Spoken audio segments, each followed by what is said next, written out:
Ladies and gentlemen, welcome to Midland, Texas, Astound Broadband Stadium, home of the Tall City Black Gold. We are in for a shootout tonight. Tall City takes on the San Antonio Toros in a Week 3 rematch. Toros had the best of them in Week 3, but anything could happen any given Sunday, and that's where we sit tonight on a very hot and humid night in West Texas.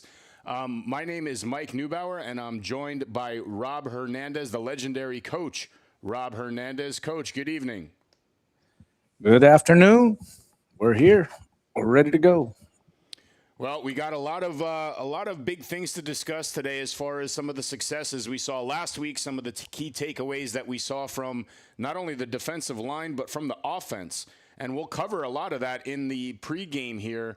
But before we get into any of that, I really just wanted to sort of touch on the difference making and the playing that Trey Goodman brought to the table from the offensive side of the ball. And, we'll talk a little bit about some of the key additions to the defensive line as well. But, he did not get to play in that Week 3 game over in San Antonio. So I would almost expect a completely different offense on display here tonight, assuming, of course, our O-line can stop their big and brutal defensive front.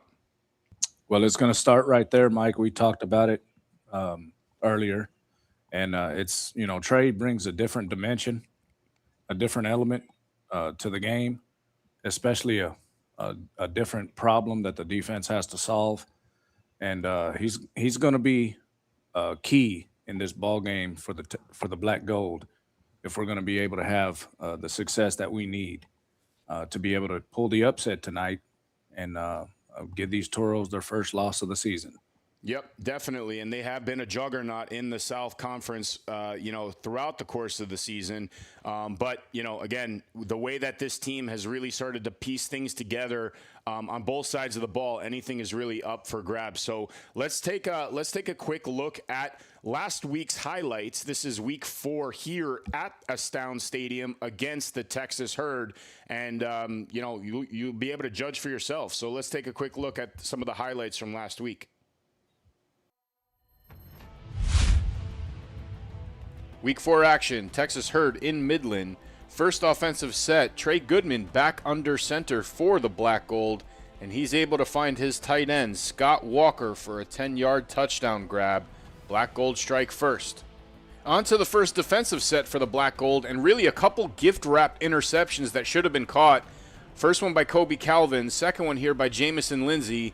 Didn't come through on those interceptions, but the defense still held. Next offensive set, Goodman tries to hit Gonzalez on a slant pattern, and it's tipped and intercepted. Goodman's second pick of the season. Really not his fault. That ball should have been either batted down or caught.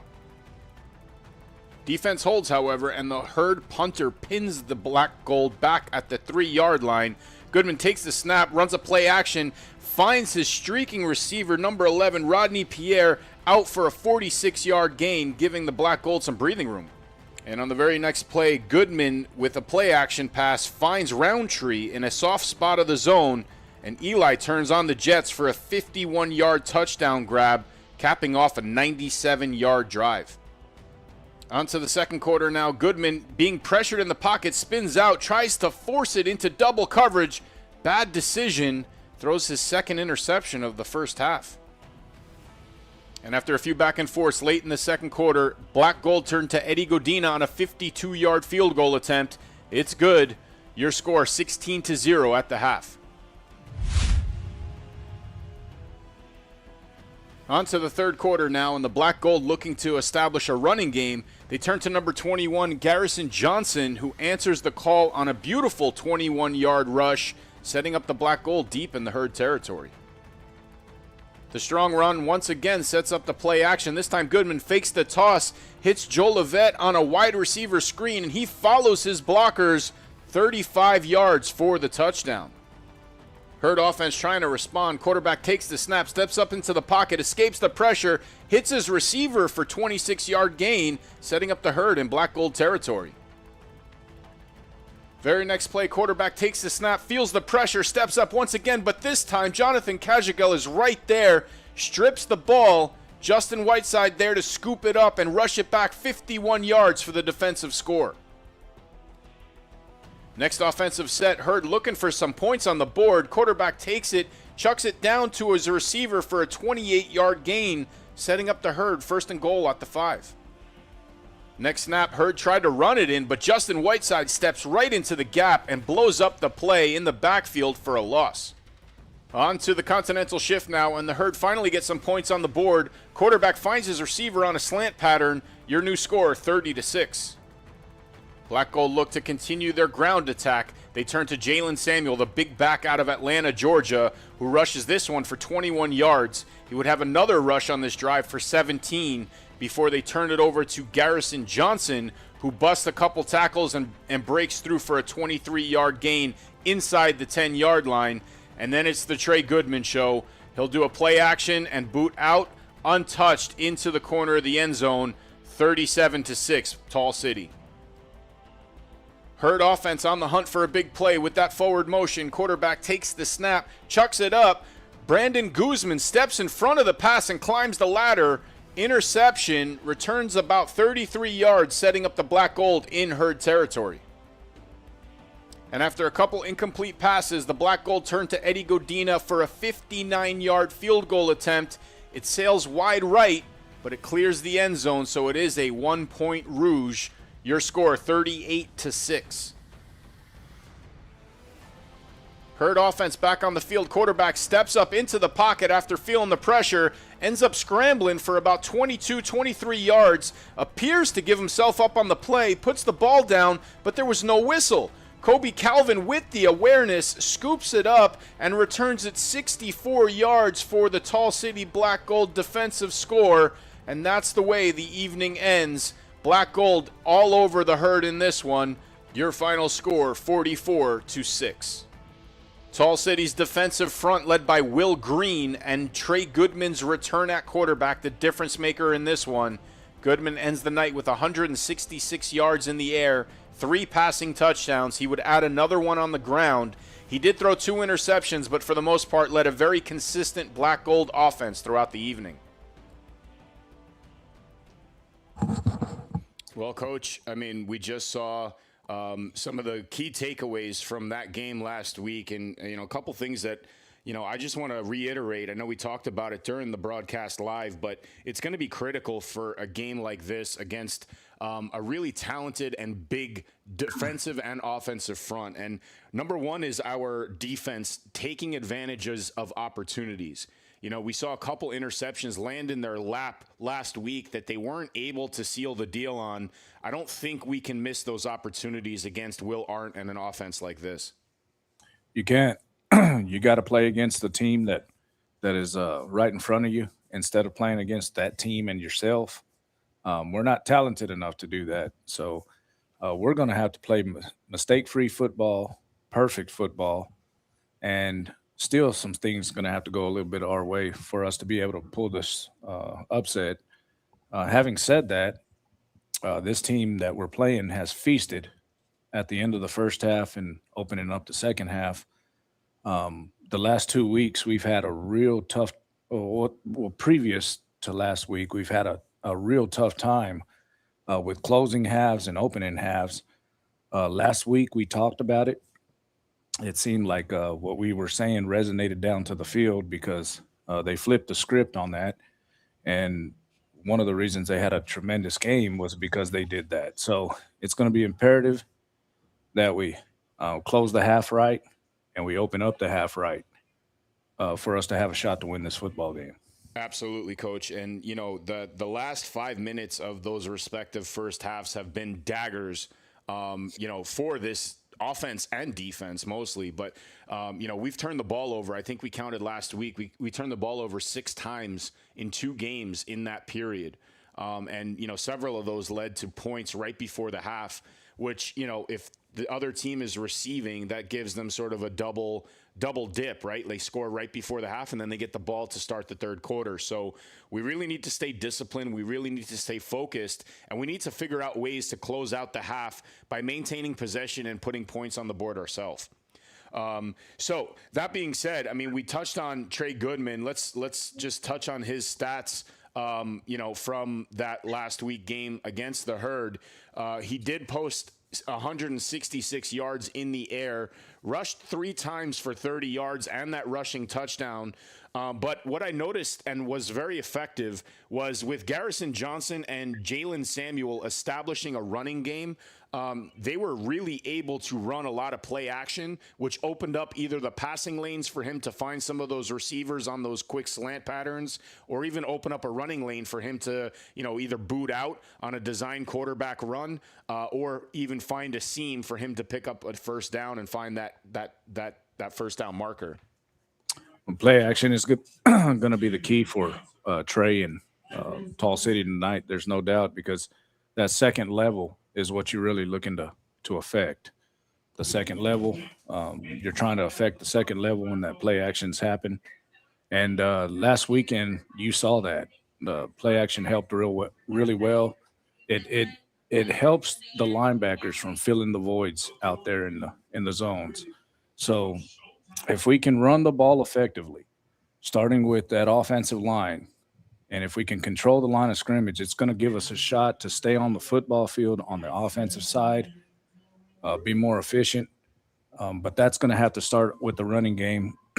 And I want to say Trey Goodman's going to have to do some of it on his own with his legs. If he can do that, I believe that it'll open up the pass, because eyeballs will be on him. He can really, really run. He's a fast kid. He's a slashing type quarterback when he takes off. And he's going to have to affect the game with his legs somewhere in this football game for us to have success. He is a dynamic player. We're going to step aside as they do the player introductions here at the stadium, and we'll come back with the starting lineups right after this.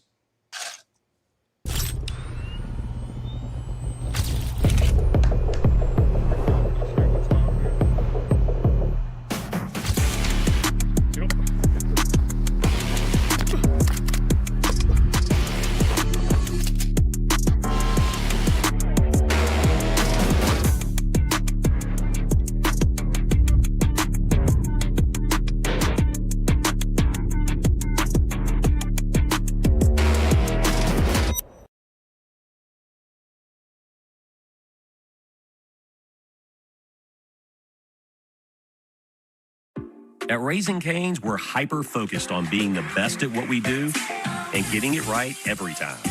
Cook-to-order chicken fingers, cane sauce, crinkle-cut fries, coleslaw, Texas toast, iced tea, and lemonade. It's our one love. But is the hype real? Yeah, it's real good. Raising Cane's chicken fingers, one love.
Diamondback's kind of the poster child for the shale revolution. You know, we started in 2012. We went public with 3,000 barrels a day of production, and now here we are doing 900,000 barrels a day of production. We continue to look for ways to grow the business organically and inorganically, like we've done over the last decade and a half.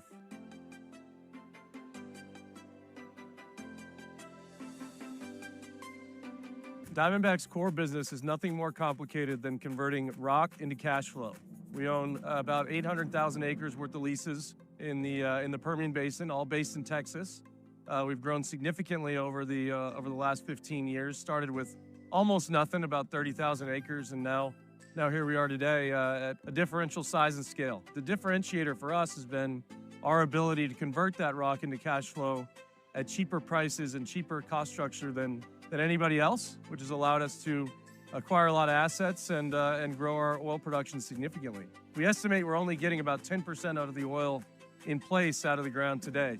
Diamondback is kind of the poster child for this shale revolution in Texas, and that wouldn't be possible without free markets, capitalism, and a supportive regulatory environment in the state of Texas. And we are back live. And we're still doing the player introductions here, so we're going to talk a little bit about the starting lineups for each team here, and we're going to start with the Tall City Black Gold. Offensively, we have Trey Goodman. We talked about him before the break. Behind him, we have Garrison Johnson. It looks like they're going to run with 3 receivers and a tight end set to start the game, at least this week. And the receivers, we have Caleb Jolivet, Elijah Roundtree, and Joe Boykin. Boykin had a nice catch last week that really set up the offense on one of the key drives. Him along with Pierre. Pierre also got us deep out of our own end zone on a 49-yard pass. So expect big things from those guys, assuming we can give Goodman some time, and that's where the front 5 really come into play here. So we have Peguero playing left tackle, Lee at left guard. We have Kendrick Tutt, who's been pretty solid at the center position since he joined the team. He's playing center. Anthony's playing right guard, and then right tackle we have Matthew Foster. Coach, taking a look at this offense based on around what we see last week, what are your key dynamics, and where do you expect the team to really focus on in order to be able to move the ball on this front 4? Are you in charge of the YouTube live? YouTube. It hasn't started yet. They're saying the YouTube hasn't started yet, Mike. Oh, it started. Who said that? One of these guys down here. Okay, well, we're live, so okay. He needs to tune into our YouTube channel. All right. But anyway, sorry about that, guys. We were talking about the starting lineup. I mean, that was kind of rude to interrupt our broadcast like that, man. So, okay. But nonetheless, we're talking about the offense and the starting lineup here on the offense. We talked about Trey Goodman. What do you expect?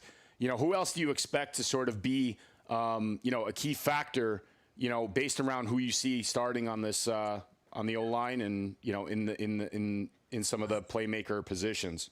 Well, Jolivet. Jolivet's been our guy all year long, our big play wide receiver. He caught the screen for a touchdown for about a 40-yarder last week. So we expect Jolivet to be in the game plan and get the ball in his hands in some space. And he's going to be a big part of this game for us if we're able to pull the upset tonight. Okay, moving on to the defensive side of the ball. We talked about Will Green being a force in the middle there. We also have Scott Walker, who, he can substitute as a tight end. He did have a tight end grab last week.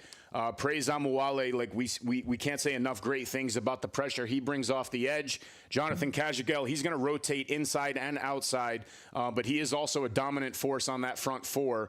Linebackers core, we have David Leash and Justin Whiteside. Whiteside had that scoop and score last week. He also had a couple big plays which stopped the herd on key situations.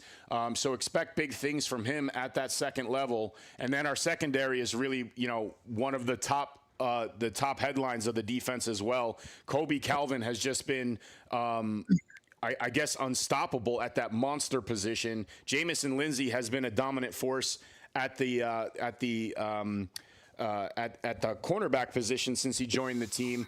And then we have a couple newer guys in the back since, with Brandon Guzman, who had a interception last week. So, who do you see on this defensive side, Coach, that you're really going to keep an eye on this game? Well, Justin Whiteside. Kobe Calvin's all over the field. Justin Whiteside is our linebacker, our do-it-all linebacker. He's going to be all over the field tonight. Praise Amuwali, of course, and Big Will Green. If we're going to be able to stop their run, it's going to be because of Big Will Green. So you gotta watch the interior of the defense. Dominic Oliver coming off the edge with Praise. It's going to be huge for us. And then we might go a little bit pressure package on them. And when we do, Jamison Lindsay, our big-time cornerback, was going to have to hold up in coverage. Yeah, I believe the phrase you used last week to define Will Green was a mountain of a man. So we're going to see how he stacks up against a pretty stacked offense that the Toros are putting together. And we're going to take a look at their offensive setup led by Will Arndt. He is a very solid quarterback. We saw what he was able to do in the first game down in San Antonio. And, he did have some hiccups, and, we really need to capitalize on those opportunities. His wide receiver core was very effective in that game as well. Lance LeJean, Chris Carpenter, Cam Eccles, they ran long, medium, and short routes very effectively. So our defensive backfield really needs to be on point and cover their assignments. There really is no room for error here. The offensive line is the key for me. I'm one of the owners of the San Antonio Toros. Do you have Mike, the guy in charge of the broadcast, number? I hear a lot of background noise. We're gonna go. Go to a commercial break here, and hopefully we'll fix some of these issues as we come back. Absolutely. I got this.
And we are live back. It looks like the coin flip just occurred, so we are all set for football. Coach, what's your, I guess your final takeaway before we start and before, we kickstart this game here? Well, play mistake-free football. Let's play against just the San Antonio Toros tonight. Let's not give them any help. Penalty-free. Let's take care of the football. Let's value it. And play really good, solid defense. I think if we can do that, looking at a low-scoring game and try to squeak one out over here. I agree. A mistake-free football is a must. And we talked about some of the repetitions that we were able to put through last week I'm hopeful that, some of those wrinkles that we saw in that recap get ironed out. It looks like we have a lot of the same personnel for really one of the first times in back-to-back weeks. So hopefully some of the receivers can find that little rapport that we're looking for with Trey Goodman, and we can really get things rolling. Absolutely. It's going to have to start with that. Trey, we talked about Trey. It's going to be key and vital that he uses his legs and shows them that he's a big-time dual threat out here. We're going to start the ball. We're going to start the ball game kicking it off to them.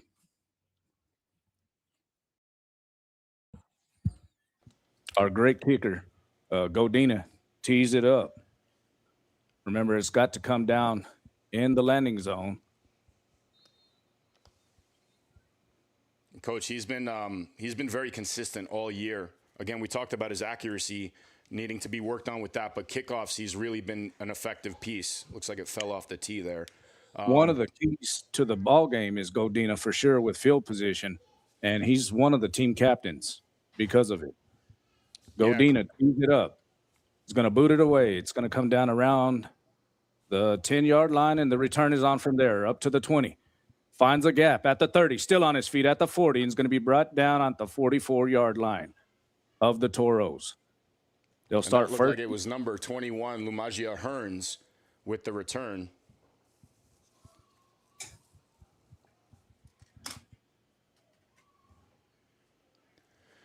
Coach, we got to also tackle, too. We talked about fundamentals for several weeks here. The tackling has to be key, and it has to be a big component to the defense. We got to bring them down to the turf, man. Arndt brings them out. He brings them up to the line, 2-by-2 set, running back flank behind him in a pistol look.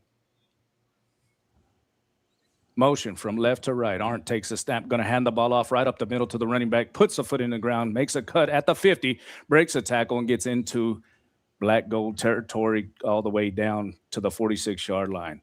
And that was Andrew Henry. We saw him spell one of the running backs from last week, after a little bit of an injury. So, he's already making a dynamic force off that left offensive line side. The Toros are on the move. 1st and 10, a gain of 11 on first down. Arndt brings them to the line. 3-by-1 set.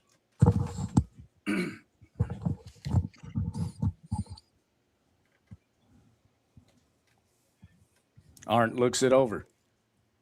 Takes a snap. Rolls to the right. Looking. He's going to have pressure, and he just throws it into the ground. It was a screen that was trying to get set up. It was a slow developing screen intended for number 2, the running back,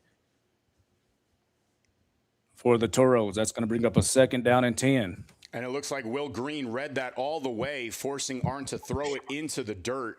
Will Green, again, we expect to call his name a number of times. He's big number 52 in the middle there, but already making an impact here on the first series.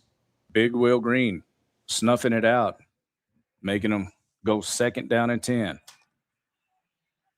Arndt brings them to the line. Another 3-by-1 set, pistol look.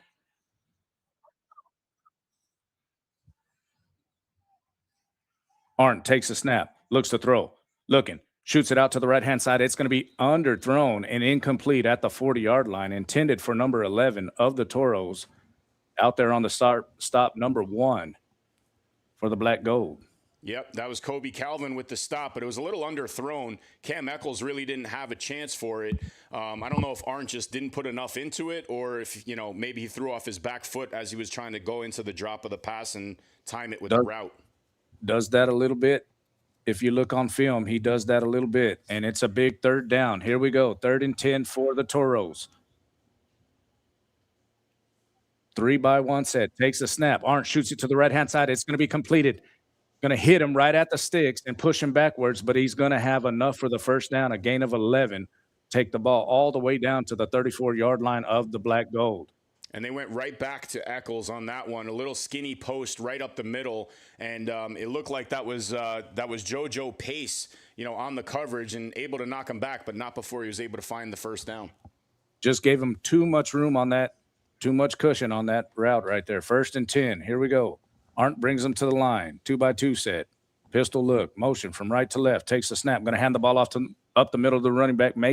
Shakes a tackle and gets all the way down to the 25-yard line. A gain of 9. for the Toros. Yeah, Coach, it looks like the running game is being an effective piece here for the Toros in the first quarter. I would expect Will Arndt to sort of lean on that a little bit. Got to watch out for some of these screens and play actions now that the running game is sort of in place.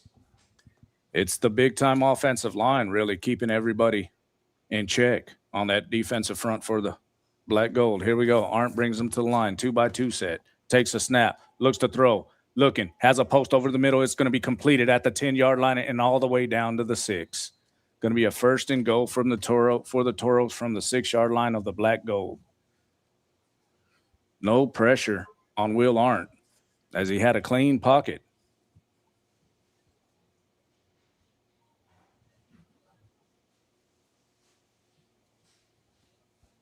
And the Toros are on the move. I mean, we've said it from the jump. It was going to be imperative that Dominic Oliver and Praise Amuwali get pressure on Will Arndt. Arndt brings him to the line. It's going to be 2-by-1, 2 running backs in the backfield in the eye. Takes the snap, going to hand the ball off to the running back. He puts the foot in the ground. They're going to hit him in the backfield for a 2-yard loss. Stop right there. That 22. was Jalen Jackson spelling Henry at the running back position. And, once again, we shut it down up the middle. Will Green, part of that again. Absolutely. Big Will Green and number 22, assisted by our 2 inside linebackers, Whiteside and Leach. Second down and goal from the 9-yard line. Arndt brings them to the line, 2-by-2 set, pistol look. Motion. Arndt's going to give it on the sweep, trying to get the edge. We have him in the backfield, and he shakes a tackle, trying to get in the end zone, and I believe he did. Oh, my Lord. When you have a shot to make the play, you got to make it. We had him Chris Carpenter on the jet sweep there, Coach. And, man, we talked about this week after week. It was really about the contain. We had him, and we got to force that play back in the inside where we have a lot of the pursuit coming from the middle, inside out. And, just able to sort of break that contain, and then ultimately it was a race to the pylon. Well, we had him in the backfield with hands all over him, and he broke a tackle. And, you got to make that tackle. That sets up a 3rd and goal. That's outside the 10. We had him for about a 2-yard loss. He shook the tackle and got in over the right side. Some good blocking down by that wide receiver. Here we go. The snap is back. The hold is down. The kick is up. And it's good. Your new score. With 11 minutes and 6 seconds left in the first quarter, the San Antonio Toros 7, the Tall City Black Gold 0. At Raising Cane's, we're hyper-focused on being the best at what we do and getting it right every time. Cook-to-order chicken fingers, cane sauce, crinkle-cut fries, coleslaw, Texas toast, iced tea, and lemonade. It's our one love. But is the hype real? Yeah, it's real good. Raising Cane's chicken fingers, one love.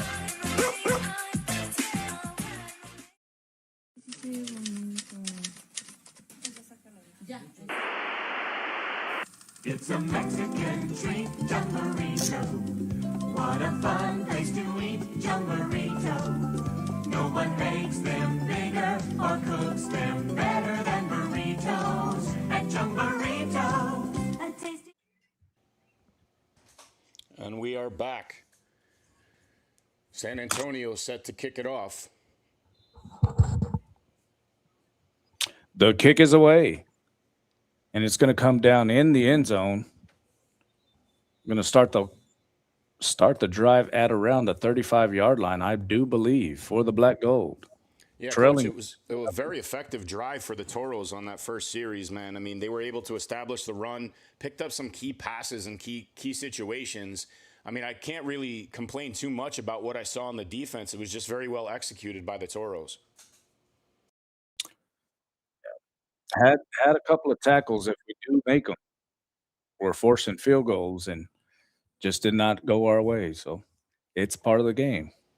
It definitely is. And we talked about, finishing plays and taking advantages of opportunities. We still got to stick to some of those fundamentals too. I want to highlight Will Green and what he was able to do, at least in some of those plays on the the defensive front again. But our secondary really needs to step up and make open field tackles like we've seen them do in the last couple of weeks as well. Absolutely. I'm 1,000% with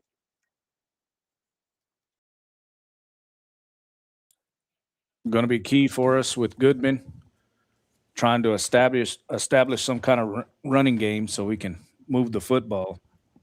The defense of the Toros has been dominant all season long, shutting down the opponent's offense, facing a lot of pressure, putting a lot of pressure on the quarterback. It will be a big-time effort from this offensive line to keep him clean tonight. Here we go. Goodman brings him to the line.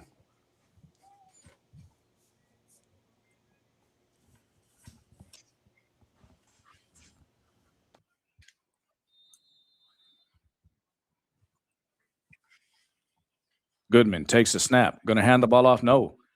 Yes, he did hand it off, and they're going to be all over him in the backfield for about a 4-yard loss. Going to bring up a 2nd down and 14 for the Black Gold. Coach, I counted 5 white jerseys in the backfield basically before he even got rid of the ball to the running back. We got to do a better job on the O-line than that.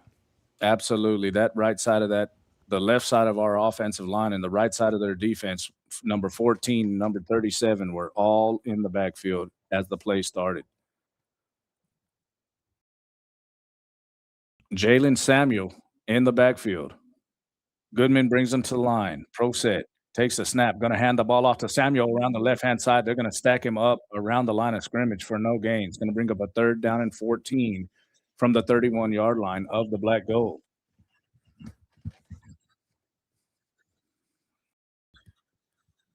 Just not looking good so far. This is exactly what they faced when they went down to San Antonio 2 weeks ago. Yeah, I mean it's one of the things that we talked about during that following week as well. I mean, you know, if Trey Goodman doesn't have time, can he still be as effective?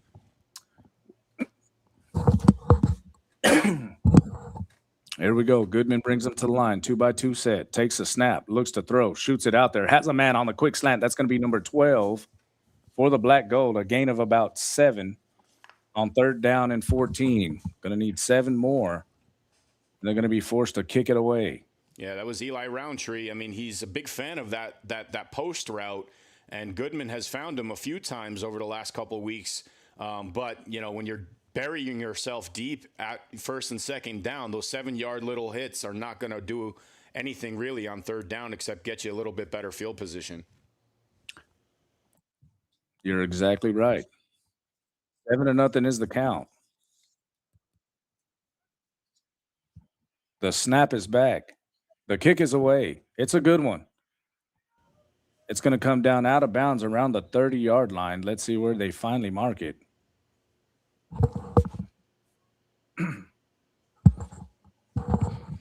It's going to be the 31. 31, and we'll be back in 30 seconds.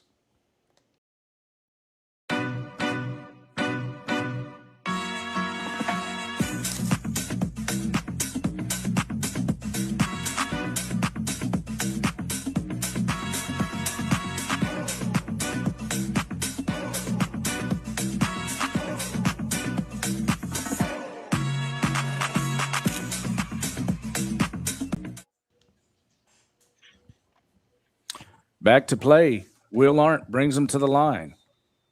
Going to be a 2-by-2 set pistol look for the Toros. Arndt takes a snap. Going to hand the ball off on a trap right up the middle. And there's a gaping hole for number 12 for the Toros. He's going to break it and be brought down by Justin Whiteside, but not before he earns about 17 yards on 1st down. Yeah, that was Jalen Jackson once again stepping in for Andrew Henry at the running back position. And he looks like he's a little bit more of the lightning back than the thunder. So, you know, I would expect to have a little bit more of those types of runs bounce outside when he's in the game. Has a little bit of work done to his game. Here we go. Arndt brings him to the line, going fast. 2-by-2 set. Pistol look.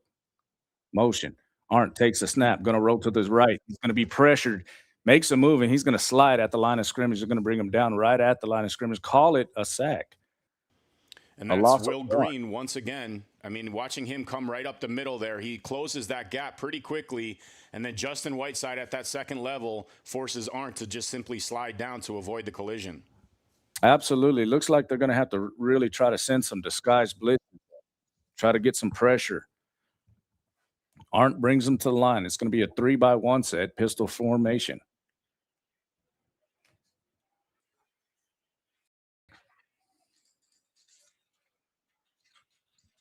Arndt calls out some dummy plays.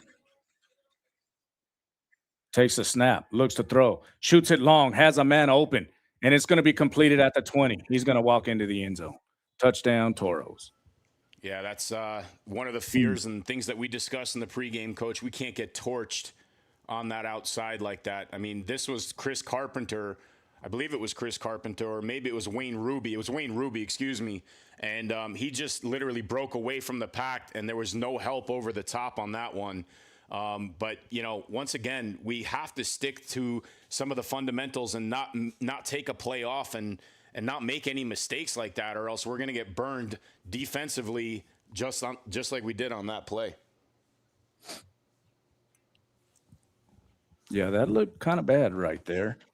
Don't know if there was some miscommunication in the back end as the corner just let him go. The safety acted like there was another safety behind him. Here we go. The snap is back. The hold is down. The kick is up. And it's good. Your new score was 7 minutes and 15 seconds left in the first quarter. The San Antonio Toros 14 and the Tall City Black Gold 0.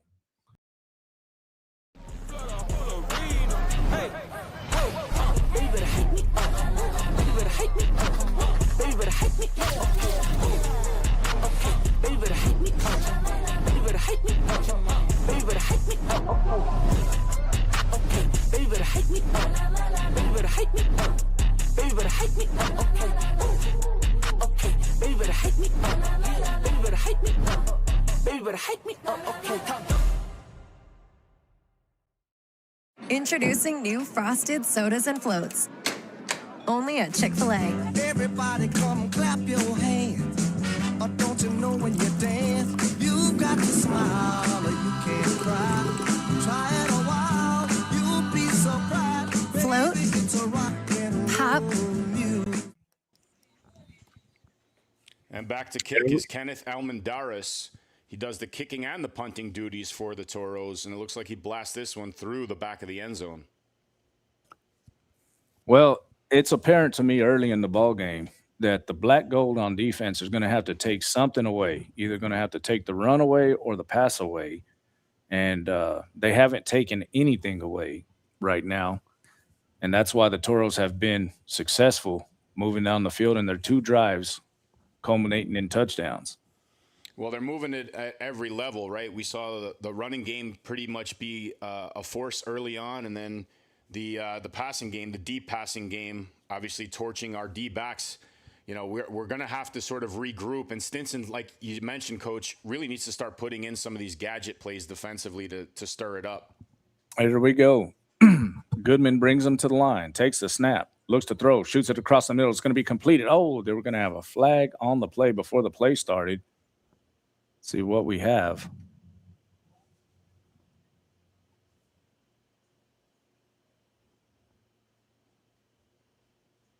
It's going to be a penalty.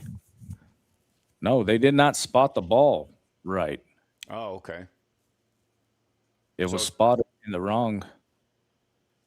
I guess it came down in the landing zone and it bounded into the end zone. So that culminates in a touchback. That's what that is. Okay, so if it clears the goal line, then it would move out to the 35. Absolutely. Here we go. Goodman takes the snap, pressure up the middle, shoots it across the left-hand side, and it's going to be incomplete.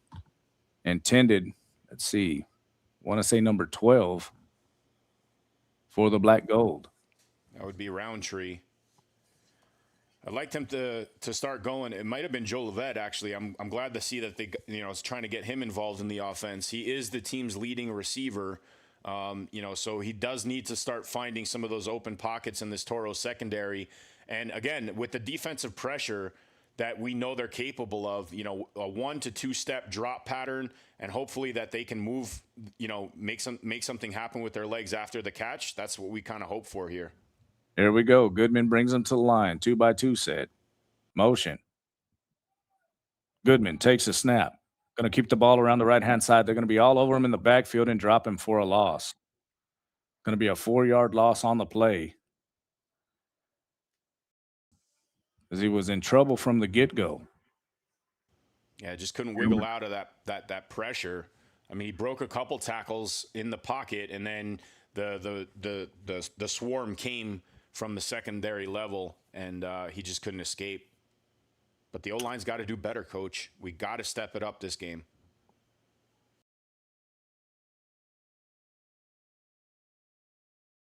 Looks like the defense is in a 3-3-5 look.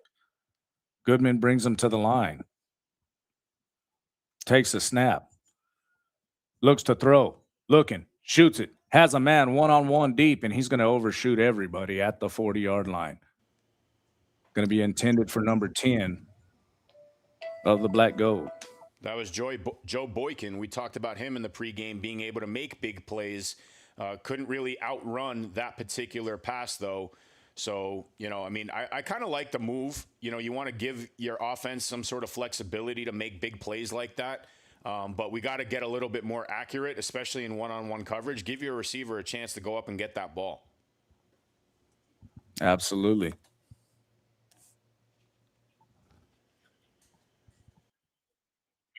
One of the highlight players that we've had, Coach, is sitting in the backfield right now. That's Clark Riedel. He's really given this defense some decent starting position throughout the year with his punting capabilities.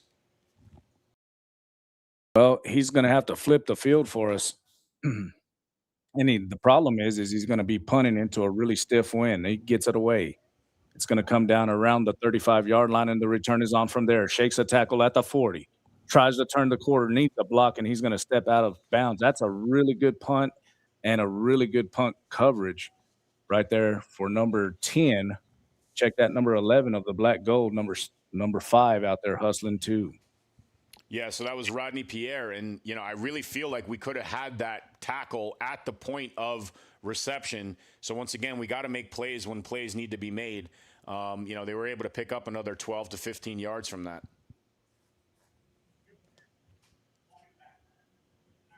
Going to get a break right here with a block in the back on the Toros. Going to move the ball back another 10 yards.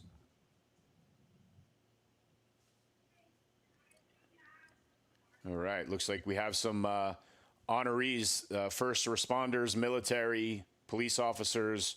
We thank them all for their service, and they are being honored here at the game tonight. Absolutely.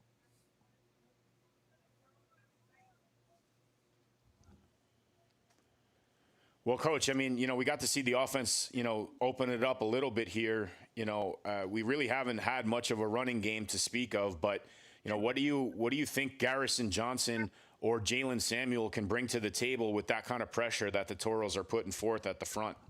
Well, it's going to be rough. They're controlling the line of scrimmage, and they're doing it with blitzing from a lot of different places. They're playing a 3-3 with their linebackers in their front.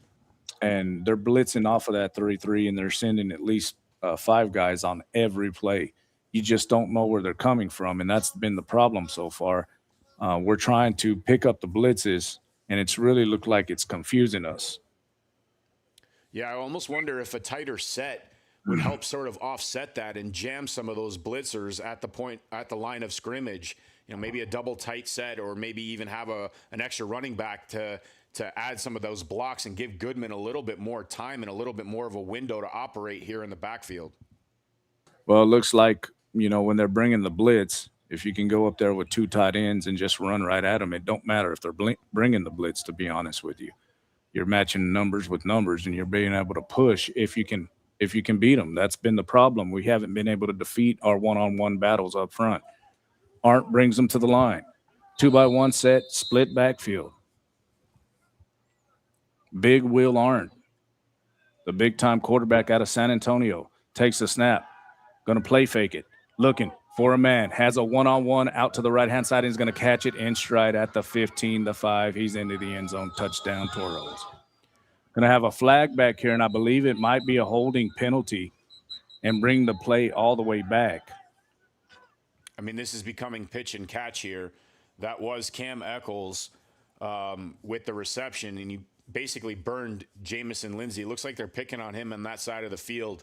Might have caught a break with that flag, but, Coach, we got to do better on that secondary level and stay in keeping up with these wideouts. Initially, the coverage was good, and he just outran the cornerback, just outran him. Arndt put a brilliant throw. I mean, it was right on the money, but he was being pressured. I want to say by Praise Amuwali down at the bottom of your screen, and he was getting in the backfield. Believe that left tackle might have had a little bit too much cloth on him. Going to bring the ball all the way back. 14-0 is the count. Black Gold has to rise up right here. They want to stay in the ball game.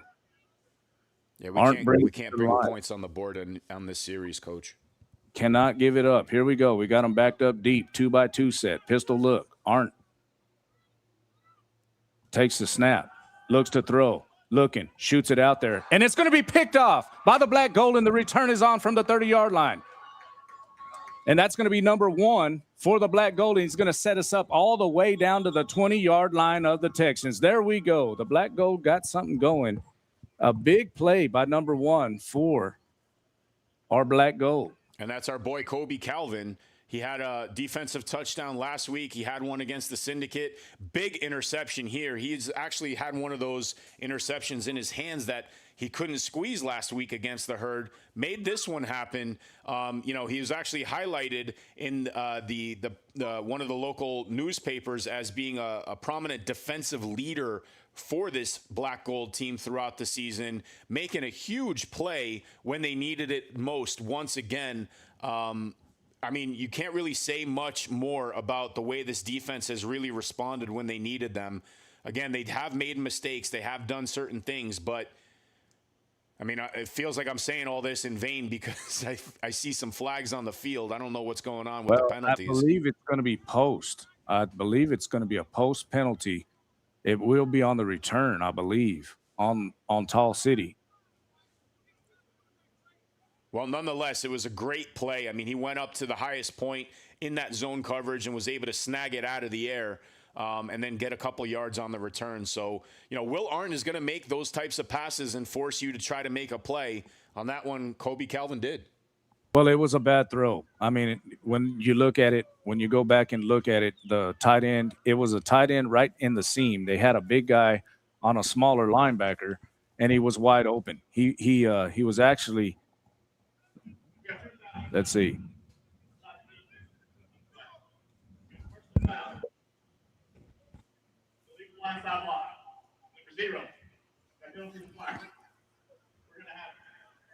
Block in the back. They took the block in the back because it's a spot foul where it happened. So it happened around the 29-yard line, I believe. Yeah, so multiple flags on the Black Gold on that one, and the Toros were able to select the one that obviously gave them the most opportunity with the field position. It's going to move the ball to the 39-yard line of the Black Gold, I do believe. Well, we got some work to do, but hopefully this is a little bit of a momentum shifter and Goodman can operate and get some points on the board for Tall City. They have got to come up with something right here. The players have played really hard to try to get back in the football game on the defensive side. Trey Goodman has to come up big. Goodman brings them to the line. 2-by-1 set. Split backfield. Samuel flank to his right. Goodman takes a snap. Looks to throw. Shoots it out there. Has a man one-on-one, and he's going to overshoot it at the 5-yard line. That's going to be number 10 for the Black Gold. He had a hand on it. Yeah, and that's Joe Boykin again. And, I think they're going to really keep going to that one-on-one coverage whenever he gets that opportunity. And, if he gets a good pass, we saw what he was able to do last week, climbing the ladder and making a really nice catch. They're just simply playing a bare front here, Mike. That's what we're looking at. Pretty much youth football, one-on-one on the outsides. They're trusting their guys to lock their men up, and they're bringing the house. You got 6 men coming in right now. Split backfield. Goodman takes a snap. Going to option out. And he options out and it hits the ground. They're going to pick it up. And they're on the run at the 40. Turning the corner. It's going to be chased down at the 10-yard line and knocked out of bounds inside the 10. He wasn't down by contact, Coach? I don't believe he was before he pitched that ball out. It was a low pitch, and the running back had a time of it trying to get a hold of it. But Trey Goodman hustled and made the tackle all the way inside of the 10. And that was Obi Melanafu for the Toros. He was very effective in that first game down in San Antonio. I believe he had an interception, ran it back about 50 yards, didn't score on the play, but, you know, once again, being a key player in the defensive backfield for San Antonio.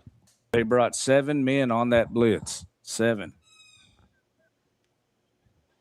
Here we go. Arndt brings them to the line, a 3-by-1 set. Pistol formation.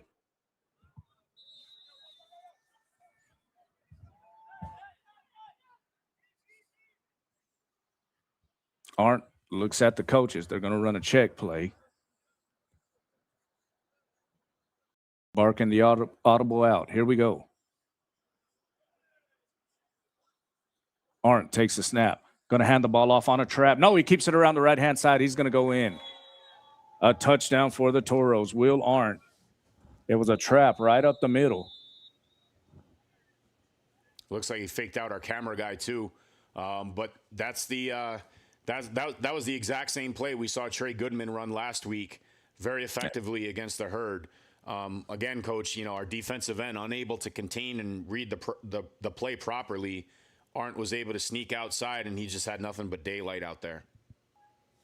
Well, you know, it's really tough on them linebackers when you pull offensive linemen. They pulled the offensive lineman because it was a trap right up the middle.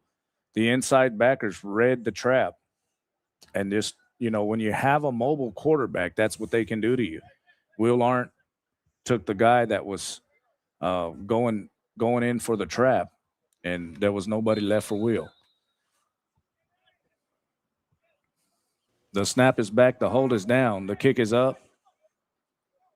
And it's good. Your new score with 5 minutes and 6 seconds left in the first quarter. The San Antonio Toros 21. The Tall City Black Gold 0. We'll be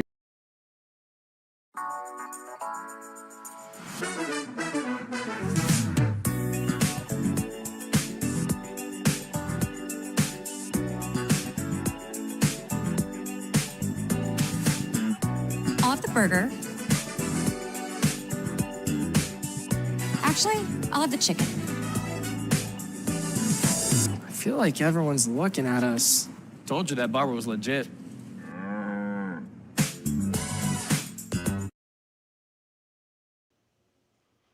And we're back in action here. So, I mean, Coach, we've seen a couple deep passes. One of them got called back on a penalty. We've seen an established running game.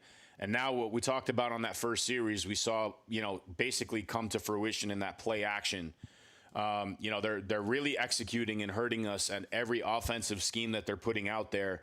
You know, defensively, what would you want to see different and make some adjustments here if you're Tall City? I want to try to go after them the same way they're going after us with numbers. They're really just they are just going after us with total numbers. They're sending more than we can block. And it's blowing everything up that we can do, either running or passing. And I would like to see if we can do the same to them. I mean, it's going to leave our corners on an island, but they've done that to us, and we haven't been able to hurt them. That's been the difference in the ball game. If we can connect on some of these one-on-one matchups out wide, we could have the same type of big plays happen. We just have to be able to connect on them. You got to execute. They're giving us the one-on-one matchups. We gotta make a play. Yeah, and we've seen a couple instances when Goodman did have time in the pocket. He was able to launch it, just not on the same page as far as accuracy. But, you know, I would expect to see some of that adjusted and, you know, maybe some shorter routes. But these receivers have to step up too and catch up to those balls if this is going to be a tight game for them. Goodman brings him to the line, takes the snap, looks to throw, shoots it out there, has a man, and it's going to be incomplete around the 35-yard line. Wasn't going to be much if he was able to make the catch. It was a speed out to the top of the screen, intended for number 10, I do believe. Number 12. No, that was Joe Levette, number 3. Yeah, so he's got to catch up to that. But like you said, Coach, I mean, these 2-yard little out passes, they're not going to really do anything other than just establish potentially a run on second down. Well, they're trying to get it to him really quick because they're sending so many numbers, and they're coming again with those numbers. You can see it. Here we go. Goodman brings them to the line, a 2-by-2 set. Samuel flanked to his left.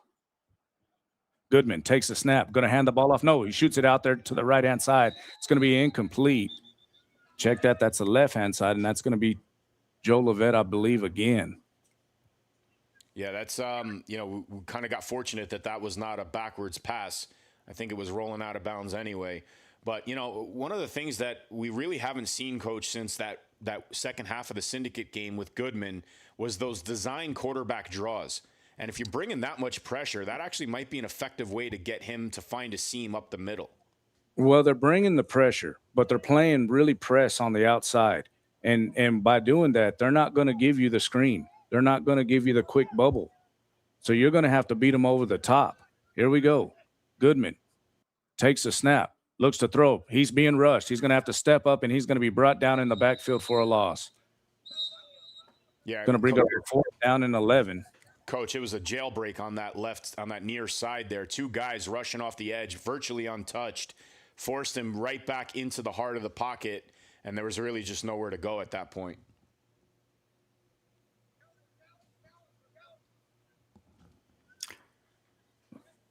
Just getting whipped up front, not being able to do anything about it right now. That's what it is. That's what it's amounting to. They're front 4 and front 5. Sometimes they're sending 6 and 7. And they're getting back there as soon as the ball is snapped. The snap is back. The kick is away. It's going to be a good one. It's going to bound and turn over. Going to bounce all the way down to the 32-yard line of the Toros. A good punt, flipping the field position. The defense now has to hold. We'll be back in 30 seconds.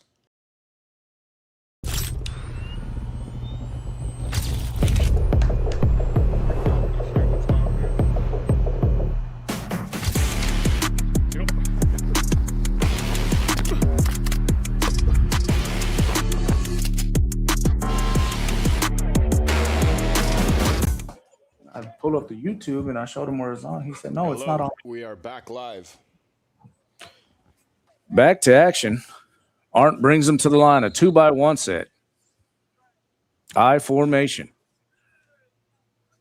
Arndt takes the snap, going to play fake, looking for a man. It's going to be almost picked off again. They were playing a soft zone, and I believe was that number 1? I believe it was Kobe Calvin again getting his paw on it.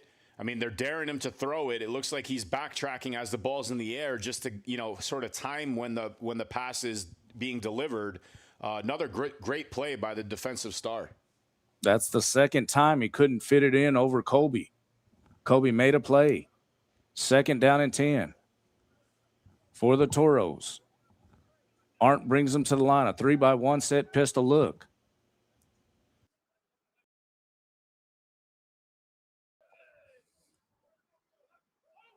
Going to have motion on the Toros, one of the receivers from the top of the screen.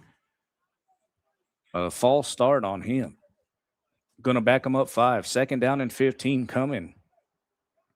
About the only thing that they've done wrong in this first quarter, besides the Kobe Calvin interception. Yeah, they've had a couple penalties. And, Coach, we talked about opportunities in the pregame and being able to capitalize on it. We're 2nd and long here. We can't give up those big plays over the top. Got to stay disciplined, but I also want to see Stinson work in some of these blitz packages to keep that pressure on Will Arndt in the backfield. We'll try to go after him right now, to be honest with you. Right now. Arndt brings him to the line, takes the snap, Looks to throw. Going to hand it off on a delayed draw, and they're going to have him right at the line of scrimmage. That's big Will Green, number 52 and number 6 for the Black Gold, making a good stop. The combination of Will Green on the front four and Justin Whiteside on the second level cleaning up, I mean, this has been an effective combination. We saw last week, one made the fumble, the other scooped it up and scored. Keep looking for them to piggyback off one another when they're able to sort of penetrate and get some of those stops in the trenches. Arndt brings him to the line, a 3-by-1 set. The dangerous running back flanked right behind him. Takes the snap, looks to throw. Pressure's on. They're going to have him in the backfield, and that's Praise Amyawali and Big Will Green. Going to take him and drop him around the 20-yard line. Going to be a loss of around 10 on the play. Yeah, that's the Will Green coming up the middle, and then Praise coming on the side. Will actually took on a double team in that regard. But Coach, I think we had Scott Walker enter the game at the other defensive end. He also plays tight end for us on offense, but he was very, very effective in getting some of that pressure as well. So it's a beautiful night out here in Midland. Really, really is not warm on the field, so rotation is important, like always, but it's not as hot as it usually is down here in Midland today. So we got a little stiff breeze blowing in from the south, and kind of have a break with the weather. I mean, that's great news, but I mean, our defensive line, they've been sort of a staple of this defense. Seeing them come through on a play like that, I'd like to see a little bit more consistency and, starting to get a little bit more aggressive and manhandle that O-line. I'm watching the left tackle, the Tucker kid over here and he's a giant. He's a mountain of a kid, the left tackle for the Toros, but he does hold a lot. And Praise on that play was able to get through the holding. And still, I do believe he was being held, but he got in the backfield as it was good coverage. I think his first read was covered up, made him hold on to the ball just a little bit long. And Will Green is really a factor in the game. The snap is back. The punt is away, and it's a good one. Going to be taken at the 30-yard line. And the return is on from there up to the 40, still on his feet. He's going to spin up to the 45-yard line. That's a good return. And I want to say that's Joe Levette. That was Joe Levette on the return, turning something from nothing, so, at that point. But, yeah, you were talking about Tucker on that left side of the Toros O-line. He is a monster of a man, 6'9", 330. But, if he has that kind of wingspan and Praise can beat him with the speed, we should see some of those, arms open up and some of those holding calls get called at that point. 6'9", 330, the left tackle. Wow. That's some measurables right there, isn't it?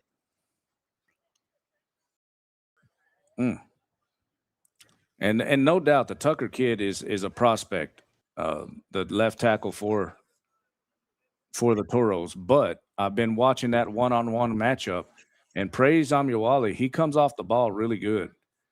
He's getting a real good jump, and he's causing the left tackle to hold. Oh, no, we're going to have a penalty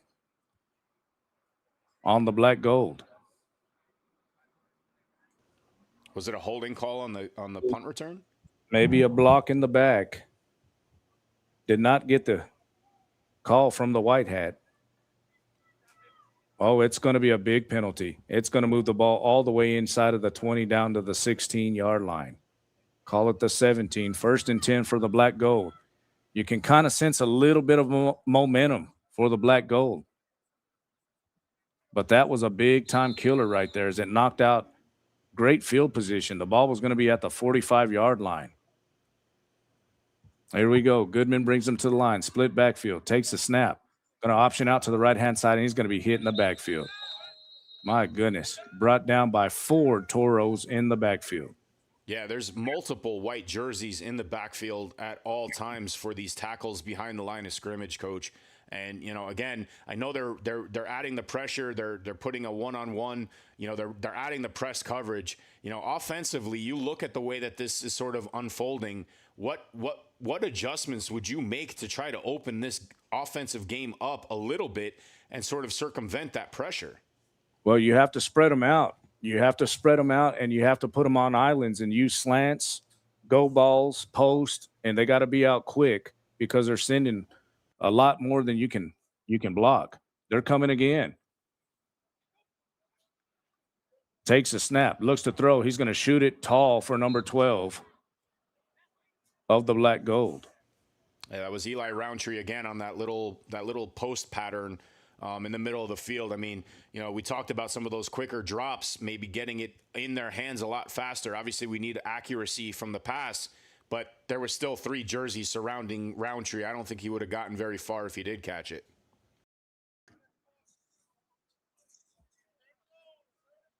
I like some quick slants, but I like to use the whole field when a defense is this aggressive. They're going to come again. Takes a snap, looks to throw. He's going to step up and be brought down at the line of scrimmage.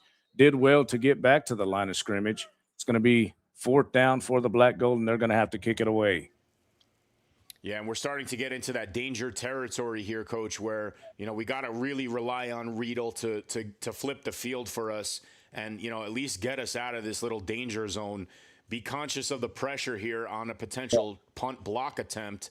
But we really need to we really need to get some space here. Right there, Mike. I'm going to tell you, I would have liked to run the ball twice, knowing that we weren't going to pick up the first down and then get out of the quarter. Right now, we're going to punt this ball into about a 15 to 10 mile an hour wind, and if we would have punted the opposite direction, we'd get a good one off. The snap is back. The kick is away, and it's a low one. It's going to come down around the midfield stripe. It's going to take a black gold bounce, and it's going to be kneeled. Touchdown at the 46-yard line. Going to be 1st and 10 for the Toros from the 46. I would have liked to try to get out of the quarter. Right now, they have the wind at their back, the Toros, and they've really done well with the wind at their back. Aren't throwing some real good long balls, but there's going to be a stiff wind that they're fixing to be heading into here in about 39 seconds. Yeah, you brought up a great point with some of that punting strategy. You know, it would have been nice to punt with the wind. Maybe we could have got another 15, 20 yards out of that punt. No doubt about it. Here we go. Arndt brings them to the line. 2-by-1 set split backfield. Arndt takes the snap. Going to hand the ball off to the running back. Cuts it back up the middle. We're going to have him right at the line of scrimmage. Maybe a yard gained. And that's going to be close to taking us to the second quarter.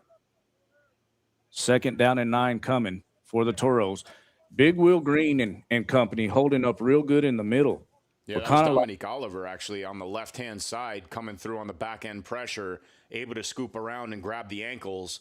You know, Coach, I mean, again, we talk about trench football, man. I mean, I almost sound like a broken record at this point, but if the defensive line does its job and steps up the way that we've seen them in the past, we can control some of the trenches here. We just have to shut down the running game inside out and then outside in if you're in the secondary.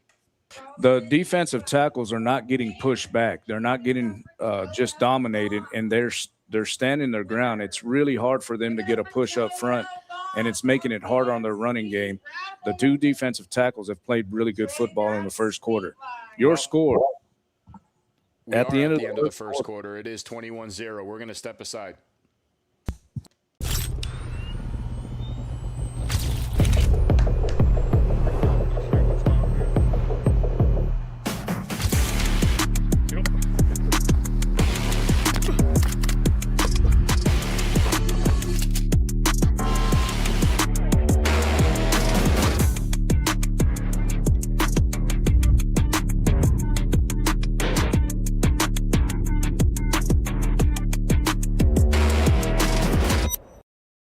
Gonna beat us. Well, Coach, we are, we're back to start the second quarter here, and you are watching Tall City Black Gold Football, brought to you by Hydrosource Logistics. They're today's game sponsor.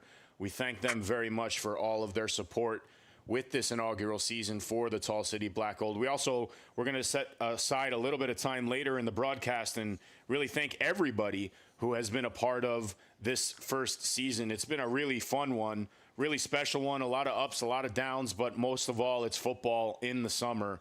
And I think we all got a chance to enjoy it, and some of the activities that were put here in Midland. And this is our last home game. We are on the road next week in Austin to wrap up the season against the Syndicate. These Toros have sort of forfeited their final season game against the Texas Herd, so I believe this is their last game of this 2026 season. And it's been a great one. Art brings them to the line. 2x2 set, pistol look. Going to be going into a pretty good win. See if it can slow him down any. Art takes the snap, looks to throw, shoots it out there. It's going to be completed at the 50-yard line. Still can't get him on the ground, and we're going to hit him and contact him at the sticks. It's going to be enough for the first down, I do believe. Yeah, that was Lance LeJean, and he was pretty effective in that first game over in San Antonio. Big wide out on the left-hand side, attacking the middle of the field this time, but keep an eye on him making some pressure down the field as well. Art brings him to the line. 2x2 set. That speedy running back in a pistol look.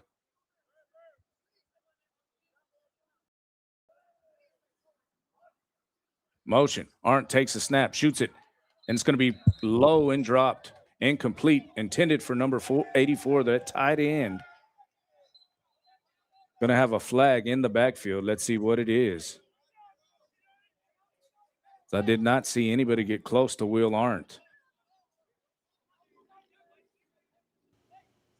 See what we do have on the play, though. Be second down and 10 as it does stand. Might have been a hold on that left tackle that we were pointing at earlier. I've been seeing a lot of holding out there, and you just can't call it every play. And I think some of these linemen that they have understand that.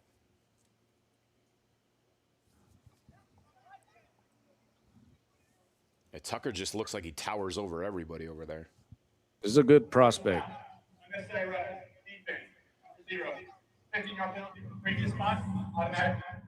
Going to be a personal foul, unnecessary roughness on Praise. And maybe getting a little too aggressive with Tucker on that left side. Don't understand what was going on. I did not see him hit the quarterback late, but him and that big, gigantic left tackle out there, they are getting into it.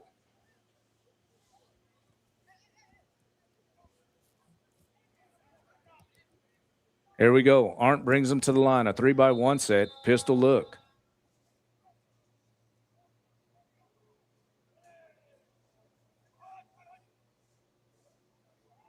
Pretty good discipline right there by the Black Gold.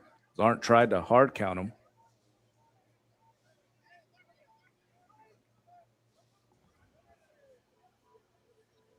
Arndt takes a snap. Rolls to the right. Shoots it out there. Has a man at the 20. Breaks a tackle. Still on his feet. Is going to be taken down around the 12-yard line. It's going to be enough for a first down for the Toros. 1st and 10 at the 11-yard line of the Black Gold. And that's Chris Carpenter, Coach. I mean, another, prominent weapon that the Toros have on the outside. We've seen him be effective in the kick return game, getting some action here at the receiver as well. You see them throwing the bubble screen right there. Whenever we try to throw it, they're right on us, and it just prevents us from being able to complete that and, have a good play about it. They have plenty of room for some reason. We've got press coverage now. Arndt brings them to the line. 3x1 set. Takes a snap. Looks to throw. Shoots a fade pattern, and it's going to be completed for the touchdown. Yeah, it was, basically a jump ball, Coach, and, I guess size wins in that regard. One-on-one coverage on the outside, and that was Lance LeJean. We just called his name a couple plays ago. One-on-one coverage like that with the receiver of that size, it is basically a jump ball, and a beautiful pass by Will Arndt on that one. But you know what? Me as a competitor, me as a football guy, I don't mind that.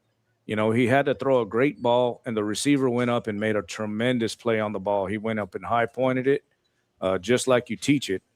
But your corner is out there competing, and then he had a hand up, and he made a real good play, or that would have been an incomplete pass. So, I know it's a touchdown and all, but I'm not really mad at that. I'd rather that happen than him just catch a wide open ball. The snap is back. The hold is down. The kick is up. And it's good. Your new score with 13 minutes and 21 seconds left in the first half. The San Antonio Toros 28, the Black Gold 0. We'll be back after these messages.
Back to action. Yeah, Coach, I'm with you on your analysis on that touchdown. It really is something that you just kind of tip your cap at. Not really anything you can do. There was not enough time to even get pressure. Maybe defensive ends can get a hand up, but even that, it was a rainbow pass. And it's really just a one-on-one matchup at that point. The kicker puts a boot into it. You see the wind just floated in the air. It's going to come down in the zone and then bounce backwards. That's a live football. That's a live ball because it bounced into the zone, and they have it. The Toros recovered the football. I'll be. Well, that's a mental mistake. Chalk that one up to the returners. You know, they have to understand that you know, you got to look at that ball all the way through, whether it gets there or not. I mean, you know, also catch it on the fly, I suppose. I mean, you know, again, the wind's playing havoc with that ball. We actually saw that on the extra point to your analysis earlier, Coach. But man, I you know, the returners got to do a better job on sealing that one up.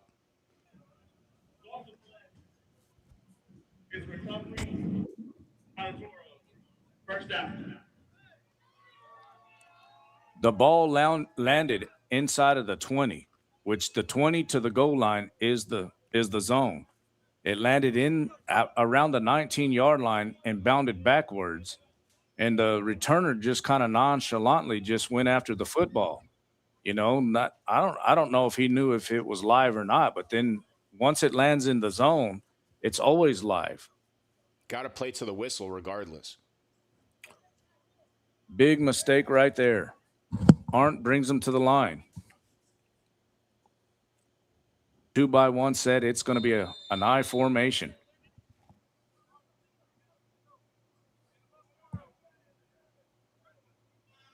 Arndt takes a snap. Going to boot out to the right-hand side. Looking for somebody, and he's going to catch it around just call it the 16-yard line. It's going to be a gain of around 7. Give him 8 on first down. Yeah, it was Cam Eccles on the outside there. Again, with the play action boot there, and then on the backside, Eccles, you know, finds a little gap there against Jamison Lindsey, able to scoop it up for a little gain. He ran a deep comeback route on that boot. It was a well-designed boot as they faked that 35, that off tackle. And Arndt booted out. He had pressure from Don Oliver at the left, the bottom of the screen down here. Here we go. Arndt takes the snap, going to hand the ball off right up the middle. The running back looking for some room, puts his head down. He's going to get right inside the 15. They're going to stop him at the 15. Let's see. There's a little bit of pushing going down on the field. Yeah, it looks like going to be right on the line to gain. Yeah, it looked like JoJo Pace coming in from the secondary spot, filling that hole. You know, Henry didn't really have a lot of room to work with. Did make enough for the first down, however, and the sticks are moving. First and goal on the 15. First and 10 on the 15. They're going to give him the first down. Arndt brings him to the line. A 2-by-2 set. Pistol look. Motion. Arndt takes a snap. Watch the draw. Shoots it out there. And I believe that was a shot behind. I think he threw that backwards. They should mark it for a loss, but they do not, as he did not punch it backwards for the lateral. Praise got off the ball super fast on that, beat Tucker to the outside, kind of forced that pass a little faster than I guess Will Arndt wanted, but Praise getting off the ball really quickly. He's got to be careful of that hard count. We've seen Will do that a couple times in some previous series. So just be disciplined and watch that ball and make sure you don't jump a little too fast and give him some free yards. When that running back vacates and gets out there on the motion, you got to watch Will Arndt for the quarterback draw up the middle. Here we go. Arndt brings him to the line, a 3-by-1 set. Looks to throw. Shoots it out there. Has a man at the 10, trying to spin and break a tackle, and that's going to be Colby Calvin on him at the 10-yard line. A good tackle. It's going to bring up a 3rd down and around 5. Great open field tackle, Coach. That was Chris Carpenter catching the little 5-yard out. Covey's with him, really step by step, able to bring down in the open field there. The wide receiver, the big guy at the top of the screen, number 15, you got to keep your eyes on him. Arndt brings him to the line.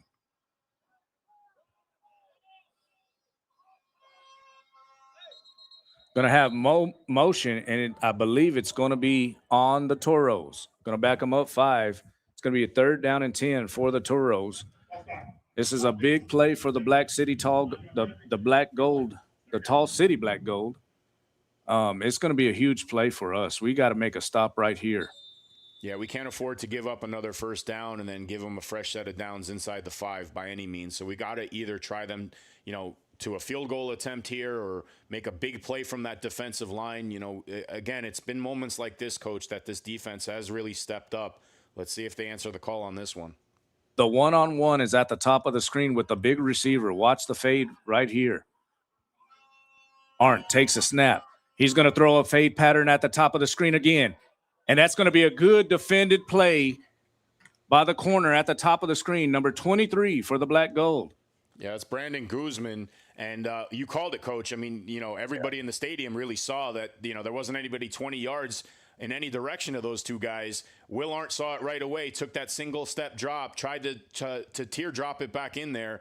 Guzman, step by step, saw the receiver go up, try to grab it, threw his hands right in the middle of that pass and broke it up. Great play by Brandon on that one.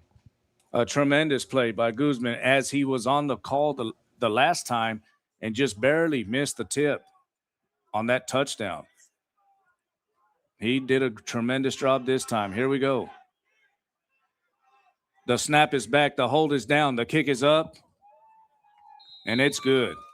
Your new score with 10 minutes and 27 seconds left in the first half. The San Antonio Toros 31, the Tall City Black Gold 0. We'll be back after these messages.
You know what else I love seeing here, Coach? I mean, we got a lot of great activities that the operating team has put on throughout the season too. We got a lot of kids in the Midland, Permian Basin area really involved with the Black Gold all season. It's been such a fun time to watch, and I'm sure these kids are having a blast out there too. Absolutely. Summer football. Summer football year-round, really. It gives everybody out here in West Texas an opportunity to come out and watch some football in the dead period of sports. And Man, it's been tremendous. Had a real fun time calling the games with you, Mike, all season long. Really enjoyed it. Watching the competitive football that we've been able to see. Just a tremendous thing for West Texas as a whole. And it's been great, Coach. And, you know, I almost won't forget after that first game, that first preseason game, we spoke after the game. And remember, we had like a 2.5 hour delay due to a thunderstorm. And we actually spoke for another, 2 hours after that game, too. Just talking football, man. And you've been doing such a great job all season. I appreciate it. It's been a heck of a time. Here we go. The kick is away, and it's going to come down around the 10-yard line, and the return is on from there up to the 20. And he's going to be met at the 24-yard line and dropped right there. A good tackle by one of the Toros. Just coming heat-seeking missile, number 18 from the Toros. Yeah, that's Obi Melanafu again. We called his number a couple times earlier. He had that fumble recovery and ran it back for about 35 yards, making plays on special teams here. For the Black Gold, they actually put Gonzalez back there to catch this one. Not really effective as far as finding that seam, but at least we were able to catch it on the fly this time. Some measurables for that big, strong safety that they have. The Toros, 6'4", 225. Here we go. Goodman brings them to the line. Takes the snap. Has time. Shoots it out there one-on-one. Cannot catch up to the football. It's going to be overthrown, but I do believe we're going to have a penalty on number 13 of the Toros. I think he held our wide receiver around midfield. He definitely did, Coach. He could, it looks like that he bit on a little bit of a stop route, and Pierre had no intention of stopping. He was going to keep going, but he was held at that point, and then Pierre just couldn't catch up with him. I don't know what they might be discussing field position here, but for the most part, Pierre ran a great route on that. Well, no, Mike, it's not that. This coach over here for the Toros, I could swear he's a youth football coach, because every time I turn on the film, he's doing what he's doing. He's over there talking to the referees and trying to influence them. All it was is his guy went over there and held him. That's all there was to it. If the ball was overthrown a little bit, had he not been held, he would have been able to make a play on the football. That coach is just, he's real engaged out there with them officials, and he always tries to influence them. I've been watching him pretty close. And that's Stan Bedwell, the head coach of the Toros.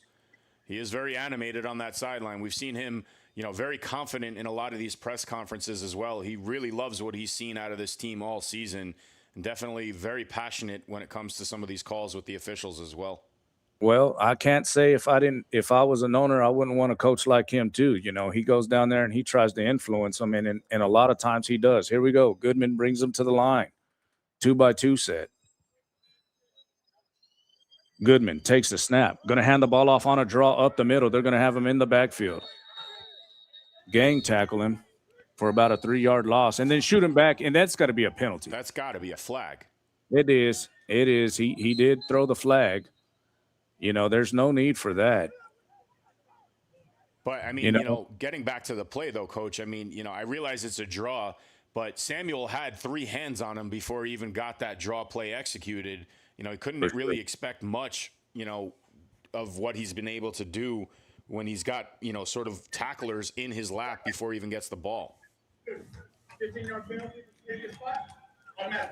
That's going to be a personal foul on the Toros. Going to move the ball inside of their territory for the first time in a long time for the Black Gold. I believe we had one series start in their field position in their territory all day long. And now we're yards on penalties, so we got to capitalize on some of these mistakes. Again, we talk about opportunities. They are presented to us right now. Look, there's a time right here to make a statement to the Toros. We still got 3/4 of the football game left, pretty much. We got to come out here and show them that we're going to put up a fight. Here we go. Goodman takes the snap. Look to throw a screen. Shoots it across the middle. It's going to be completed for about a 4-yard gain. Oh, and that's going to be to Dominic Oliver right across the middle. if he would have just been able to, that's what I'm talking about. It was a double screen, and that's what you have to do when you're playing against a real aggressive defense. You got to outsmart them. You just got to do that. And that's the first time we've seen it today. Hopefully we can see some more of that, because that's what you got to do to slow them down. Right now, they're just real aggressive, and we haven't done anything to take any of the aggression out of them until then. Maybe they'll slow down because of that. Here we go. Goodman brings them to the line. Takes the snap. Shoots it out there on a screen. It's going to be completed to Oliver. Oliver puts his head down, and he's going to be hit after a yard gain.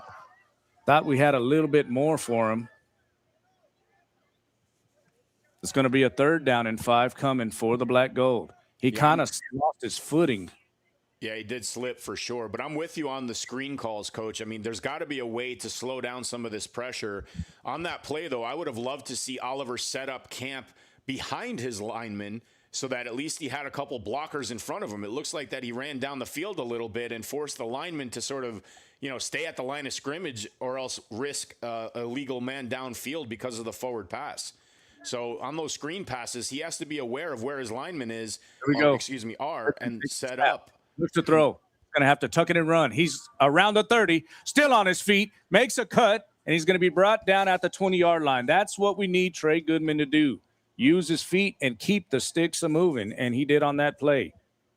Instead of throwing the ball, which had a lot of no chance to work on this play because he was rolling to his left, he decided to keep it and pick up the 1st down. Trey has got to do that to make this defense take his feet into account. Apologies, Coach. The feed was a little delayed. I didn't see the play start there. We do have an injury for the Black Gold. We're going to step aside. You're watching Tall City Black Gold Football, brought to you by Hydrosource Logistics. Diamondback's kind of the poster child for the shale revolution. We started in 2012. We went public with 3,000 barrels a day of production, and now here we are doing 900,000 barrels a day of production. We continue to look for ways to grow the business organically and inorganically, like we've done over the last decade and a half.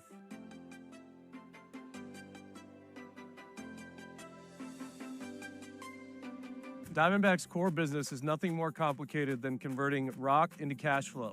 We own about 800,000 acres worth of leases in the Permian Basin, all based in Texas. We've grown significantly over the last 15 years. Started with almost nothing, about 30,000 acres, and now here we are today at a differential size and scale. The differentiator for us has been our ability to convert that rock into cash flow at cheaper prices and cheaper cost structure than anybody else, which has allowed us to acquire a lot of assets and grow our oil production significantly. We estimate we're only getting about 10% out of the oil in place out of the ground today. Diamondback is kind of the poster child for this shale revolution in Texas, and that wouldn't be possible without free markets, capitalism, and a supportive regulatory environment. There we go. Back to action. Black Gold on the move. Trey Goodman brings them to the line, a 2-by-2 set. The running back flanked to his left. Need a play right here from Joe Levette. It would be Joe Levette time. Here we go. Goodman takes a step, shoots it out there, has Joe Levette on a corner route, and he's going to shoot him just a little bit too far. He got tangled up with number 4 from the Toros, and it's incomplete. Yeah, Coach, I mean, it looked like Joe Levette stopped on the route to try to take a peek at where the ball was, but I'm going to be kind of critical on Goodman on this one. It looked like he had a lane on the right side. We mentioned that he was able to find that running lane on the last play. He kind of had it on the upper side of that field on that one, decided to throw it instead. Really want him to tuck it and run it anytime he can, see open field. 2nd down and 10 coming, 2-by-2 set. Goodman brings him to the line. Takes the snap. Going to hand the ball off on a delay right up the middle, and he's going to have about 6, give him 7 yards on 2nd down. Going to be a 3rd down and 3. The play caller had a great play right there for them, for their rush on a delay. And that was Garrison Johnson from Syracuse. Good run by Johnson, as he has a little bit more speed than Samuel. A little bit more elusiveness too. So on those draw plays, when some of that pressure might be creeping in, you want him to sort of dance around in the pocket area, find that daylight, and burst it out. Here we go. Goodman brings them to the line, a 2-by-2 set. Samuel flanked to his left. The blitz is on. They timed it perfect. And Goodman sneaks around the left-hand side, still on his feet, and spins into the end zone. That's going to be a tall City Black Gold touchdown. A great call by Goodman as he looked like he handed the ball off, and he kept it around the left-hand side, has the speed, and turned the corner. A great spin at the 5-yard line to get into the end zone. Touchdown, Black Gold. Coach, that was that perfect play call at the perfect time, right? We saw the blitz coming right through the A-gaps on both sides of the center, and you fake that handoff right up the middle, right into the blitz, and just peel out. And, we talk about Goodman, what he can do with his legs. Man, we got to see more of that kind of play action and give him the opportunity to make plays on the ground to open up some of that passing opportunity. Absolutely. Godina, tease it up.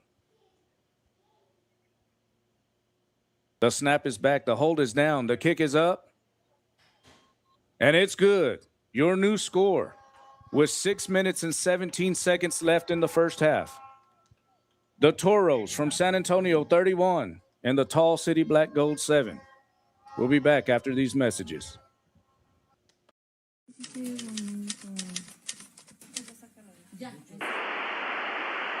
It's a Mexican treat, Jumborito. What a fun place to eat, Jumborito. No one makes them bigger or cooks them better than burritos at Jumborito. A tasty treat, Jumborito. And good lean meat, Jumborito. Morning, noon, or night, anytime is right for a Mexican treat, Jumborito.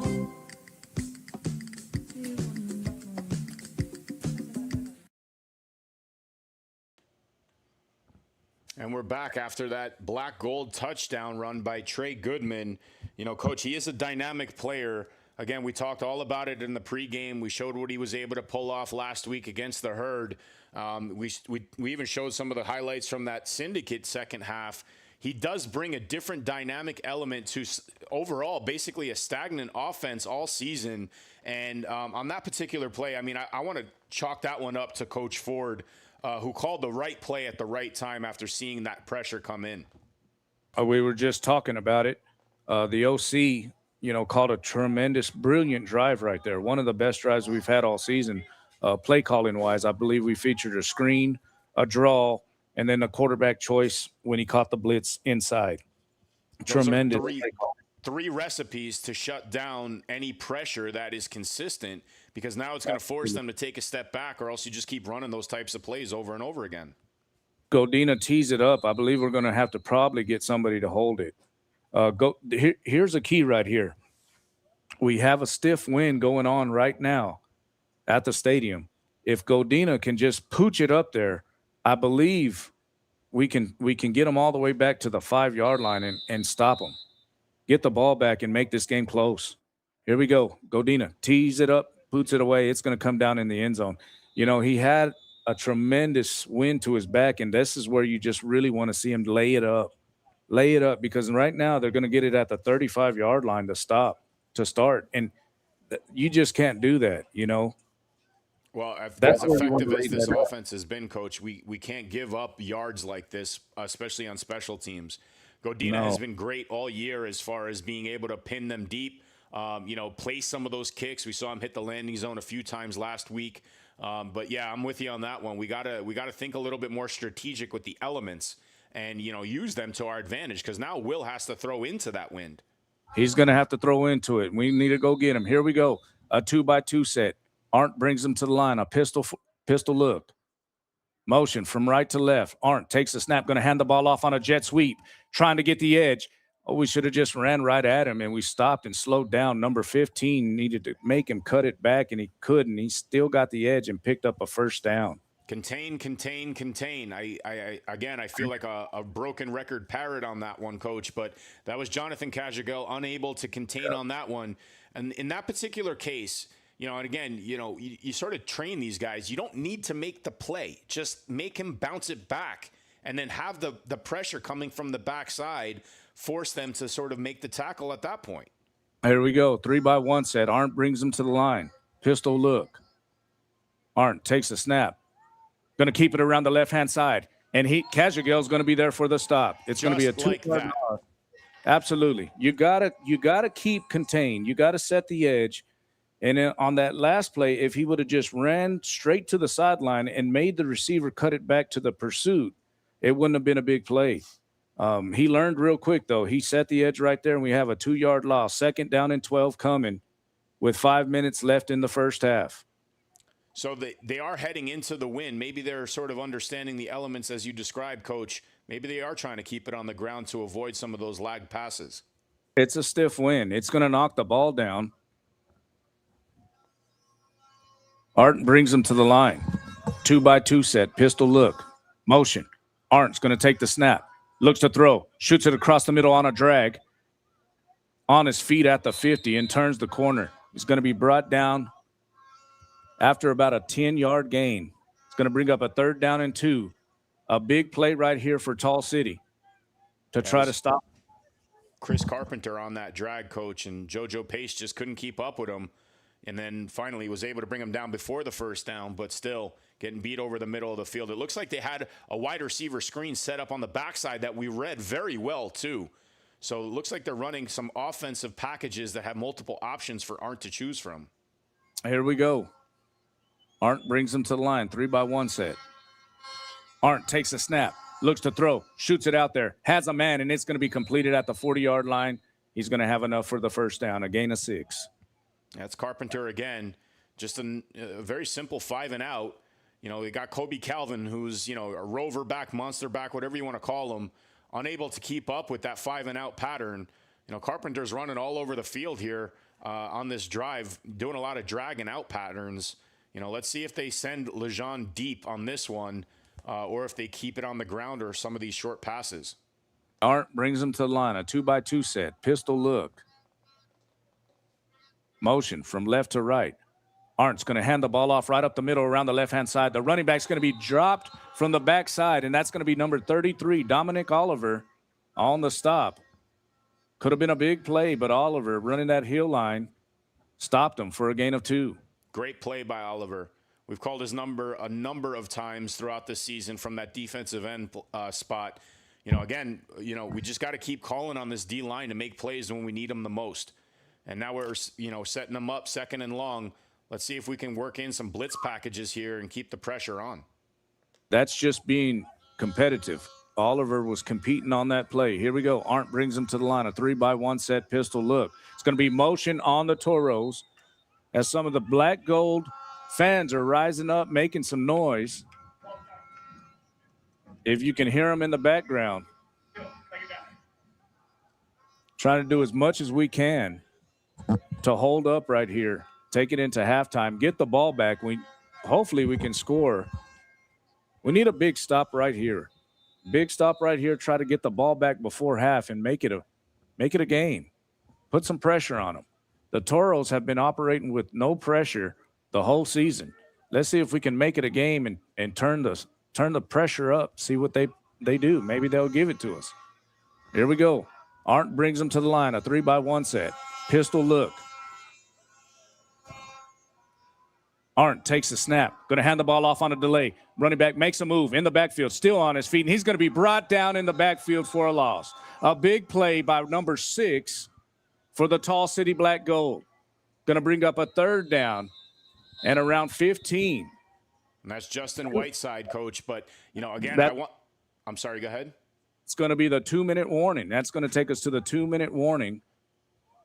Yeah, huge play by Whiteside again, but again, contain. They were able to bounce that play and force them back inside, and I guess that's really where the pursuit comes in and where Whiteside was able to make the play. With the 2-minute warning, we're going to step aside for 30 seconds. You're watching Tall City Black Gold, brought to you by Hydro Source Logistics.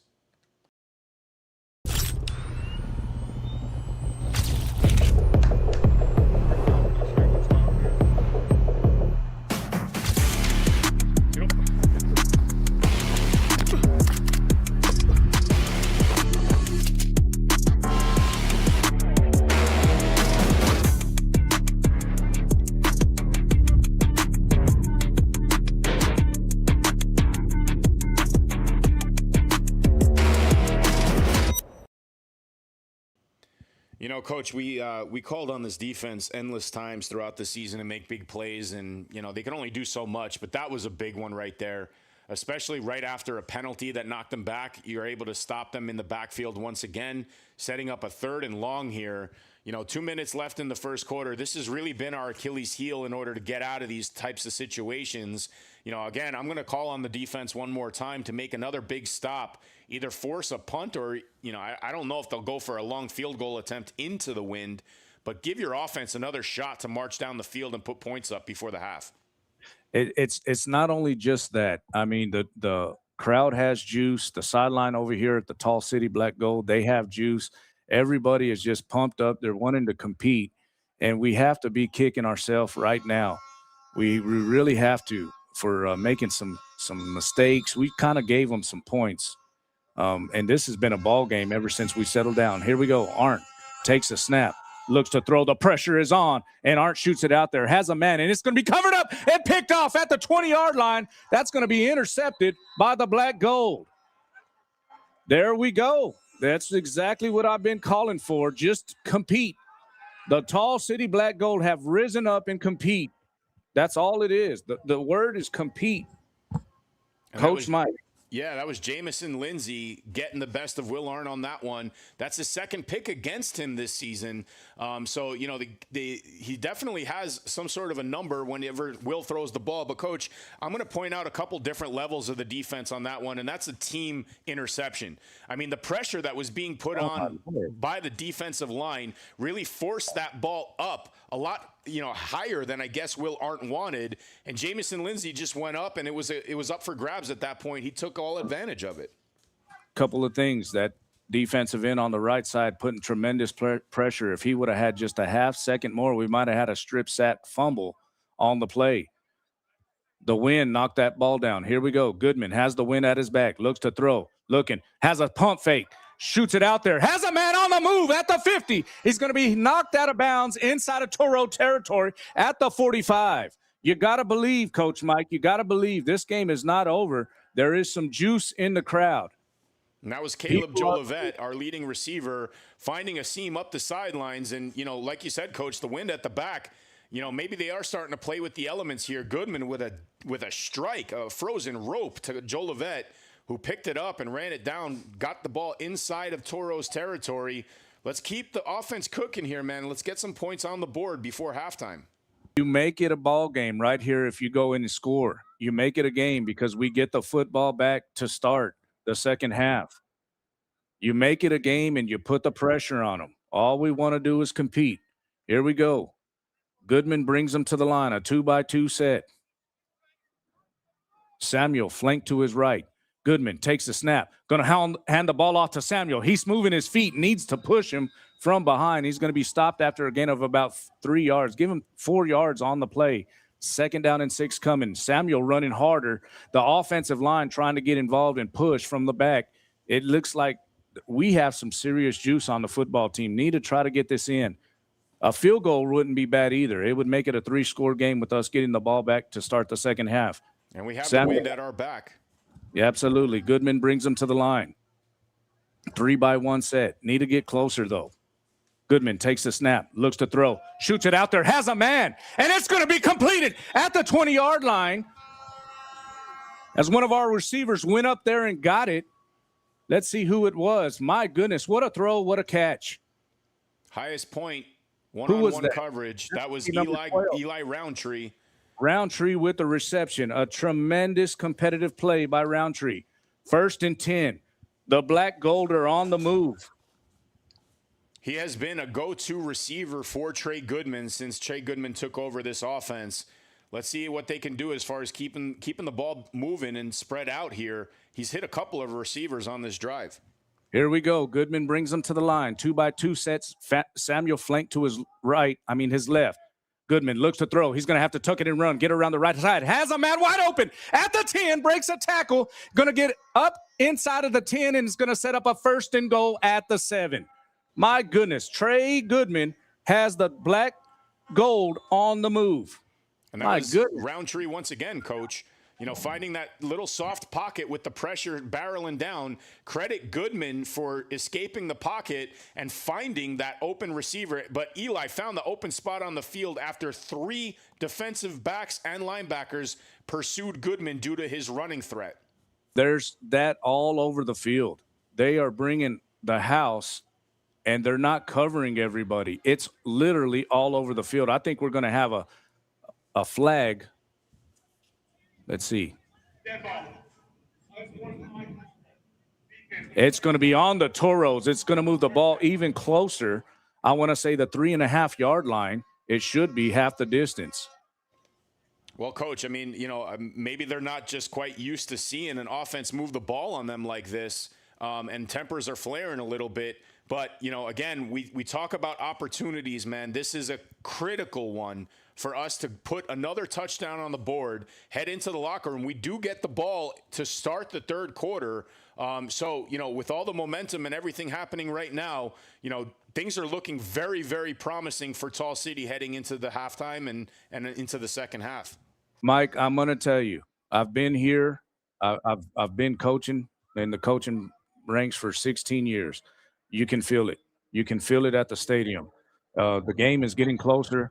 The guys in the gold believe, they're competitive, and they got a shot. They got a legit shot to make this a ball game. They're making no mistakes, and they're just playing them and competing, and it's a game. Goodman brings them to the line, 2-by-2 set. Watch Goodman on the quarterback zone read right here as they're coming with the blitz again. Goodman takes the snap, looks to throw, shoots it over the middle. It's going to be incomplete. I kind of like to give Goodman an option on this play, an option of running or throwing on this play. I'd like to play action and boot him out. Yeah, get him on the move. With 44 seconds left, we still have that timeout, so we can still play around with the clock if we have to. But I would like to see – I'm with you, Coach. I'd like to see some sort of an option RPO, give him an opportunity to put it in with his feet as well. He's been very effective with that. Absolutely. 2nd down and goal coming for the Black Gold. You got to punch this in for a touchdown right here. You're down this far. Go ahead and punch it in. Goodman brings them to the line, a 2-by-2 set. Goodman takes the snap, looks to throw. He's going to have time. Still scrambling. Gets out of trouble in the backfield. Still looking. He's making too many moves, and he's going to be sacked at the 11-yard line. That was a mistake. He should have thrown that through the back of the end zone. Definitely. He's got to understand the situation there, Coach. The clock is really an important factor. And running, 22-21. I think Coach Blackshear is going to call a timeout, which I believe this might be a mistake. He's going to kick the field goal. I would like him. They called a timeout. Let's see, how much time are they putting back on the clock? I believe they're going to put a little bit more time back on the clock. I think he called the timeout early with 33 seconds left. So it's going to be a 3rd down and goal at the 11, call it the 12-yard line. It's going to be regardless, Coach. I mean, Goodman did a phenomenal job breaking the tackles on the far side of the field, worked his way to the near side, kept his eyes down the field looking for a receiver to get open, didn't find one, and that's where, I guess some experience comes into play. You got to get rid of that ball. Throw it to the sidelines, throw it through the back of the end zone, do what you got to do to just get back to the original line of scrimmage and run another play. Well, I believe we have 0 timeouts left in the half. I believe there's 0 timeouts left because we have already used 2 of them, I believe, on this drive. And I think we only have 2 in the first half. I believe that's what we have. So here's the deal. If we do get stopped in bounds, there's 33 seconds. You got to talk to your field goal team right now and have them ready so they can get up to the line, snap it, and we can kick it. Because I don't believe you get another playoff if you're not fast about it. Here we go. Goodman brings them to the line. A 2-by-2 set.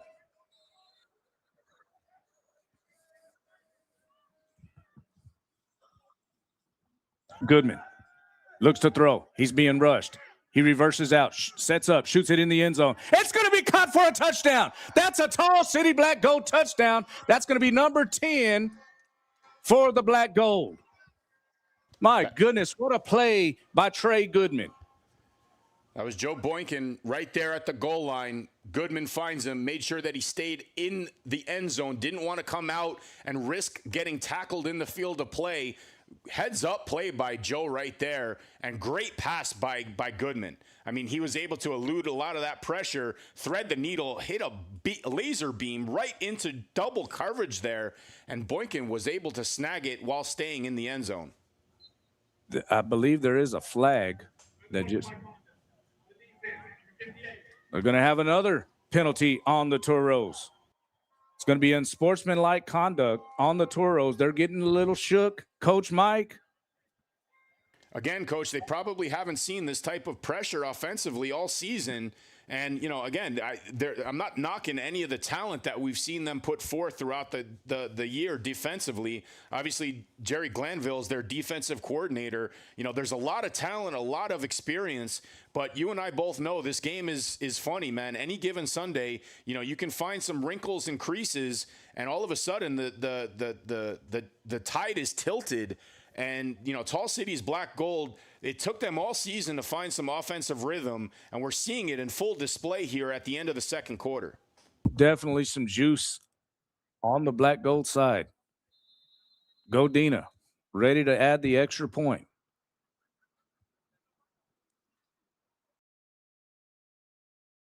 The snap is back. The hold is down. The kick is up. And it's good. Your new score with 26 seconds left in the first half. The San Antonio Toros 31. The Tall City Black Gold 14. We'll be back after these messages.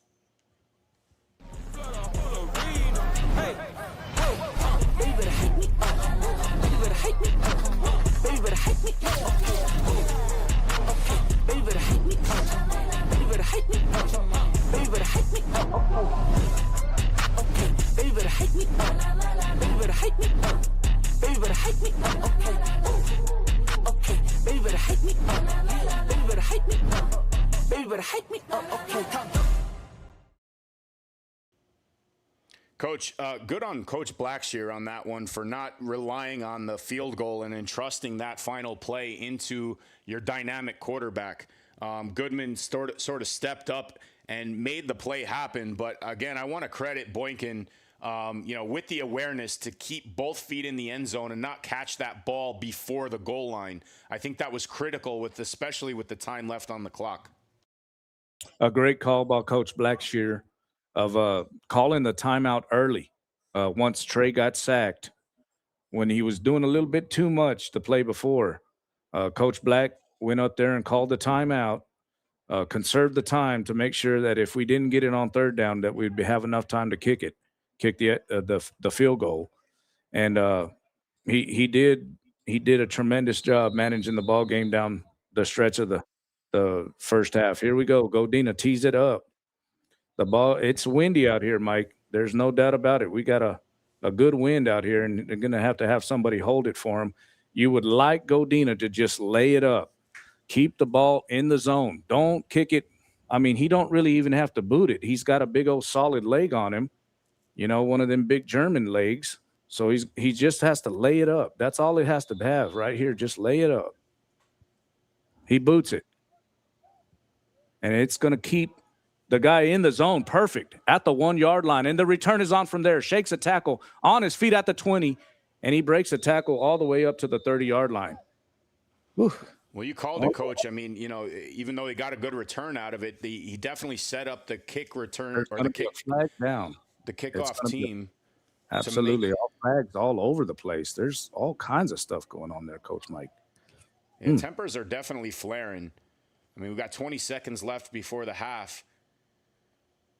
Maybe timing is a good way to maybe it's going to be good to get these guys into the locker room and get some heads cooler a little bit. But to that play by Godina, Coach, like you said, you give your kick coverage team an opportunity to make a play, right? And we can't by any means be satisfied with the way everything has gone in this first half. We've closed it out pretty well, but we also have to remember this team hurt us very strongly at the end of the first half. In San Antonio, Will Hart found his receiver for a touchdown with only 9 seconds left. So we got to be very conscious here not to get beat deep like we have a couple times in the first half here. Absolutely.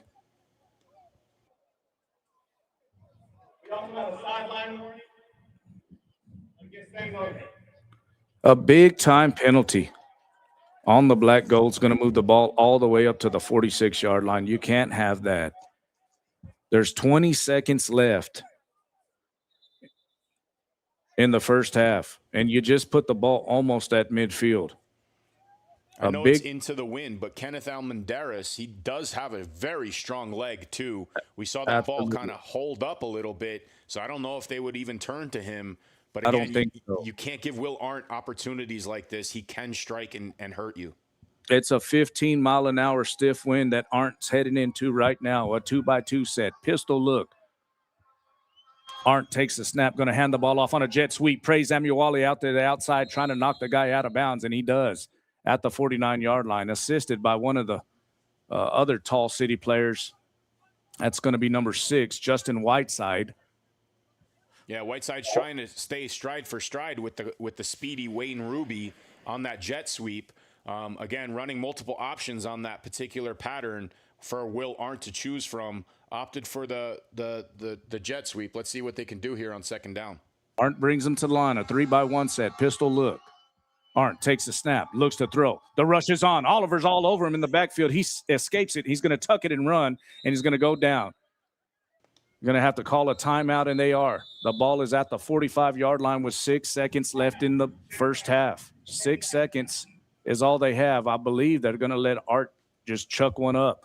I would like to see a 3-man rush and put the extra defender back there to try to knock the ball down. It's going into the end zone, I guarantee you. Yeah, he did slide before the sticks, but like you pointed out, Coach, with 6 seconds left, it's sort of irrelevant. This is going to be the last play of the first half, barring another penalty. But, again, we talk about the pursuit. That lane opened up very wide in the middle for Arndt to sneak out, and we have seen him be effective with his legs in the running game. He's not nearly as dynamic as Goodman, but he is still very effective. Third down from the 45-yard line, Will Arndt has a cannon that he can dump it out, and we have seen the wheels of his receivers on the outside. We cannot get beat deep on this play. I'd love to see 4 safeties deep. Love to see it. You get your big, tall, wide receivers just back there to knock the ball down. Right now, if we gave up any kind of points, it would be a gut punch because we've done everything we had to claw back into the football game. We've dominated the second quarter. We have got to stop them right here. Arndt brings them to the line, a 2x2 set. And I don't believe we're going to have the 4 safeties that I want back there. It's going to be a cover 4 we're looking at. Arndt takes a snap, do have a penalty, and it's going to be on us, and it's going to be completed, but it's not going to end. The half will not end on a penalty. It's going to move the ball up 5 yards to the 40-yard line, and they're going to have another go of it. Yeah, we just got a little happy with that one, Coach. And again, discipline, fundamentals, you basically gave him a free play here. And, again, we've seen Will Arndt hurt us in previous games with, free plays and extra opportunities. It looks like they actually might try the field goal attempt now. Well, they're going to take the play. They're going to take the play because it was completed, and they're going to call their final timeout. They get 1 more yard. Instead of the 5-yard penalty, it's going to move the ball to the 39-yard line because he did catch the football. It's going to give them 1 more yard because they took the completed pass. They had 1 more timeout left in the half. Now, this is the final play barring a penalty. We cannot give up anything. We've worked too hard to get back in the football game. I'd really like to see our 2 big, tall wide receivers play safety on us, get them back to the goal line, just knock the ball down. Let's go into the half and try to get back into the game when we get the football back to start the second half. Cannot give up anything right here. It would be really big-time gut punch if we did. Yeah, we gotta definitely keep points off the board. I mean, the wind is so powerful, Coach. It's knocking the ball around after it's set. So, I guess a field goal is sort of out of the equation regardless. Kenneth Almendares definitely has the leg from this distance, but with the wind, it's too risky for the Toros. They're looking to strike with 6 on this one. The top of the screen, number 15, they're trying to get him isolated on a go route. Number 15 is who they're trying to go to, and we have him double covered. We have 3 safeties back deep. And I do believe we're going after him with the rest. We're sending 6. And we do. They're going to catch the ball and then lateral it backwards. He's going to lateral it again to Arndt. And Arndt's going to toss it backwards to number 11. Maybe we can catch him and get the ball, but we're going to tackle him at the 39-yard line. A gain of nothing, and that's going to be the end of the first half with your score. The San Antonio Toros 31, the Tall City Black Gold 14. That's the end of the first half. You're watching Tall City Black Gold Football, brought to you by Hydro Source Logistics.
At Raising Cane's, we're hyper-focused on being the best at what we do and getting it right every time.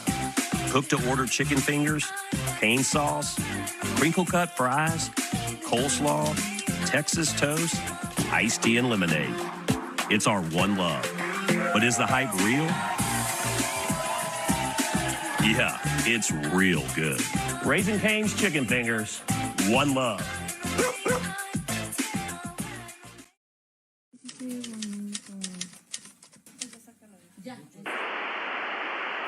It's a Mexican treat, Jumborito. What a fun place to eat, Jumborito. No one makes them bigger or cooks them better than burritos at Jumborito. A tasty treat, Jumborito. And good lean meat, Jumborito. Morning, noon, or night, any time is right for a Mexican treat, Jumborito.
Diamondback's kind of the poster child for the shale revolution. You know, we started in 2012, we went public with 3,000 barrels a day of production, and now here we are doing 900,000 barrels a day of production. We continue to look for ways to grow the business organically and inorganically, like we've done over the last decade and a half.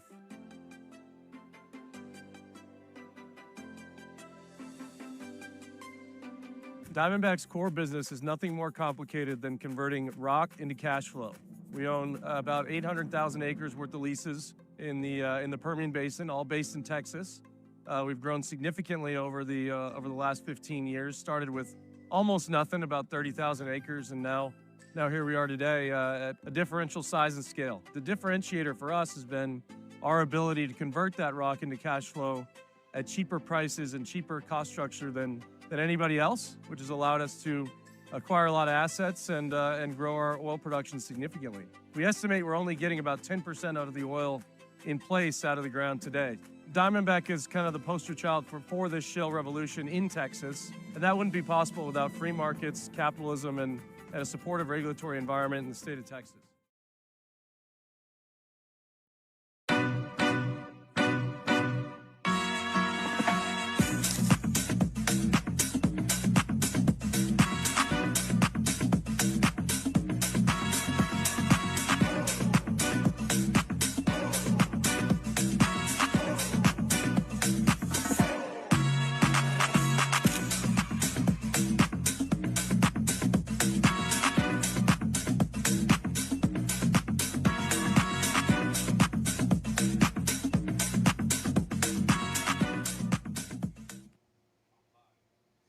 And we are at the half. Tall City Black Gold making a statement in that second quarter, crawling back as much as they can into this one.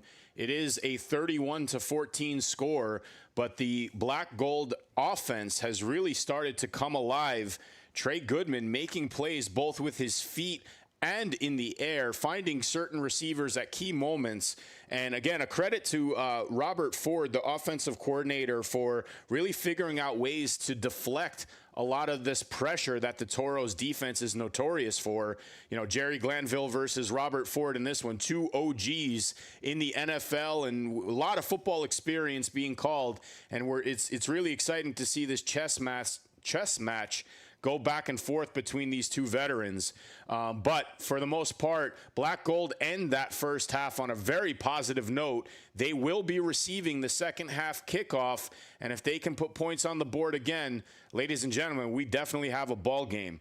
So with that being said, we're going to step aside for another commercial break. At the half, Toros 31, Black Gold 14. You're watching Tall City Black Gold Football, brought to you by Hydrosource Logistics.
At Raising Cane's, we're hyper-focused on being the best at what we do and getting it right every time.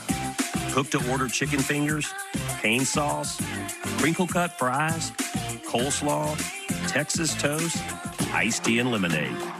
It's our one love. But is the hype real? Yeah, it's real good.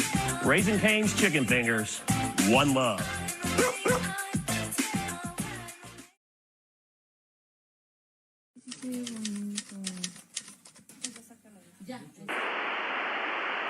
It's a Mexican treat, Jumborito. What a fun place to eat, Jumborito. No one makes them bigger or cooks them better than burritos at Jumborito. A tasty treat, Jumborito. And good lean meat, Jumborito. Morning, noon, or night, anytime is right for a Mexican treat, Jumborito.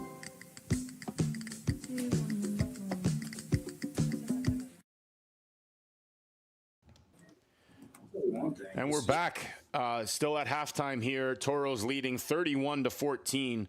But once again, if you're just joining us, the Black Gold offense clicking on all cylinders in that second quarter, making it a game.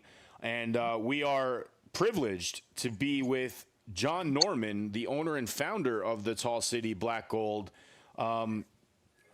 Coach, player, owner. Mr. Norman, what do you have to say about what you're seeing from this team against a team like the Toros here tonight? Yeah, man, I'm excited that we fighting back. It's been a tough year this season. But we got our quarterback Trey Goodman. He's been with us, but he missed the last game that we played against the Toros. So. He's just getting his feet under him, getting some plays, and getting more comfortable back there. And man, I'm excited, man. Defense is playing really well, especially towards the end of the first half. And so, I'm excited to see what we do when we come out the second half.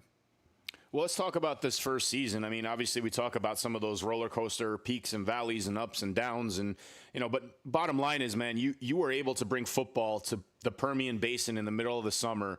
You give an opportunity not only to the players and the coaches to get out there and get some film on them and get some plays under their belt, but you also gave the community something to root for, cheer for, build on, claim it's their own. Especially the youth. I mean, and I want to really highlight that because, some of the initiatives that you've put forth throughout the season were really centered around the youth in the Permian Basin, the Midland, Odessa area, both with football and cheer. What do you have to say about all of that as far as the season sort of unfolded?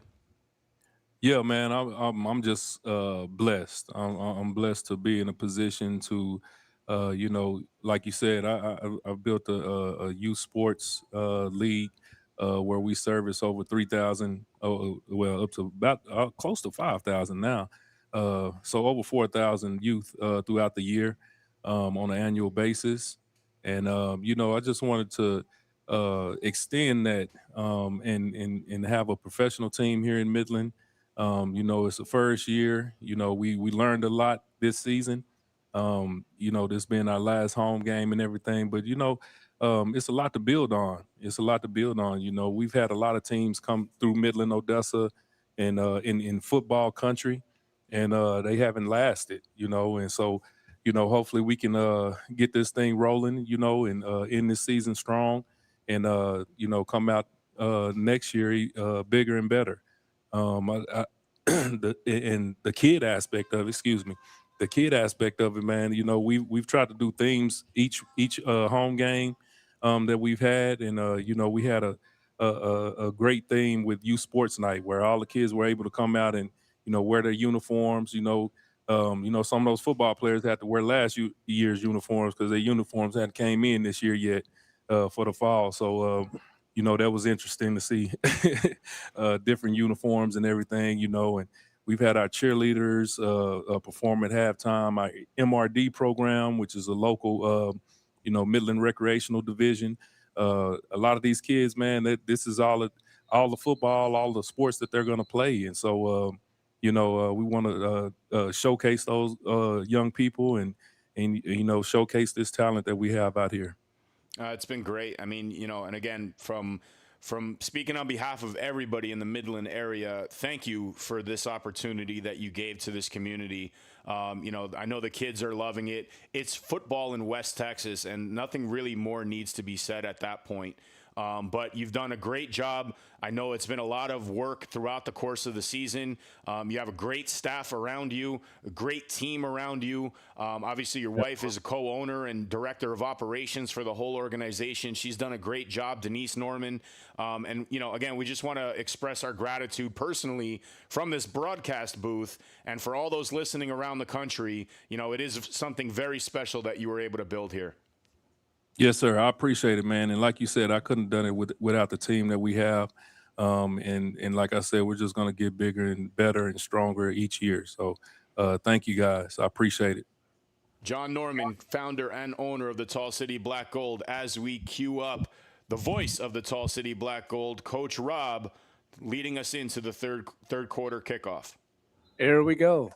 The kicker tees it up, and he's going to boot it away. It's going to come down in the end zone. Doesn't reach the zone, so we're going to have the football at the 35-yard line to start the second half. 31-14 is the count. Toros on top.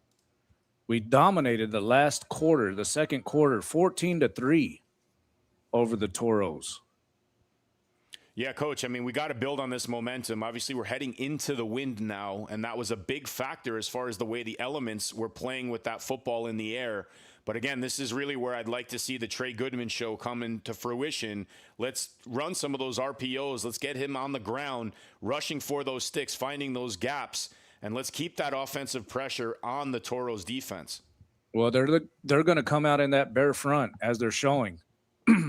They got 5 down linemen, and they're going to blitz off of it. They're coming with 6. Goodman brings them to the line, split backfield, takes the snap, going to fake the ball. No, he's going to hand it off to Samuel, and he's going to be hit in the backfield and drop. See, I don't like that formation for us, that split backfield. What it does when we bring the other running back in, it brings another blitzer in. That's what they're doing. Whenever we're going split backfield, they're just bringing the guy down and coming full steam ahead.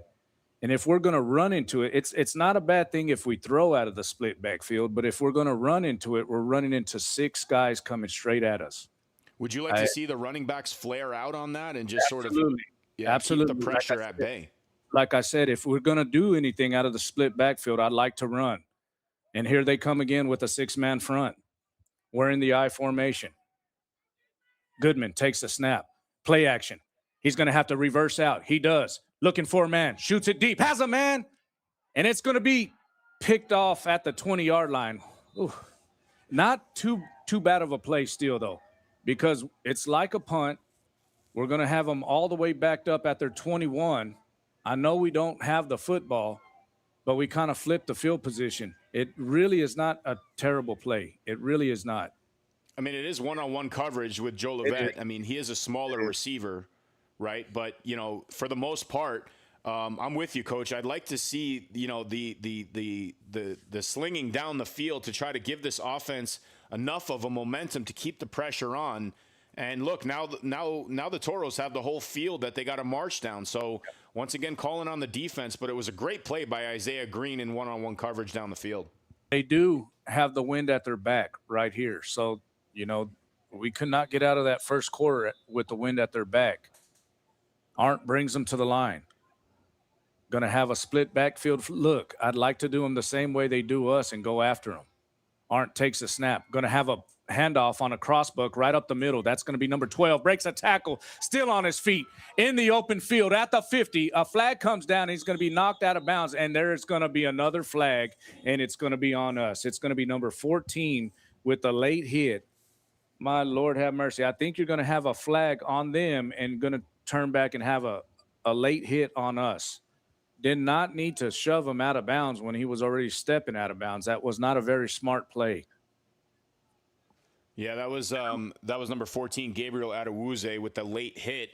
I couldn't see who the hold was on the Toros. The officials are talking about it. Would this offset it, Coach, or would the late hit take precedent? No, it's not going to take precedence, but what it's going to do is it's going to be a spot foul for them, and then they're going to tack on the 15 yards for against us. A spot foul, which was a hold or a block in the back, I believe it's on them. Here's the call.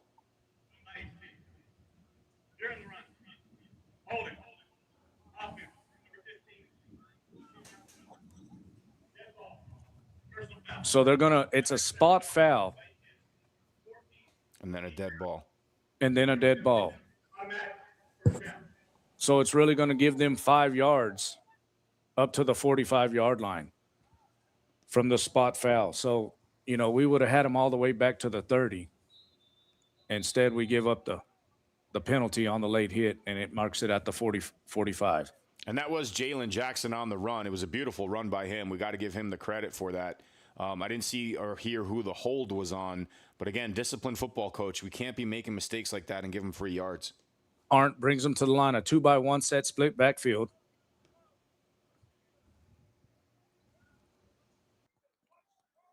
Arndt takes a snap. Look to throw. Looking. He's going to have to tuck it and run. Praise Amuwali's all over him in the backfield. Misses the tackle. Shoots it. They're going to have a flag for a hold on them. And we got a pick. An interception. The black gold with a pick, with a turnover. And he's still not touched. That's a live ball. He's moving down the field. Hold on. They're not going to mark him out of bounds. He was not out of bounds. I don't believe. Oh, that's a real heads-up play by the cornerback as he picked the ball off, got up, and took off down the field.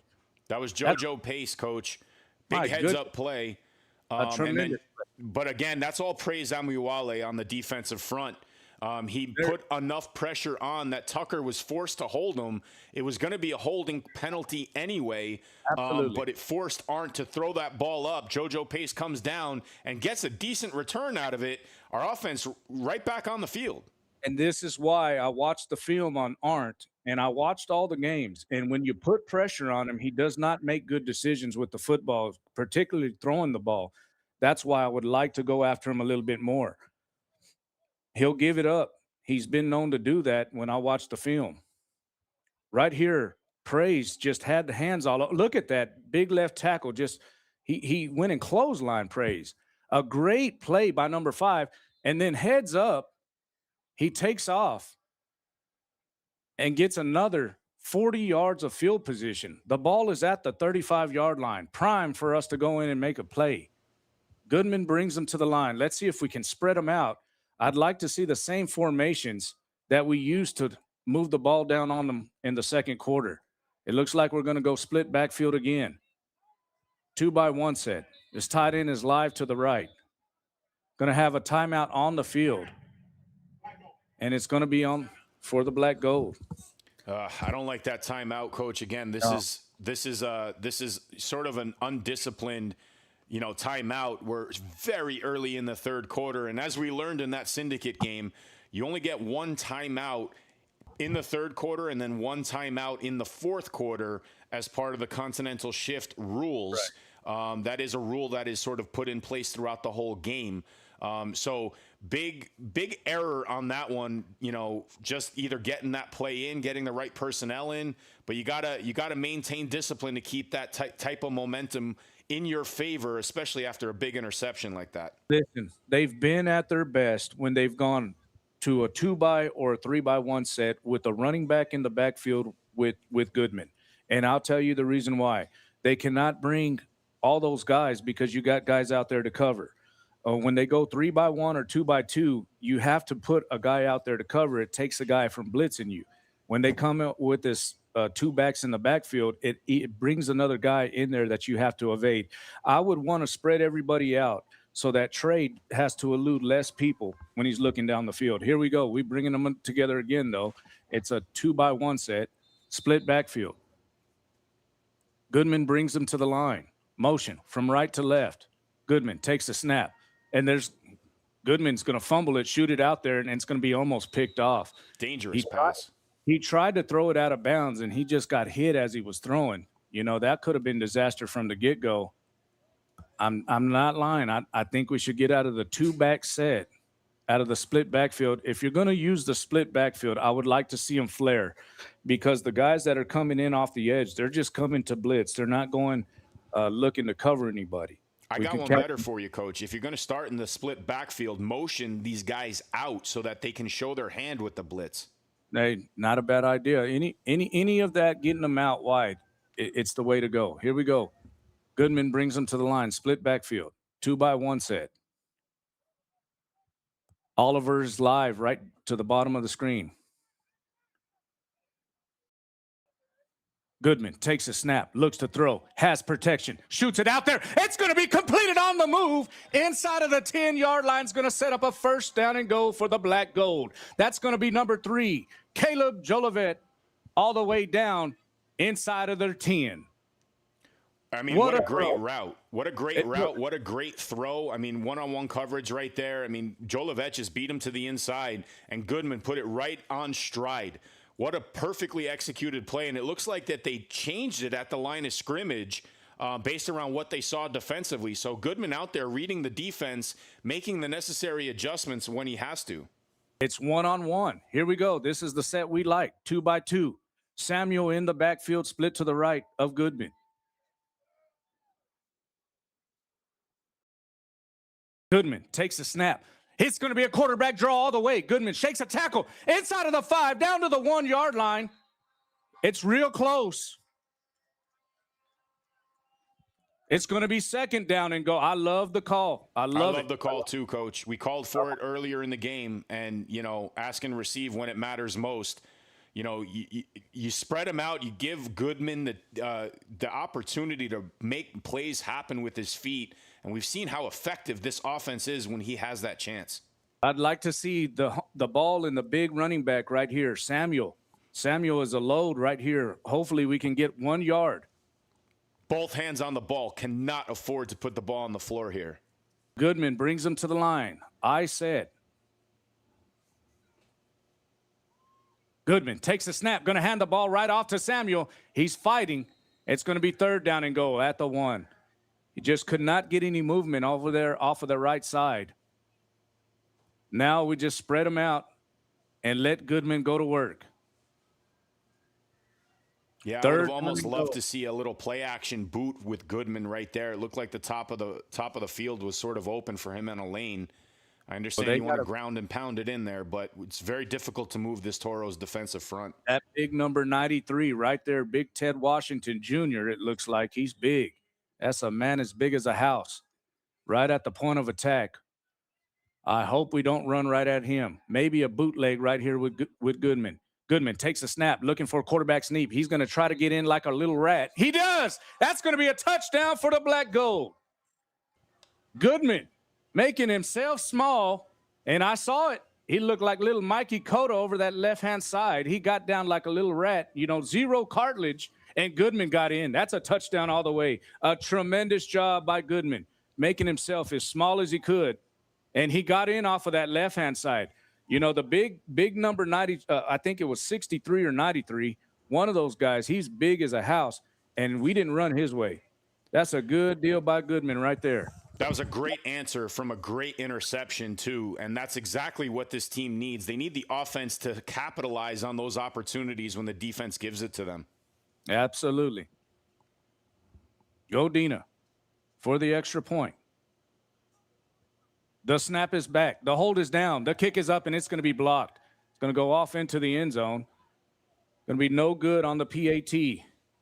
Your new score with 10 minutes and 56 seconds left in the third quarter.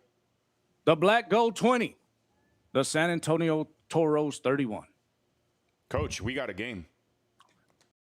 Have you tried the new Chick-fil-A Jalapeno Ranch Club? Did you say ranch? I need a little ranch. Ranch, come meet me at the ranch. Ranch, I wanna let my boo stop loud. Candied bacon. Step forward, one step back. Take your A buttermilk ranch bun. Put your hands up high, drop down low. With a jalapeno kick. The way it goes at the ranch. Introducing the Jalapeno Ranch Club. It's Chick-fil-A chicken, all ranched up. At Raising Cane's, we're hyper-focused on being the best at what we do and getting it right every time. Cook-to-order chicken fingers, pain sauce, crinkle-cut fries, coleslaw, Texas toast, iced tea, and lemonade. It's our one love. But is the hype real? Yeah, it's real good. Raising Cane's chicken fingers, one love. Yeah, Coach, we're teeing up a replay of this blocked extra point, but I want to go back to what Trey Goodman has done with this offense. We saw the adjustment he made pre-snap on that long pass to Joe Levette. Didn't get into the end zone, but got him set up first and goal inside the 5. And then, after a botched running play, you realize you can't really move the pile backwards like that. You give the ball to your playmaker's hands and say, here, get a 6. And that's exactly what he did. Well, they were playing single safety high, and they were playing him to the top of the screen. He kind of like motioned something to the wide receiver at the bottom of the screen, meaning that he was going to have one-on-one. Here we go. Go, Dina. Tease it up. It's going to come down at the 1-yard line. It's going to bounce and be picked up. The return is on from the 10. We're going to have a hand on him. There's a flag down, and he's going to have a long return. He gets out to the 50, turns on the speed at the 30, but I believe it's coming back. There is a flag down, and it's right over here at the 20-yard line. That's going to be a touchdown standing, and I don't believe it's going to stand. You got the white hat that's standing right at the 30, and I believe this is coming all the way back. Lucky break on that one. The feed got caught in a loop of that replay. We missed it here on the broadcast, but it was a great call, Coach. And, again, definitely caught a break with the penalty once again, but we can't be giving up those big plays after having a momentum shift in our favor like that. Absolutely. But the flag was at the 21, so the ball's going to be around the 11-yard line to start. They're going to back them all the way up because it was outside of the 20. I believe the ball's going to be set around the 11-yard line. Well, I mean, again, now we give the defense an opportunity to play our game with the long field and really keep the pressure on Will Arndt. And as you pointed out, Coach, in some of the film sessions you've watched on him and, what we've seen here tonight, when he is under that pressure, he does throw balls up that our D-backs can go up and grab. Let's see if we keep that momentum swing and get the ball back into Goodman's hands and really make this a one-possession game. There we go. Arndt brings them to the line, a 2-by-2 set. The flag was at the 24, so they moved the ball back to the 14. Pistol look. Arndt takes the snap. There's going to be flags all over the place before the play. And the black gold fans are going crazy. If you can hear the vuvuzelas out there, paying homage to the World Cup. Out here going crazy, trying to make a lot of noise. It was a false start. It's going to move them back to the 10-yard line. 1st and 15 for the Toros. They are in trouble. Arndt brings them to the line. 2-by-2 set. Running back flank behind him. Motion from right to left. Takes the snap. Going to hand the ball off on a trap up the middle. There's nothing doing. We're going to bring him down after about a gain of 5. We had him at the line of scrimmage, and he had a good run, number 2, for the Toros. A good run of 5. It's going to bring 2nd down and 10.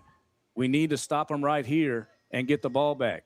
They do have the wind at their back, and it's very important that we stop them. Yeah, we got to be very conscious that Will Arndt still has that arm and can hurt us deep, too. Here we go. Arndt brings them to the line, a 3-by-1 set. Pistol look. Arndt takes the snap, looks to throw. A stop route. It's going to be popped up in the air and incomplete. And that's Praise Amuwale on the batted ball. There's going to be a flag over here on somebody. Hopefully it's not one of us. Oh, my Lord.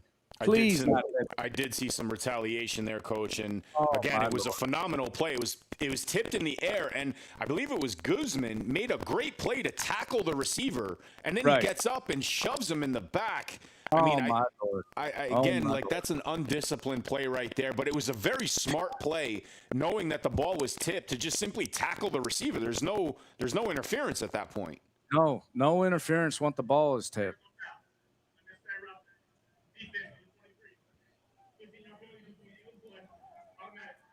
My goodness, a big penalty on the black gold. And that is on Guzman for that shove after the play, Coach. And not have it. You can't have it in this situation, especially with the momentum swing. And, you know, Toros really hurting themselves with penalties. And you literally just gave it right back to him. Gave it to him. A great play by Praise, putting the big paw up and getting the hand on the football. Arndt brings him to the line. A 3-by-1 set. Pistol look.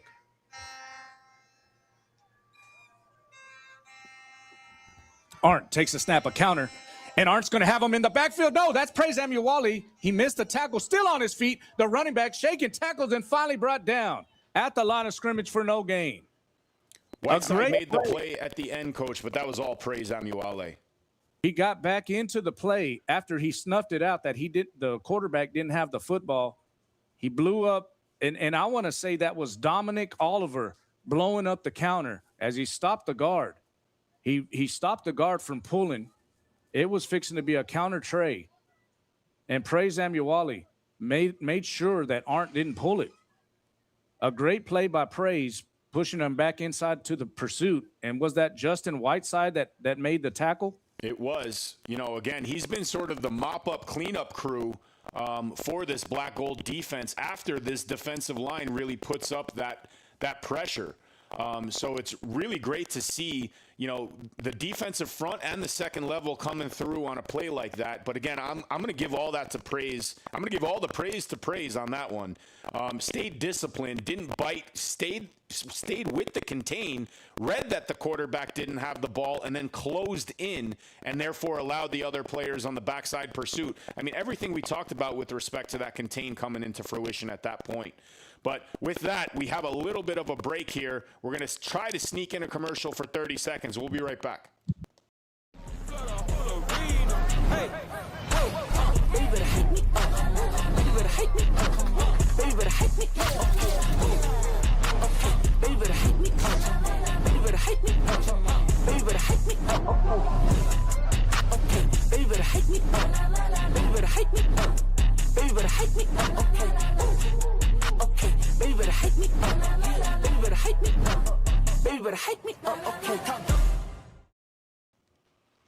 Well, Coach, I mean, it looks like we had an injury on the field. That's why we had a timeout. But, you know, we look at some of the defensive plays that we're making. You know, obviously the penalty hurt. We got to maintain discipline. I know it's chippy out there, and we just got to maintain our ability to make plays when they matter most. But overall, I mean, what do you like what you're seeing out of this defense so far? They're playing inspired. They're playing with their hair on fire out there. And sometimes, you know, it's a great thing. It's a great thing to play like that all the time. It's just, you got to play with your wits. You got to bring your brain into it. You know, it's a passionate game. It's a game of momentum. We've dominated the play since the start of the second quarter. It's like they switched and said, you know what, we're tired of getting pushed around by these guys. They're football players just like us. You know, they're pros just like us. We need to come out here and compete and not get kicked down the field. And they've been doing it since they made up their mind to compete. The defense rose, and you can feel the energy. If you're here in Midland, you could feel it turn around the second quarter. The sideline for the Black Gold were inspired. They were hooping and hollering. The offense got out there and said, "Hey, we got to play with a little bit more." And if you've seen this, what you're seeing, the offensive line is playing great football for the Black Gold. I'm not lying to you. You know, a lot of lines that have played against this Toro team have just really given up. They have not even competed. Somewhere through the second quarter, the offensive line of the Toros has said, you know what, we're pros too. We're going to go out there and fight for our brothers. That's exactly what they've done. You know, Trey Goodman coming out here and inspiring the whole team, offense, defense, special teams. Looks like we got a man down. I don't know which one it is. Yeah, it's significant enough, Coach. The entire Black Gold team went over, bowed their head, said a little prayer for him. You know, showmanship. I mean, you leave everything on the field like this, but at the end of the day, these guys are all competing for the same purpose. And you hate to see injuries. You hate to see guys go down like that. But it was a nice show of faith by the Black Gold team to get out there and at least show some concern. Is that one of our guys that went down? Do you know? I didn't get a chance to see it, but nonetheless, man, I mean, again, an injury is an injury, regardless on what color jersey you have. You never really want to see that in this game. Let me see. They're wheeling one of the players off, and I believe it's one of their guys. I'm looking. He's being wheeled off on the stretcher, headed towards the ambulance. Well, we're gonna step aside out of respect, and we really hope he's okay. We'll be right back in about 30 seconds.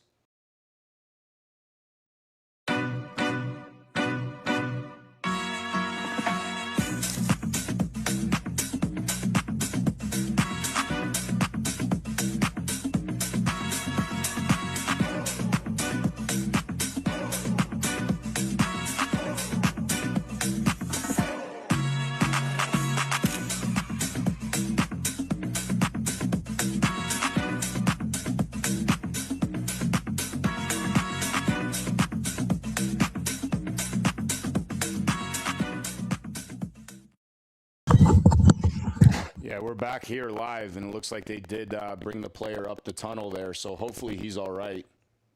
I do believe it was one of our guys. That's what they're saying is one of our guys. I don't know which one it was, but nevertheless, a big loss for us. Arndt brings him to the line, takes the snap, looks to throw. He's looking that way, shoots it out there, has a man on a double go, and it's going to be caught in stride all the way down to our 20-yard line. Oh, my Lord. They picked on the same guy. They picked on the guy that just went out. Yeah, that was Chris Carpenter making moves at the wide receiver position, and he's shown the ability to break away and then find that empty space. And again, you with the wind at Will Arndt's back, you give him that time in the pocket, he's going to find those guys down the field like that. Again, safeties really need to stay disciplined in whatever coverage and just make sure that nobody's able to get around them. Yeah, they picked on the corner, the outside cornerback that went down. We have number 5 out there right now. Arndt brings him to the line, a 2-by-2 set. Running back Jackson right behind him. Takes a snap on a speed sweep, and that's going to be number 15 staying at home. Stopping him in the backfield, that's going to be number 15 and 30. Let's see, 37. That's Leach. And number 15, Kajigo. Staying at home. That is really good play by Kajigo, staying at home over here on the speed sweep. A loss of 2 on the play. Check that. They're going to call it at the line of scrimmage. 2nd down and 10 coming. We've seen him be effective both inside interior and outside on the edge. That one outside in. Great play by Jonathan there.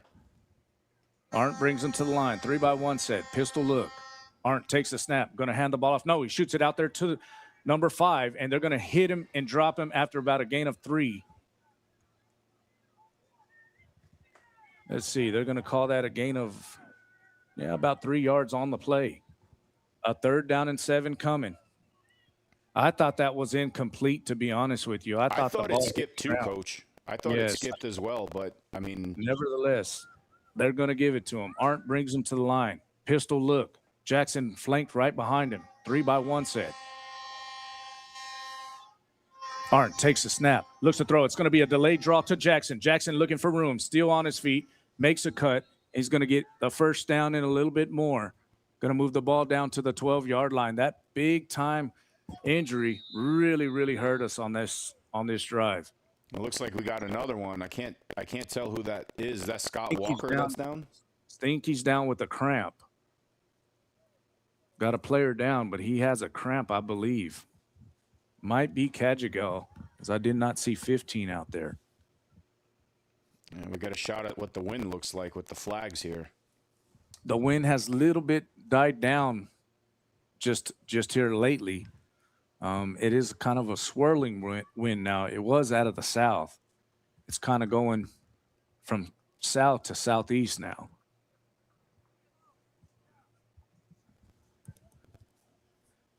Had a player with the cramps. I think he's going to be okay. Got to hydrate that. Looking at him, I think that's Whiteside. Let's see. I can't get my eyes on him. 1st and goal. Check that. That's going to be 1st and 10 at the 11-yard line. Can get a 1st down at the 1. Arndt brings them to the line. A 2-by-1 set. An I formation. Going to try to run it right at us. Or watch the play action. Arndt takes the snap, going to hand the ball off to the running back. Makes a man miss in the hole. Hold on, there's going to be flags all over the place, but they're going to stack him up after about a yard gain. Yeah, it was a great open field tackle by Dami Ajay after he was forced to bounce it out. Jackson really had no seam up the middle, forced to bounce it on the outside, and it looks like it was a hold anyway. Going to have a big play. Big flag on the Toros again. Yeah. And they're killing themselves. Toros really hurting themselves with these penalties. This has been a really weird drive. You know, you think back to, you know, the return that, you know, sort of a touchdown that got called back, and then the personal foul that we had that, you know, just kept and then the injuries. Like, you know, this drive has really been an interesting one for the Toros. They have been effective, but once again, penalties really hurting them this side of the field. Here we go, a 3-by-1 set. Watch number 5 up at the top of the screen on like a wheel route. Arndt brings him to the line, takes a snap, and that's exactly what's going to happen. They're going to shake him at the line of scrimmage, trying to turn on the speed, and he gets inside of the 5. Arndt was going, they were trying to get number 5, and if you look at that play right there, because I watched their games, and you see this 3-by-1 set, they were trying to get number 5 on our number 5. The outside corner who got replaced, and they were going for the wheel route. Arndt just did not have enough time. Yeah, but he showed off his legs at the same time too, right? I mean, he's still very much a threat on the ground too, so we can't dismiss that. But I'm with you. I saw that play unfold. I mean, that was Carpenter doing an out and up, and, you know, I guess it just wasn't there. The pressure was collapsing that forced Will Arndt out of the pocket to make up those yards on the ground instead. Here we go. 2nd down and goal from the 5. Arndt brings him to the line. Split backfield. Watch the crossbuck to the left-hand side with Jackson. That's going to be a crossbuck to the right-hand side, and they're not going to have nothing doing. That's going to be a big stop by number 22, the big man, for the black gold, right in the middle, the defensive end, or check that, the defensive tackle. Yeah, that's Scott Walker. He, too, can play on the interior along with Will Green. Will Green has taken a lot of those double teams on, which has freed up a lot of those guys next to him or behind him to make those types of plays. But once again, the interior of the Tall City Black Gold not getting muscled around or pushed back at this end of the field. I really like the plays that they're making in the trenches here. 3rd down and goal coming. A split backfield look. 2-by-1 set. Arndt brings them to the line. Arndt takes a snap, looks to throw, looking, shoots it out there for a fade, and it's going to be caught, drop, caught again, and it's a touchdown. Oh, my Lord. A great play by the tight end, number 84, Oscar Cardenas. Oh, my Lord. What a play, though. You know, we tried. We had a real good coverage out there on that tight end. He put his hand right between him and the ball. And Cardenas just went up to make a play. He just made a play. He made a great play. I mean, that was a lot of focus and alertness on where the ball was, especially after it was tipped by the corner. I mean, again, Coach, you threw it out earlier. You know, sometimes you just got to tip your cap to a great play like that. I mean, there's nothing really you could do if you're the defensive back. You got your hands in there. You broke up the pass. But Cardenas definitely with the focus, you know, kept his eye on the ball as it was coming down and made the touchdown. Here we go. The snap is back. The hold is down. The kick is up. And it's good. Your score with 5 minutes and 41 seconds left in the 3rd quarter. The San Antonio Toros 38, the Black Gold 20. And, Coach, we're actually going to keep it here because we're going to do a special tribute to all of the sponsors and partners that have been a part of this first inaugural season with the Tall City Black Gold.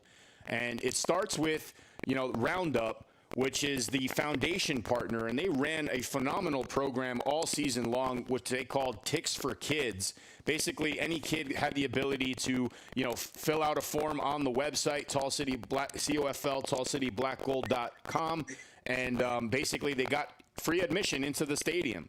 So Roundup was gracious enough to put that whole program together, so we thank them for that. Our home game day sponsors, LaFoy Real Estate Group, JMR Services, Diamondback Energy, HydroSource Logistics, they're the sponsor for today's home game. The player and organization sponsors, the YMCA, they actually opened up their gym to the players to work out throughout the season for us. Exodus has been a player rehab partner. The Wyndham Hotels and Resorts, they've been the player accommodations. A whole slew of food and restaurant partners, Tubby's, Chick-fil-A, Raising Cane's, Sire Brooks, the Chill Zone, Bean Theory Coffee, Main Squeeze Juice, Jum Burrito, The Spot, Dirty Birds, all of them really being an integral part of this inaugural season. We're going to get to the rest of this list at the next break, but we can't be thankful enough to everybody involved in making this season happen. Appreciate y'all tremendously. Here we go. The kicker tees it up for the Toros. He's going to boot it away. It's going to come down inside of the end zone, and the ball is going to be spotted up at the 35-yard line of the Black Gold. Need a drive right here. We had so much juice before the player went down. It was a tremendously bad break for us. Right before that happened, we had them all the way backed up inside of their own 10. And we had the tremendous boneheaded mistake of a personal foul late. I don't believe it was a late hit. It was an unnecessary roughness or something like that. No, it was an undisciplined shove in the back after the play. And, you just can't have that. It's just not acceptable. There's no excuse in the world that can make that justifiable. Not winning football. Here we go.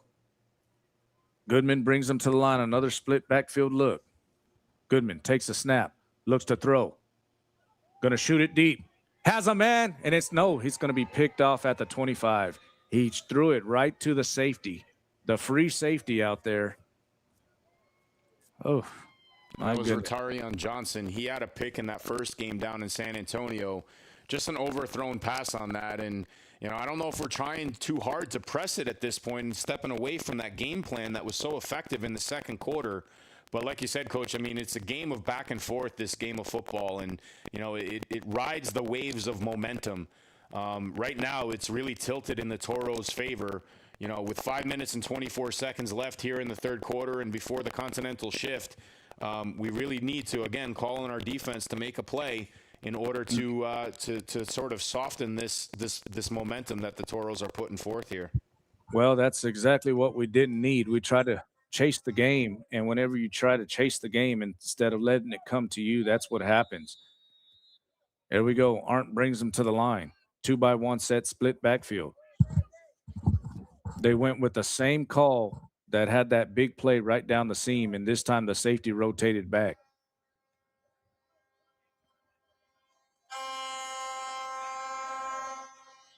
Motion. Jackson. Arndt takes the snap, going to hand the ball right up the middle, and that's going to be Big Will Green saying no, no, no.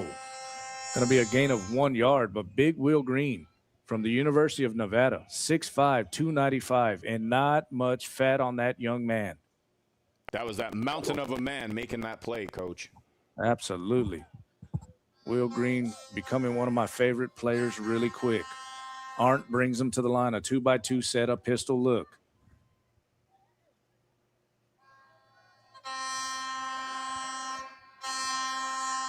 Arndt takes the snap, looks to throw, shoots it on a stop route. It's going to be contacted right when he catches it for about a yard gain. It's going to set up a 3rd down and 5. 4 minutes and 38 seconds and counting. Third quarter. Still a game. Need a big play right here. Yeah, it was a good open field tackle by Guzman. Again, responsible for that sort of shove in the back penalty. But that was their big guy, Lance Lejeune, with the catch. And as soon as he caught it, it looked like Brandon was able to grab him and bring him down to the turf very quickly. Watch number 5, I believe at the top of the screen. Split backfield. Arndt brings him to the line. Jackson in motion. Takes the snap. Arndt looking to throw. Shoots it out there to Jackson. Jackson on the move. At the 30. A great tackle. A great tackle by the linebacker. That's going to be number 17. Oh, my Lord. Jackson is really hard to handle in space. And Dami Ajay from UTPB comes up with the stop. They're going to have to punt this ball away to us, aren't they? I would think so, unless you have that much confidence in your offense. No, they're going to punt it away. The ball is at the 32-yard line. They do have a slight breeze to their back. Not much anymore. Watch the fake. They didn't look like they wanted to come off the field very much. That was a great open field tackle by Ajami.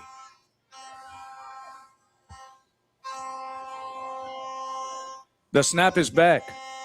The kick is away. It's a good one. It's going to come down around the 20-yard line. A fair catch by Joe Levet. And we're going to have it at the 21. A great stand by the defense, giving the ball back to the black gold. Trey Goodman has got to come up with pocket aces for us right here. Yeah, I don't want to see a forced pass down the middle of the field on the first play, Coach. I'd like to see them establish, some sort of an offensive series with the last 3 minutes here. Try to put some points on the board before the continental shift where everything speeds up. They tried to get the split backfield to max protect. I still don't like it. I like putting more guys out there to go out in the pass patterns. That way that he can put people under pressure with his feet. And now that's what we're seeing, a 3-by-1 set. Goodman brings them to the line. Johnson flinked to his right. Goodman takes the snap, look to throw. He's being pressed by big number 93. Still looking for room. He puts a foot in the ground, gets to the 20, and he's going to slide up to the 25. That should be a flag. That is a flag. Yes, indeed. They hit him late. He did take a slide, and they were too aggressive on that. That's going to be a 15-yard penalty. The line judge over here saying that he doesn't believe. He's saying it. He didn't believe it was. It was. It was called by the ref, so we'll see if it was called by the white hat. It absolutely was. It absolutely was. And look, I mean, whatever you want to say, Javier Edwards came like a bowling ball up the middle, big number 93. I mean, Goodman had to basically skirt out of the way before he got the snap back. Well, Johnson did a tremendous job of stepping up and doing all he could for his quarterback, and he made the block that got him loose. But, the guard and the center have to do a better job. That was just a tremendously terrible job by trying to block Mr. Edwards, the big guy, 360. 6'2", 360. Man, some big people out here. Here we go. Goodman brings them to the line. A 3-by-1 set. Goodman takes a snap, looks to throw, shoots it out there, has a man, and it's going to be completed for about a 4-yard gain. A good catch as he was under duress, number 10 for the black gold. Going to give him 3 yards on first down. You know what we haven't seen any of this season, Coach, and that's hurry-up offense. I mean, Absolutely. in a situation like this, the clock's moving, 2 minutes left in the third quarter. You're going to lose that all-important down as the continental shift begins. I'd like to see a little bit more pace here if you're the Tall City offense. For sure. I'm with you. 3-by-1 set. Goodman brings him to the line. Takes the snap. Going to hand the ball off on a draw to the running back. Trying to get the first down, breaks a tackle. He's at midfield, still on his feet like a bowling ball into Toro territory at the 45. And, one thing that's being really dismissed here is the amount of time that the black gold has had the football in possession of the ball, keeping that defense, that vaunted Toro defense on the field. They've done a number on them. Yeah, they have not been used to being on the field this long. That is for sure. They have really steamrolled every opponent they've faced so far this season. That was Josh King Bradley on that big run. He's been a sort of a sneaky go-to back for Coach in the second half. Goodman takes the snap, looks to throw, has one-on-one out there. He underthrows it, and it's going to be out of bounds, incomplete. He had a man one-on-one. I think he saw the safety at the last second over the top, so he decided not to go deep. It was kind of going to be like a back shoulder fade. The corner kind of muscled him out of bounds, so if he would have caught the football, it wouldn't have been completed anyhow. Yeah, it looks like he stepped the officials threw their hats, which usually indicates they stepped out of bounds, so it wouldn't. I don't think it would have counted regardless. But again, I'd rather be safe in a scenario like that if you're Goodman than try to force it into a coverage that could result in an interception. I think it was the right choice by Goodman. Here we go, a 3-by-1 set. Goodman brings him to the line. Goodman takes the snap, looks to throw, looking, still on his feet, looking, and then there, I would like to see him throw that ball away. He's going to be in the backfield for a sack. He was really dancing around back there, and he just really couldn't get his legs to make an accurate throw to get it out of line. I don't even know if he broke the pocket, the tackle plane. It might have been grounding if he tried to throw it away. But nonetheless, I mean, that is relentless pressure by the Toros at all levels there. Big number 93, the 6'2", 360 defensive tackle. He's kind of just owning the middle of the field right now. The center and the guard have had a tremendously hard time trying to block him. Goodman takes a snap. Going to hand the ball off on a draw again, and that's big number 93. He shakes a tackle, still on his feet. A good run. Going to get the ball all the way down to the 40 or around, no, check that, the 43-yard line.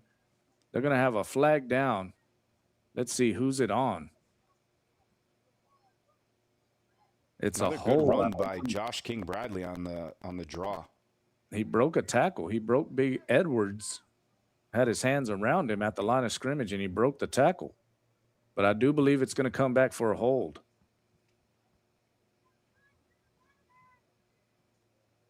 There's 17 seconds left, and I'm with you. You lose the down for the Continental shift as soon as it starts. Yeah, so, I mean, I don't want to rush the offense into making a mistake, but you got to understand the situation here too.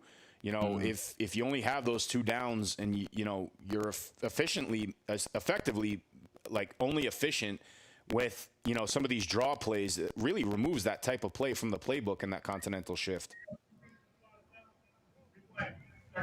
It's going to be a spot foul on the hold. So it won't be from the original line of scrimmage. It will be from around the 45-yard line. It's going to put the ball all the way back to the 45. Hold on, he's moving further back. No, it's going to be around the 46-yard line of the black gold. So it's going to be third down and a lot. 23 for the first down for the black gold. It's going to be a running clock too, so we gotta factor this in. Well, I take it to the Continental shift. I believe they take it to the Continental shift. Well, Coach, now you have to punt. Well, no, it's third down. So I think third down. Well, third down is punt time. Yeah, you're right. But they can punt from here and get a Los Dos because there is a wind. There is a wind right now. And the wind it's picked right back up, and it's blowing. It looks like it's blowing the wind, blowing the flags all the way from the south. This stadium runs from north to south, and it's blowing all the way north right now.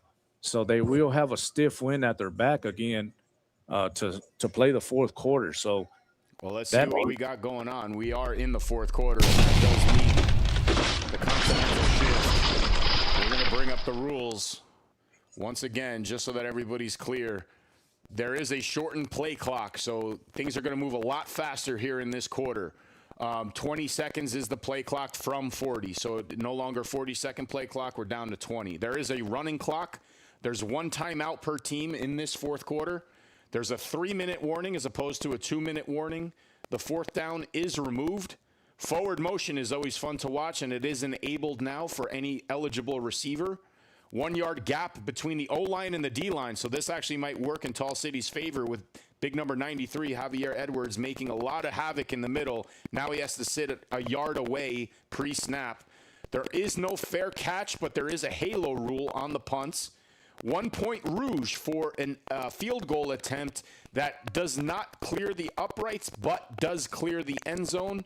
And then, as you pointed out, Coach, the Los Dos. It is a two-pointer for the punter to actually get on the scoreboard. If they punt it successfully through the uprights, they do get 2 points. Okay, now the penalty that was previously taken, that was going to bring up a fourth down. We were short. It was going to be 4th and 7. It was going to be at their 41-yard line. They took the penalty. They moved the ball back to our 46. And now, because of that the Los Dos is out of play. The snap is back. The kick is away, and it's going to come down. It's a great kick. It's going to bound around. It's going to bound into the end zone. That's going to be a touchback. I do believe it's a touchback. It's actually a rouge. Did it go? Well, it bounded through the end zone. I thought it had to go through the end zone. As long as it clears the end zone and does not get returned, that should be 1 point for the Black Gold. So it bounded in the field of play. In the field of play, and then bounded through the end zone. That is a rouge? That is a rouge. Okay. Well, then that moves the score to 38-21. 38-21. We get that extra point that we missed back on that one. And that was a great punt by Riedel, understanding, I guess, the situation, blasting it through the end zone for that 1-pointer. It was, but it took the Los Dos out a play from that penalty. That coach made a tremendously good call by accepting the penalty. He would have got the ball back on 4th down. Instead, he said, no, let's take the Los Dos out. Here we go. Arndt sends them in motion, shoots the ball across the middle. That's going to be the big tight end, number 84, on the move up to the 50-yard line. Going to move the ball all the way down to the 48 of the Black Gold. It's going to be a 1st and 10 after a gain of 17 yards on 1st down. Yeah, wide open right in the middle for Oscar there, and he made things happen after he caught the ball.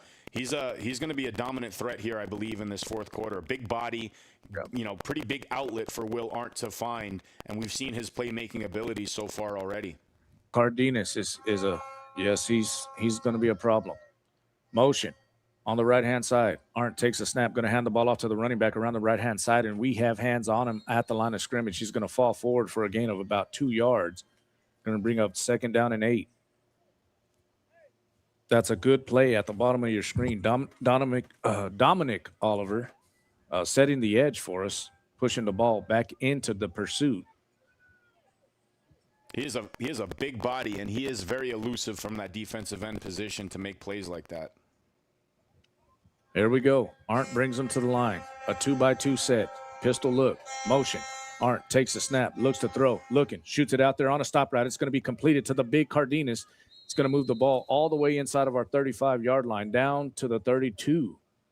It's going to be enough for a 1st down for the Toros. Yeah, this is where we really got to be careful about some of those wideouts on the outside getting deep. We've seen Will Arndt really trust his tight end here in the second half and go to him pretty frequently. If Tall City starts to bite on that and it frees up some of those receiver on the outside, we could get beat deep here. There we go. A 2-by-2 set. Motion again. Arndt takes the snap, looks to throw, shoots it out there to the tight end, and he's going to drop it around the 28-yard line. He shot it low, and number 17 was out there diving, and so was number 37, Leach. Leach is all over the field tonight, along with Whiteside. They're just out there patrolling the middle of the field, doing a tremendous job for us.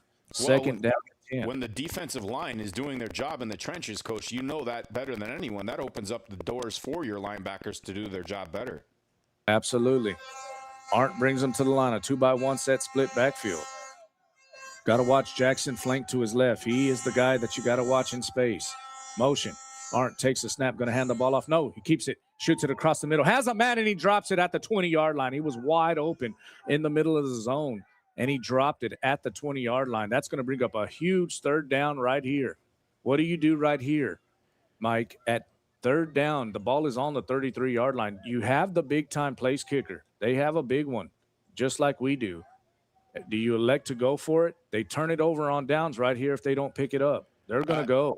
Yeah, it looks like they're going to go for it. I'm with you, Coach. With the kicker, I would take the points if I could. And that was a miscue by Oscar. He's been a go-to guy. Just a real error, I guess, on that play. Arndt takes a snap. He's looking to throw. He's looking. He's being pressed. Still on the look. And they're going to stop him at the line of scrimmage for no gain. That's going to be a turnover on downs. The Black Gold have held. Tall City have held.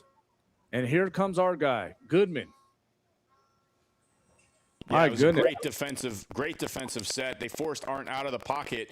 He tried a little shovel pass, Patrick Mahomes style, out to his running back out in the backfield. And we were sort of all over it, made the play right at the line of scrimmage and forced the turnover on downs. Where did we force him? We forced him to his left where he could not square his shoulders and get the ball down the field. It was a great pressure. We came on his right-hand side. We came with the pressure, and he could not adjust. Here we go. Goodman takes a snap, looks to throw, shoots it out there, has a man at the sticks. It's going to be completed at the 42-yard line. A gain of 11 on first down. First down for the Black Gold. That's number 12, Elijah Roundtree. Yeah, I like the quick out and up, fighting the sticks, because, again, you only really have the 2 downs to operate with. So some of those 3-yard passes that they were trying earlier in the game are not going to be effective here. Here we go. Goodman takes the snap, looks to throw. The rush is on. Goodman steps up, eludes the rush, has a man downfield, and he's incomplete, intended for number 10 of the Black Gold, wide open at the 45-yard line. Oh, if he could have just settled himself down and made that throw. Yeah, it was dangerous. He was dangerously at the line of scrimmage. If he would have taken an extra step or two, it might have been an illegal forward pass. But, yeah, you got to make a play like that as the receiver is that open. If you really, really want, you need to just take the ball and move the football with your feet. He had open space right in front of him. Here we go. Goodman takes the snap, looks to throw, being pressured. Has a man at the 50-yard line. It's going to be completed for an 8-yard gain. 3rd down and 2 coming. This is a big 3rd down and 2 for the Black Gold at the 50-yard line. Are you kicking here, Coach, or are you going for it? No, I'm going. You got to go. It's 3rd and 2. I'd love to see that quarterback draw here. Yes, they are down, and they're bringing 5. They are already lined up with 5. They might bring 6. Motion. Goodman takes a snap, going to hand the ball off. No, he keeps it around the right-hand side, has some open space, and he just stopped. We're going to have a flag for holding, but my goodness, he stopped. He should have just kept going as hard as he could. He might have got the sticks. They're going to stop him short of the first down. Yeah, that's going to be a turnover on downs. Yeah, penalty decline, turnover on downs. I like the play call as far as keeping it on the ground with Goodman, but I'm not really a big fan of the play action up the middle and having him try to beat the edge. I would have liked to see that draw play where he can attack the middle, find that little seam like we saw him do on that touchdown run, and really just try to gain those 2 yards and pick up that first. Well, right there, if you're going to fake it, you want to fake it to the wide side. That way his speed could come into effect and take out the angle. They did it to the short side. The guy angled him and met him at the line of scrimmage. Here we go. Arndt brings him to the line, a 3-by-1 set. Pistol look. Motion. Arndt takes a snap, looks to throw. Looked like a screen was setting up, and they're going to hold the guy. He still tries to throw the screen. It's going to be incomplete. They held the number 2, the running back. Hold on. Did he catch the football? He didn't catch the ball, did he? Wow. They're saying he caught the ball. How did he catch the ball? Did you see that? I thought he threw it away. The ball hit the ground. We got to do it. We got to see that. I think the ball hit the ground, did it not? Well, I mean, they're not marking it as such, so we got to play the cards that were dealt with here. But, yeah, I'm with you. I thought he threw that away. Here we go, a 3-by-1 set. Motion. Arndt takes the snap, going to hand the ball off to the running back around the left-hand side, trying to get the edge. He does not have it. They're going to meet him right at the line of scrimmage for no gain. And that's going to get a stop. Coach, that was Dami Ajayi working the play outside in, forcing him to stop in his tracks and fall right back into the pursuit on the backside. That is contained football. That's how you do it. It's going to be a timeout on the play. It's going to be an injury timeout. One of our guys cramping again. We're actually going to go back then to our thank you for the sponsors that have been with us all season. The corporate and supporting sponsors, Visit Midland and the Midland Permian Basin Tourism Group, NRT Consulting, Goodfellas Hair Studio. They were kind enough to sponsor the ugliest haircut contest in the stadium for our fans this year. It was a fun time with that one. Flower Rama, Flowers and Gifts, BC Operating, Flowtech, AM Nunley Law Firm. A few silent partners who do not wish to be in the spotlight but only wanted to support the team in their inaugural season. Your Ops Guy, the technology partner and broadcast production. Cheer sponsors. We're going to talk about Legacy Extreme, Urban Glow, Be Natural Tanning Salon, CC LaRue Beauty Salon, and then our press, our local press partners that have been with us ever since we made the announcement that the team was coming to Midland. The Permian Press, Your Basin and Fox 24, News West 9, Midland Reporter Telegram. Thank you guys so much for all of your coverage of the Black Gold all season. And then, of course, we have a few special shout-outs and thank yous. Astound Stadium, Ray Olivis, and the entire stadium crew. They've been great to work with all year. The City of Midland for all their support that they've put behind this team. You, of course, Coach, the voice of the Tall City Black Gold, the legend himself, Rob Hernandez, with the play-by-play. Macy Johnson with social media and content creation. Coach A, Antoine Alexander, the in-stadium MC all season long. Terry Lynn Lane, the game day operator. She's the sort of the engine behind the hood. She's the one that makes everything happen here. I'm going to come back to this after the next break. There we go. Arndt brings them to the line. A 2-by-1 set, split backfield. Jackson flanked to his right. Arndt takes the snap, looks to throw, looking out there, has a man right in the middle of the zone, and that's going to be number 11. He's going to be right at the sticks for the first down. It's going to be close. They're going to mark him beyond the line to gain. That's going to be a 1st and 10 for the Toros. Really great route by Cam Eccles there, and then obviously finding that first down marker to keep the drive alive. Absolutely. A good dart by Arndt. No doubt about it. Arndt brings him to the line.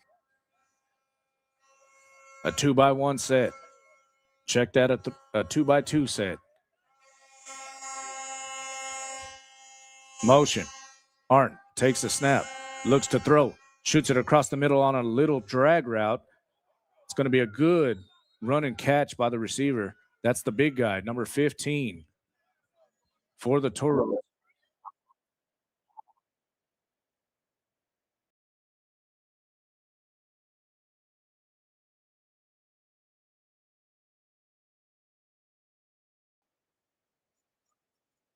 As a good stop by Whiteside on the play as he was able to hold on to the stiff arm and bring him down. 2nd down and 4.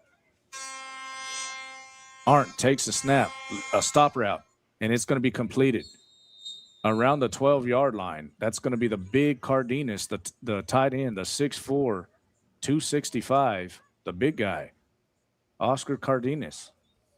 Yeah, going right back to him after he dropped that pass. Will Arndt has definitely found a little connection with him here in the second half. I mean, he's been a big, a safety valve for Cardenas, and he's been using him really well. Toros have settled the game down. Arndt brings him to the line, a 2-by-2 set. Motion. Arndt takes the snap, looks to throw, looking, shoots it across the middle. It's going to be completed inside of the 10-yard line, trying to make a move, and he's going to be brought down around the 8. It looks like we might have been lined up in the neutral zone there, Coach, so it's going to be a free play regardless. I think they'll just take the yards if it gives them that first down. Going to be a 1st down and 5.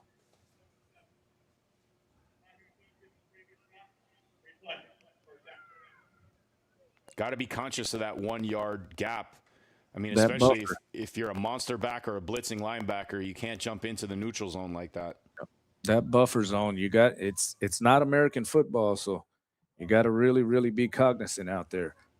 And we just got word that the injury for the Black Gold was actually Jamison Lindsay. He has a diagnosis of a torn Achilles. So we pray for him and a speedy recovery, but that's always a tough injury right there. Arndt takes the snap. It's going to be a speed option. He options out to the 10-yard line. That's going to be Johnson. He's going to be stuck at the line of scrimmage, maybe a yard loss on the play. number 6, Justin Whiteside, stringing it out, making a good play for the Black Gold. Yeah, Lindsey, he's been really the heart and soul of this defensive back from a coverage and sort of a turnover machine at that cornerback position for the Black Gold. Really tough to see him go down. And again, we really hope he's able to recover from this one. Had the big pick in the first half to turn the game around for us. Prayers go out to Lindsey. Arndt takes a snap, looks to throw, shoots it out there on a stop. That's going to be picked off. Oh, my Lord, have mercy, and dropped. Oh, had a beat on the ball. Number 17 for the Black Gold. Got to catch Ajayi. And Coach, we talk about opportunities that land on your lap. That was one right there. My goodness. That could have flipped the tables. That could have been 6 points the other way, and really changed the way that the rest of this fourth quarter Continental shift gets played out. I mean, he made the play. There's no denying that. As a defender, you definitely want to make the play regardless. But that should have easily been 7 points. Arndt's keeping him on the field. A third down. Third and about, call it 5. Arndt, they're just going to try to get him to go in the buffer zone and call timeout. That's good discipline by the Black Gold. You try to draw them off sides. You got Ajayi up there. He's just really, really putting hard.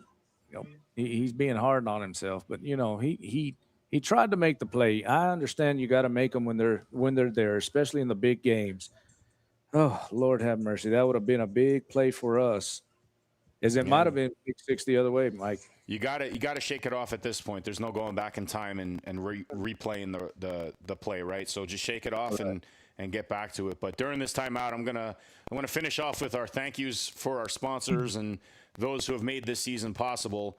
So we talked about Coach A. He's actually out sick today, so we wish him a good recovery. Coach Pawpaw, we hope you're back, man. You've been great this season, the in-stadium MC. Terry Lynn Lane, she's actually the owner of Legacy Extreme as well. Very, very dynamic operator, game day operator. She's also responsible for our cheer team. She did an amazing job. We also want to thank our cheer squad and our dancers. They really put on a great show for us all season long. It was really great to watch them perform at halftime, perform with some of the kids, the cheerleaders for some of these youth organizations. They've really been able to put a lot of this stuff together very well. Our entire coaching staff all starts at the top. Coach Rodney Blackshear, Robert Ford, Lemel Stimson, and the entire coaching staff, the athletic trainers and the sideline crews, and, of course, all the volunteers for game day prep and operations. We really couldn't have done it without all you guys, so we really want to say thank you from the bottom of our heart for making this season possible. Here we go. They're going for the heart right here. Arndt brings them to the line. Split backfield, 2-by-1 set.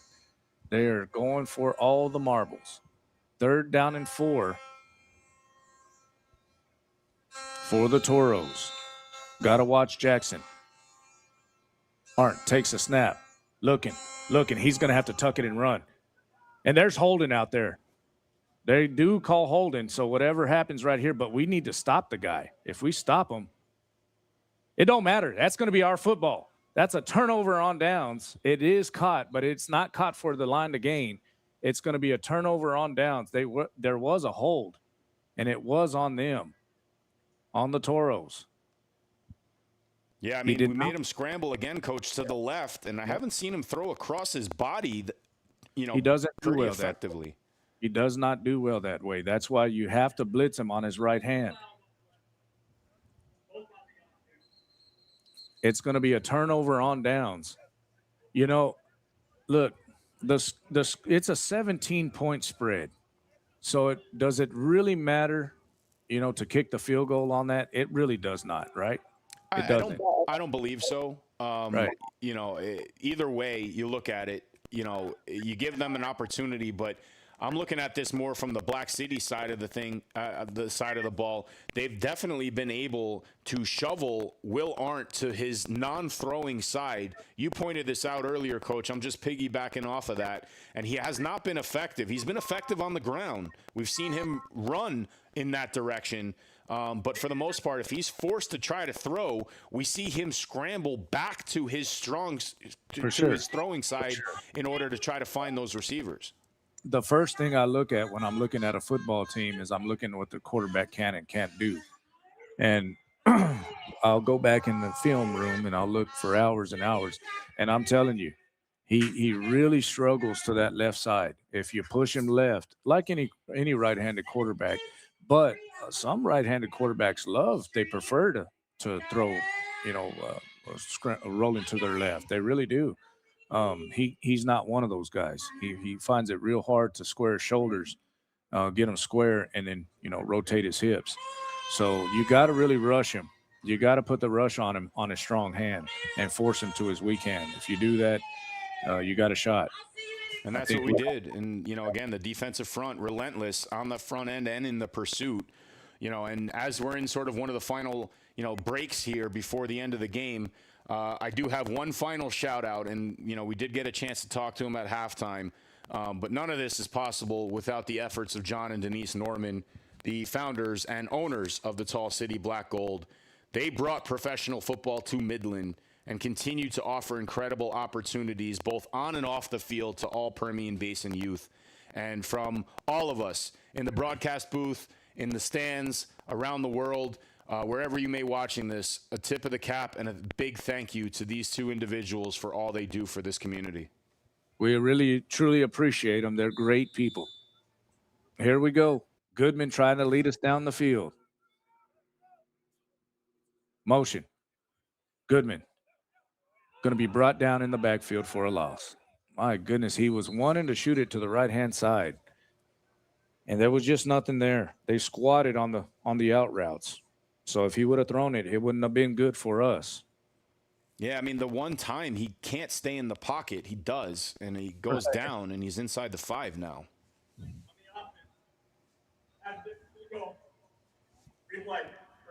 Why are they going to take that instead of the sack? They're going to, for me, they want to decline that. I think Bedwell just made that reference. Okay. Looks like he's talking to the official now. Yeah, it makes no sense to take the penalty. There you go. Good call, Coach. Second down, which is really third down, and around 17 for us. Got to get some room here. Has to make a play for us. Late in the ball game, trailing by three possessions.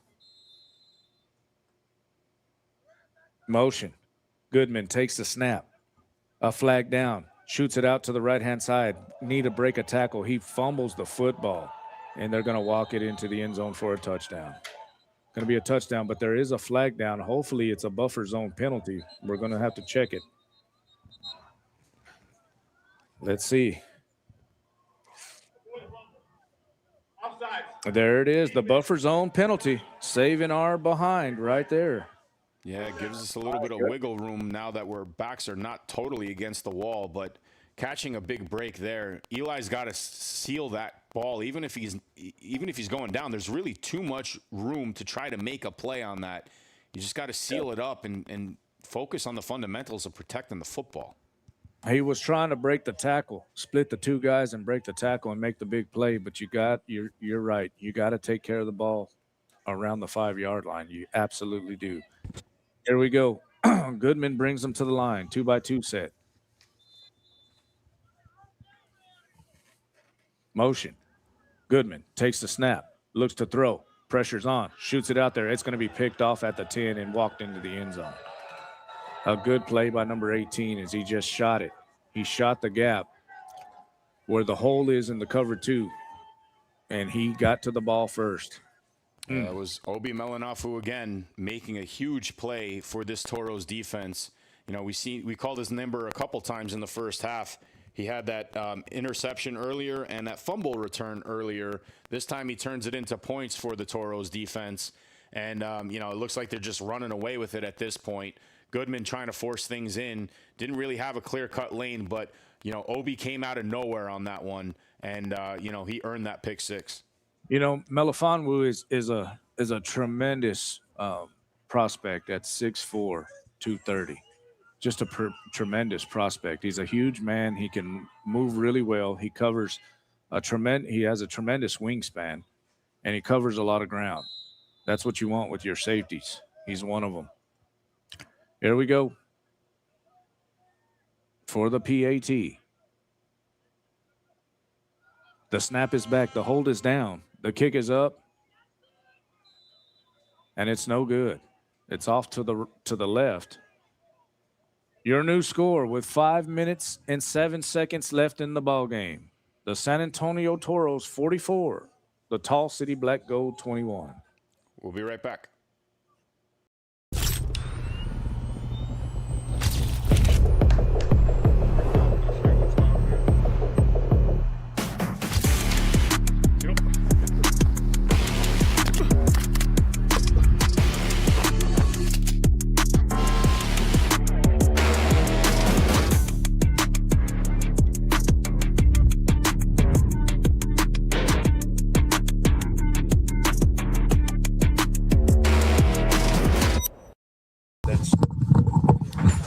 Coach, and we're back here with the last 5 minutes of this fourth quarter. If you're just joining us, you just missed a pick six by Obi Malanafu for the Toros. Really stepped in front of that Goodman pass and, just took it to the house. So let's see if we can end this home season on a strong note with this drive. Goodman takes the snap, looks to throw, looking, shoots it out there. It's going to be incomplete, intended for number 11 for the Black Gold. Will be broken up by two of the Toros at around the 40-yard line. Yeah, it's Rodney Pierre, Coach. We tried to get the ball in his hands a few times tonight, ineffectively.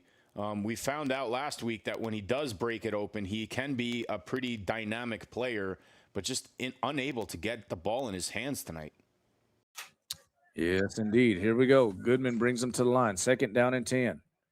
Motion. Goodman takes the snap, looks to throw, looking.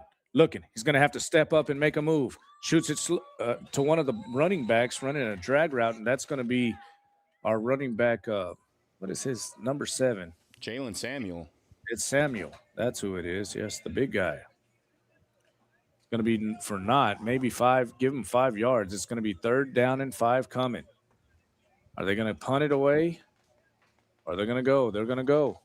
4 minutes and counting left in the ball game. Goodman's going to go. 3rd down and 5. Need 5 to extend the drive. A 2-by-2 set. Motion. Goodman takes a snap. Looks to throw. Has a double move. Has it wide open. And he overshoots it at the 30-yard line. Throws it out of bounds. It's going to be a turnover on downs. The Toros will take over at the 40-yard line of the Black Gold. Yeah, that was Pierre again. They're trying to get the ball to him. I mean, that was just sort of an overthrown pass by Goodman on that one. It looked like he broke away from the coverage, and had he thrown that a little bit more up the field and inbounds, maybe Pierre could have caught up with it. But nonetheless, it is Toro's ball. Yeah, we just haven't. I'm not making any kind of excuses, or I'm not making any anything out of nothing that's not really happening. But that Lindsey injury really turned stemmed the tide of the ball game for us. We had some juice going. The momentum was on our side, and then that happens. That team leader going out like that with a torn Achilles. Oh, my Lord. That's just not really great for us. Here we go. The backup quarterback is in, and he's going to toss it out of bounds. Do we have a name for the backup? Yes, we do. That would be Nate Hayden, number 7. Hayden's in the ball game. The 6'2", 215-pounder. First throw of the ball game is going to be incomplete. 2nd down and 10 coming at the 40-yard line for the Toros. 45-21 is the count. Black Gold have shown a lot of heart and fight tonight. Really like it. Hayden brings them to the line, a 2-by-2 set.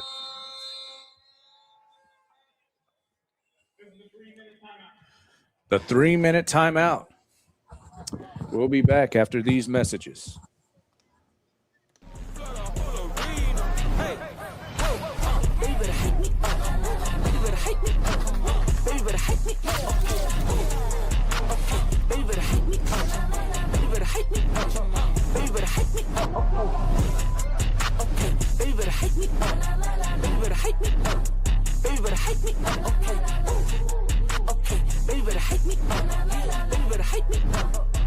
better hype me up. Okay, come. At Raising Cane's, we're hyper-focused on being the best at what we do and getting it right every time. Cook-to-order chicken fingers, cane sauce, crinkle-cut fries, coleslaw, Texas toast, iced tea, and lemonade. It's our one love. But is the hype real? Yeah, it's real good. Raising Cane's chicken fingers, one love. Back to action. Hayden brings them to the line. It's going to be a 2-by-2 set. Jackson flanked to his right. Motion. Hayden takes the snap.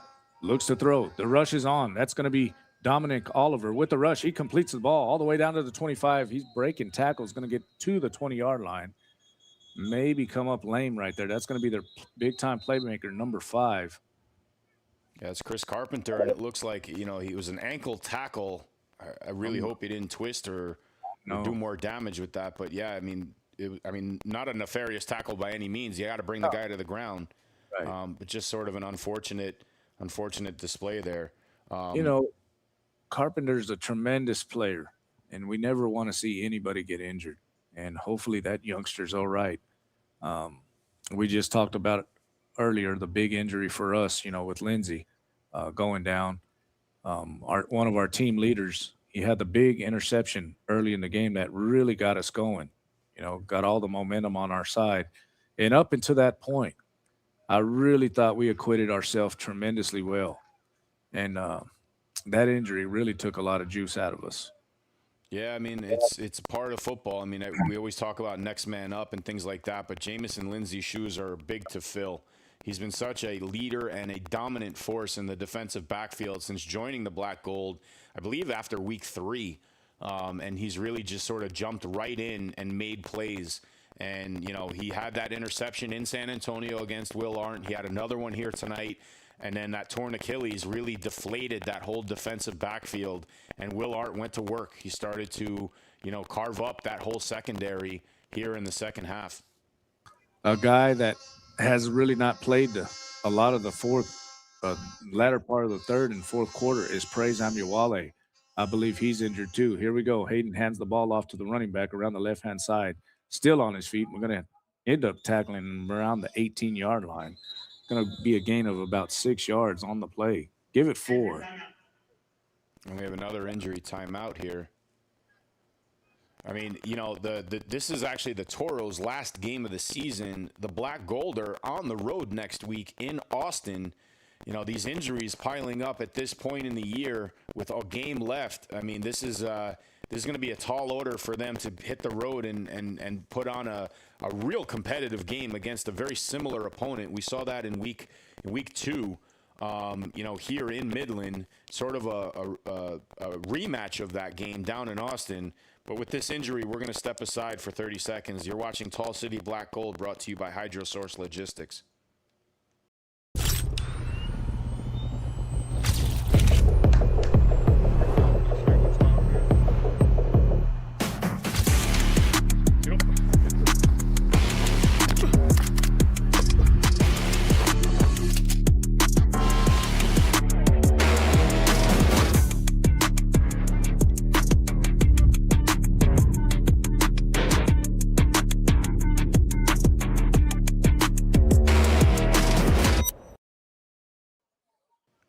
Coach, were you able to get a number?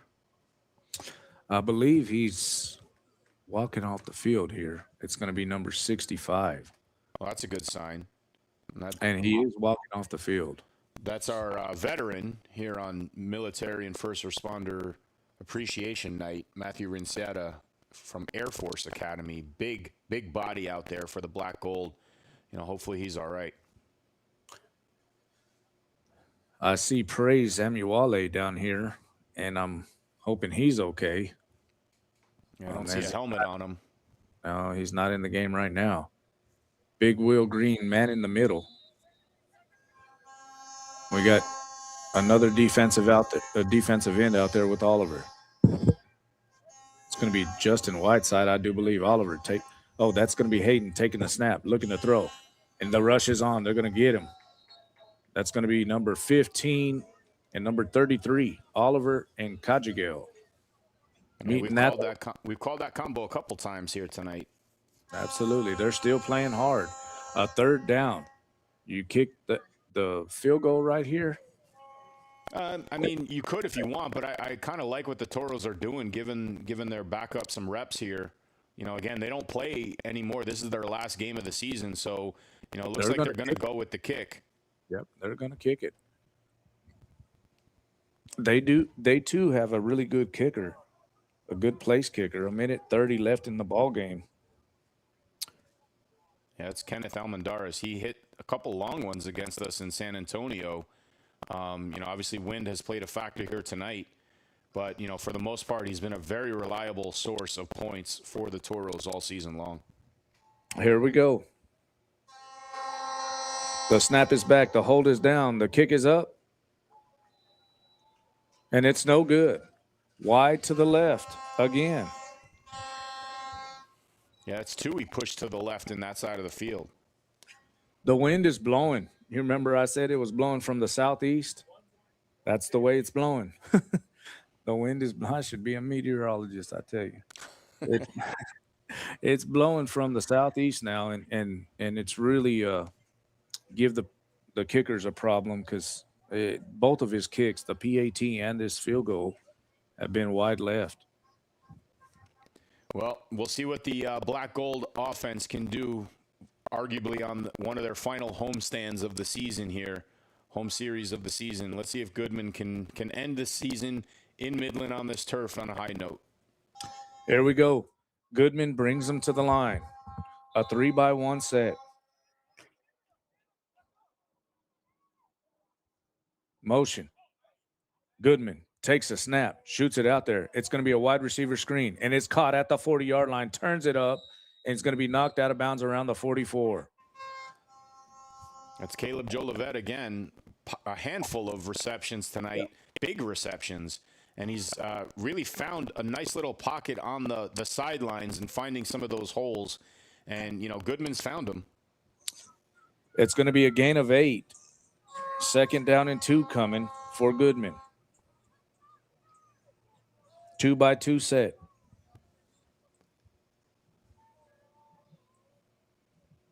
Motion. Goodman takes the snap, shoots it out there, has a man at the 50, and that's Jolivet, and he's going to be pushed out of bounds at around the 46-yard line. Give it the 46-yard line of the Toros. Be a gain of 10 on the play. A first down for the Black Gold, as there's 46 seconds left in the ball game, 47 seconds. Jolivet's been a leader for this team all season as well, sort of an in-the-locker-room captain. Tremendous. Motion. Goodman takes a snap, looks to throw, has pressure, shoots it out there wide open. That's going to be number 12. I believe that's Roundtree. Going to get all the way down to the 41-yard line. That's going to be a gain of 5 yards. Elijah Roundtree on the reception. The clock is rolling. 31 seconds left in the ball game and counting. Yeah, I'd like to see one quick shot here, Coach, and then turn it over to Godina. I'd love to see it. Still moving. Come on, 4 verts right here. Let's go. Still going. I guess we're not going to. I guess that's going to be the end of the ball game. He's going to call a timeout with 4 seconds left.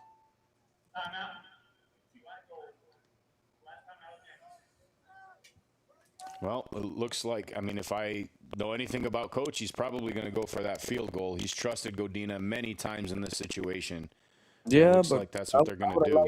I would have liked to get maybe a little bit more yardage. We could have, we let the ball run down, the clock run down from 30 seconds. Yeah. Maybe really, I don't know. Was that 3rd down? Oh, that's second down. Second down. But, Coach, you and I have batted this around on many broadcasts before, right? It's really a clock management thing with this continental shift that we're not really used to.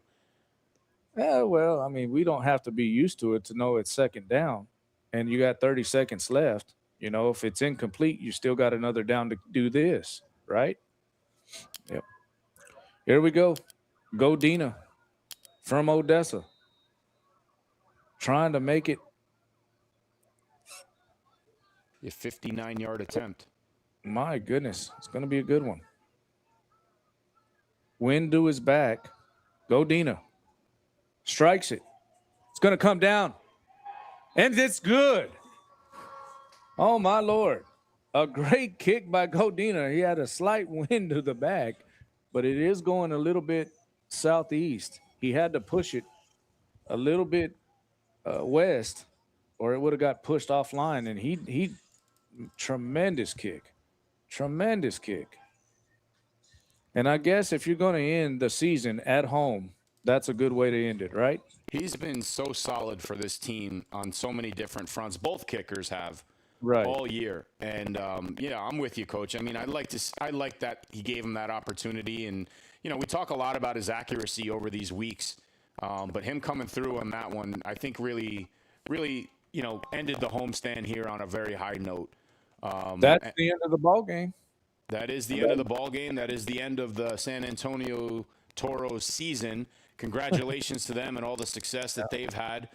We appreciate them making the trip out here to West Texas, and they didn't come out here with a with a walkover game by any means. They came out and they had a dogfight. Now they won at the end of the day, but we definitely gave them a lot more than they bargained for. Yep, I think we got on here last week and we said it was going to be a fight. We said it wasn't going to go like it was last time, and I think we were right. A little bit of luck here and there for us, and this would have been a lot closer ball game.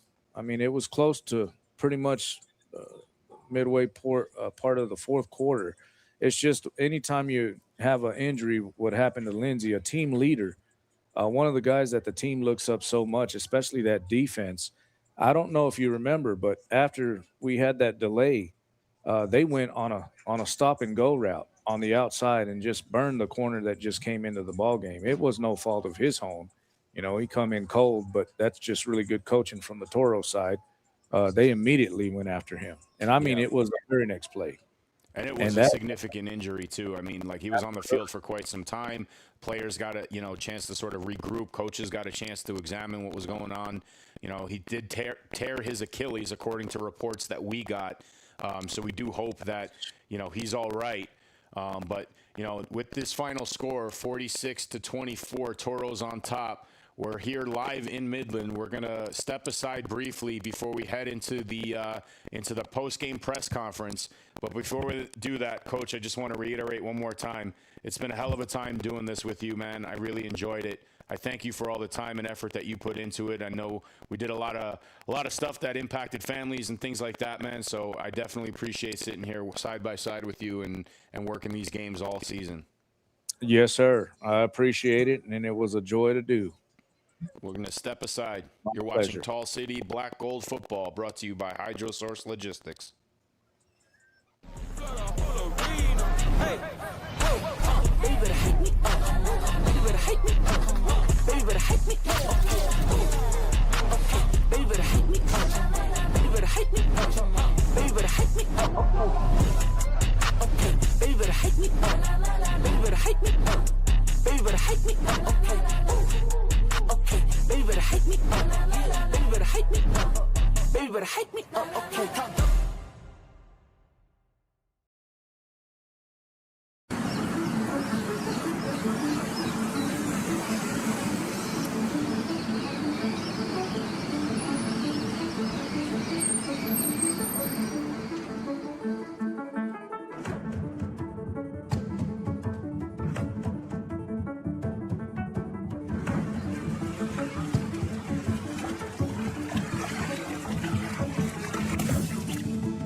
At Raising Cane's, we're hyper-focused on being the best at what we do and getting it right every time. Cook-to-order chicken fingers, cane sauce, crinkle-cut fries, coleslaw, Texas toast, iced tea, and lemonade. It's our one love. But is the hype real? Yeah, it's real good. Raising Cane's chicken fingers, one love.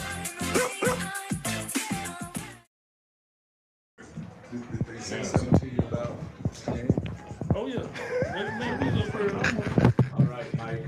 Sorry, that's funny. I don't know if you can hear me, Mike. Check, check. 1, 2, 3, 3, 2, 1. You there, Mike? We're live. We're live. All right, check. What am I supposed to do? Let's say something. Let's talk. 3, 2, 1. 3, 2, 1. You can lean in. 1, 2, 3, y'all. Yeah, okay. I'm a telecom, so I know these things. We hear you. We're here live. We're here live with Coach Blackshear.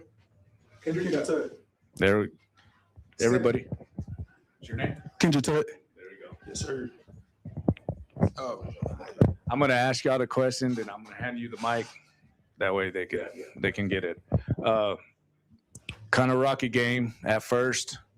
Felt like we were giving it to them. Mm-hmm. And then there was a time in the game where momentum just shifted. I could feel it in the stands. I could feel it up here. All the juice came to our side. Even our crowd started, with the vuvuzelas and everything, got pretty loud. How was the energy when the game turned like that? Because we could feel it. Yeah, it was good. The funny thing is, Coach Ford, our senior statesman on the coaching staff, he was like, whoever has to win is going to score. He noticed that how windy it was, and sure enough, they had the ball in the first, and they scored, 4 touchdowns, and then we got it in the second. They kicked the field goal, and then we scored on the next 2 drives.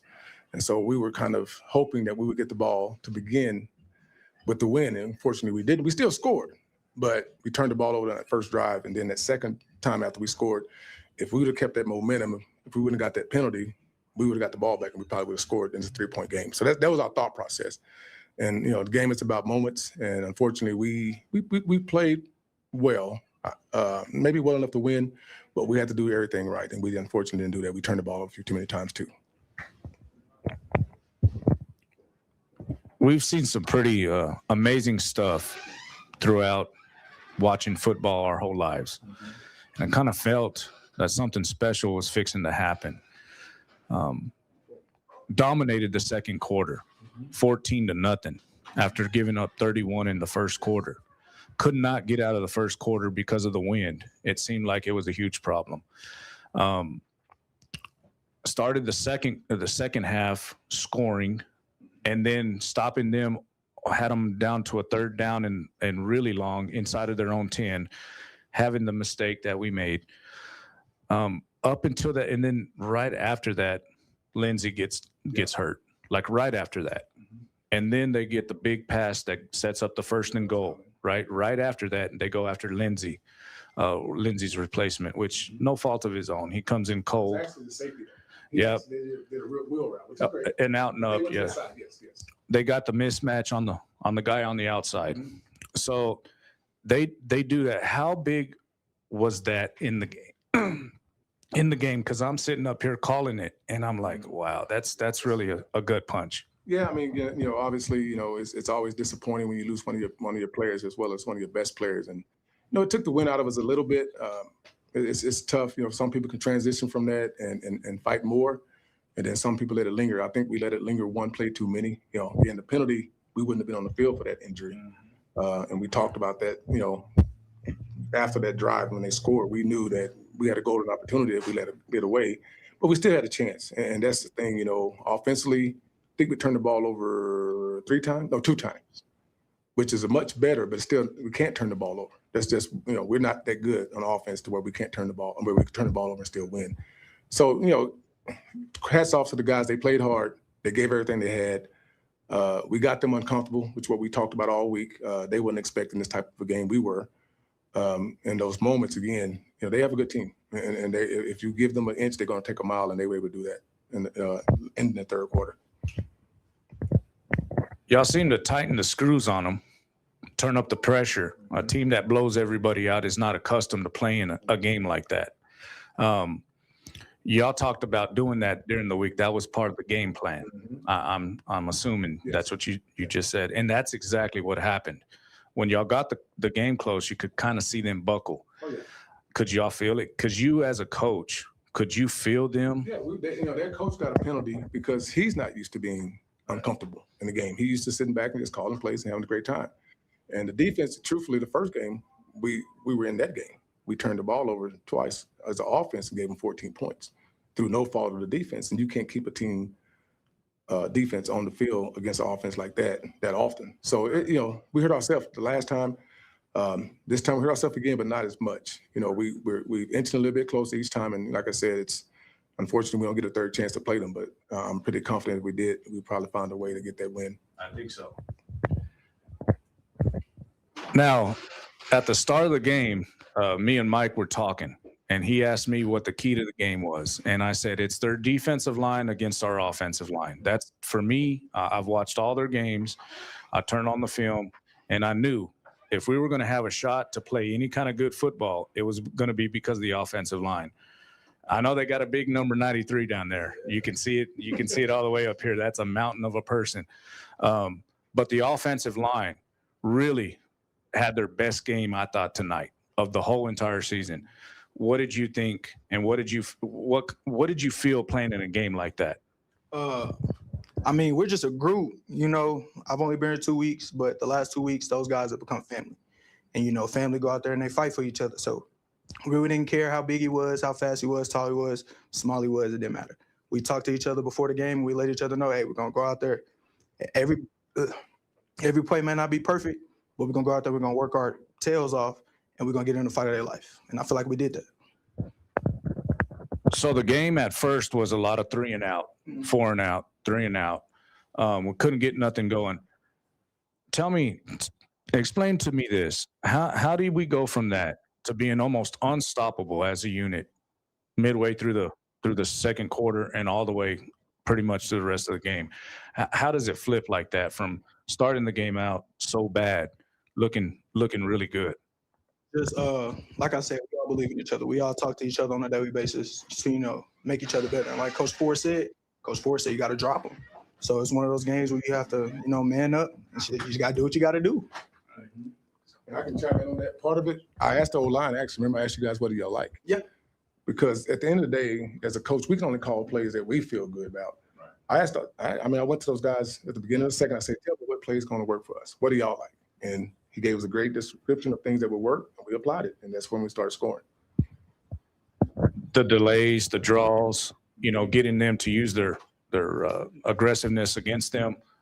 Tremendous play calling on the first drive that we scored. We were up here and we were, Coach Ford had them off balance. I thought from the multitude of, screens and delays and draws and stuff like that, it helped us really.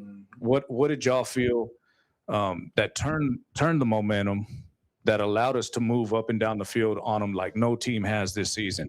Well, again, like I said, when you allow your players to be players, ask them how they feel, what they're comfortable with, it makes the game easier for them because now they know that we're confident enough in them to call the plays they feel comfortable with. And like I said, that first scoring drive was all the O-line just because, and even though we threw the ball, but they gave the suggestions because they knew what the front was doing against them. And, we can look from the press box and we can kind of guess, but they know. I mean, they're like I said, they're a team, they're a brotherhood, and they understood each other's assignment, and they did a great job.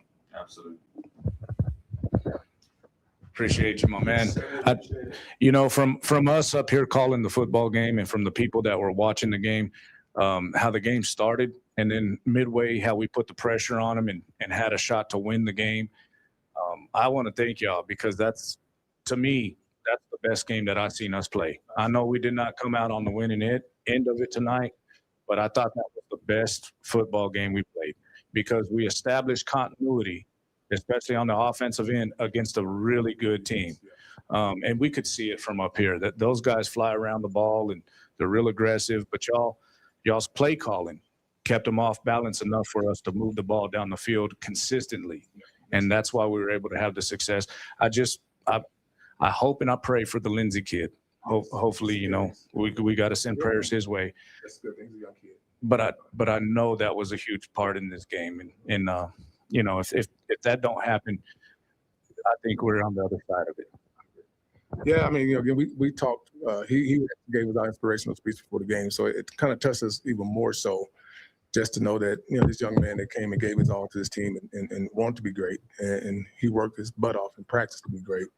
To have that type of injury as he was gaining momentum for his opportunity to move further along his career, so it's a setback of a year. But like I said, I know that he's a hard worker. I feel that he'll hit his rehab headstrong and he'll come back stronger next year. Appreciate you, Coach. Thank you, guys. Appreciate y'all guys. Y'all came in here and gave all your heart and soul. Love y'all guys.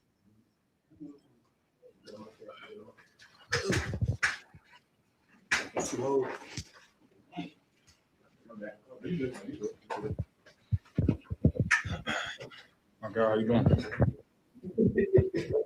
Your name, your number? It's Kobe Calvin, number 1. JoJo Pace, number 5. Calling the game, we called both of y'all out a lot. We'll get them to shut this. Didn't start out great for us. I felt like if we wouldn't have gotten to such of a big hole, we'd probably win this football game, But because it looked so easy for them. It looked like, the last part of the game that they had against us where they blew us out down there in San Antonio, it looked like the first quarter was a continuation of that. When did y'all just flip y'all's mind and say, you know what, this ain't going to go like this today, and we're going to come out here and compete? We had a shot to win the game because y'all played so great. Y'all really did. Y'all dug in. He said y'all let them drop, and y'all got back into the game. We had a legit shot to win the game. When did that happen, and could y'all feel it? Because we could feel it up here. Well, a lot of that first 2 series, we already knew that we gave them freebies. So basically, some up or down moment, we needed to go out there and set the tone because every game we've done that, and we came out lackadaisical. So basically, it was just a reset. Hey, man, we need to do our job, come out and make a play. And that's what I told myself, forget those first 2 series. And that's why I got that pick, the 3rd series. And basically, shifted the momentum a little bit in our favor, but defensively. Honestly, after playing them, last week, we kind of already knew ideal, how they run routes, what formations they get in, what to call again. You know what I'm saying? So we kind of was running some new stuff in the beginning, but we said we're going to dial it down. Let's just play by play. Let's just not just try to go out there and do things out of our character. And we slowed them down. We got some momentum back and just kept going. And it honestly started our practice this week. This week was one of the best weeks we came, going blow for blow with the offense. They look way more explosive today, but, going blow for blow for them. So shout out to them. And, it was just good competition, so we knew what to bring. The crowd the whole environment, I want to say, and there wasn't thousands of people in the crowd, but it felt like it, especially from up here.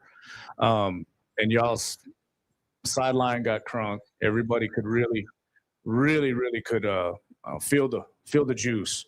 Could y'all feel it from where y'all were? And did y'all feel the momentum shifting?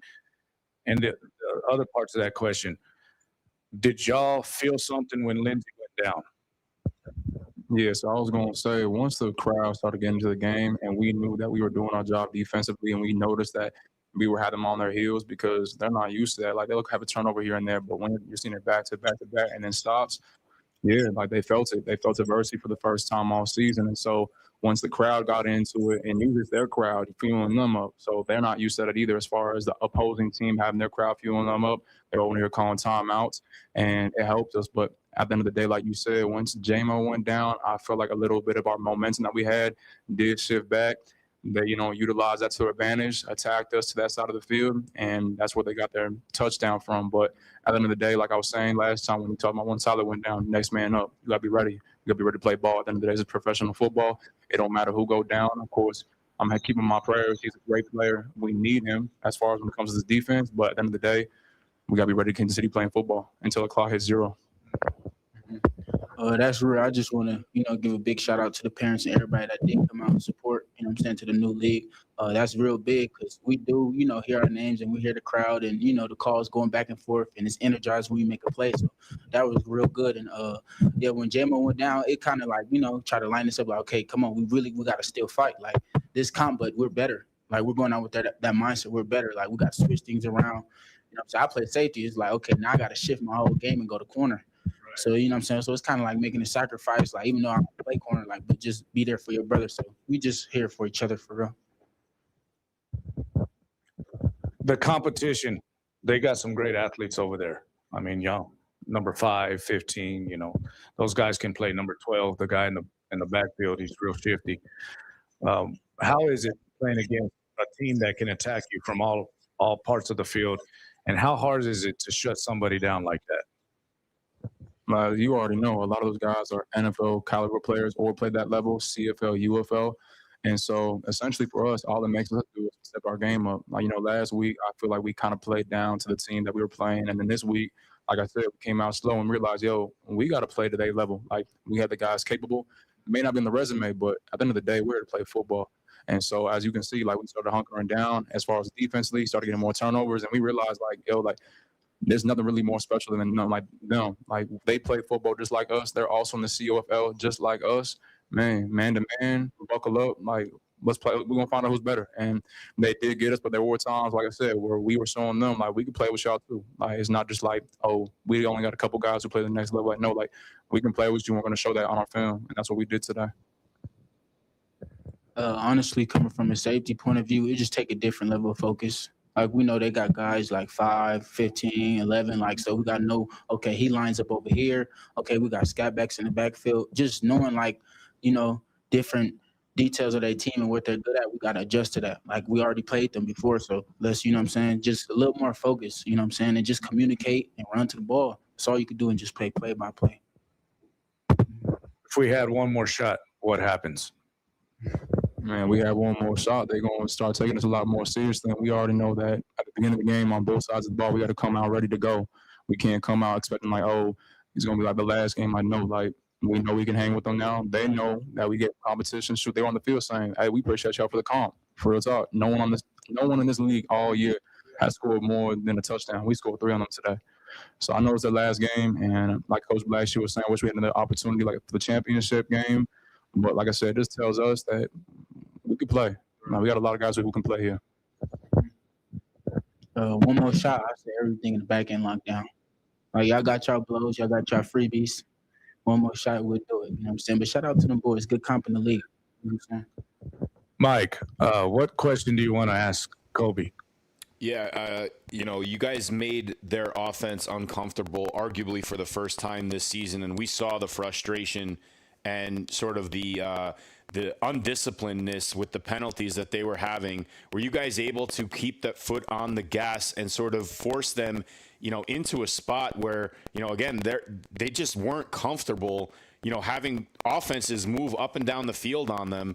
And then, another part that, you pointed out, Coach Rob, like you guys were starting to force Will Arndt to the left side to his non-throwing hand. Was that part of sort of the defensive strategy because he was not able to throw across his body or, sort of scramble outside once you guys were able to establish contain?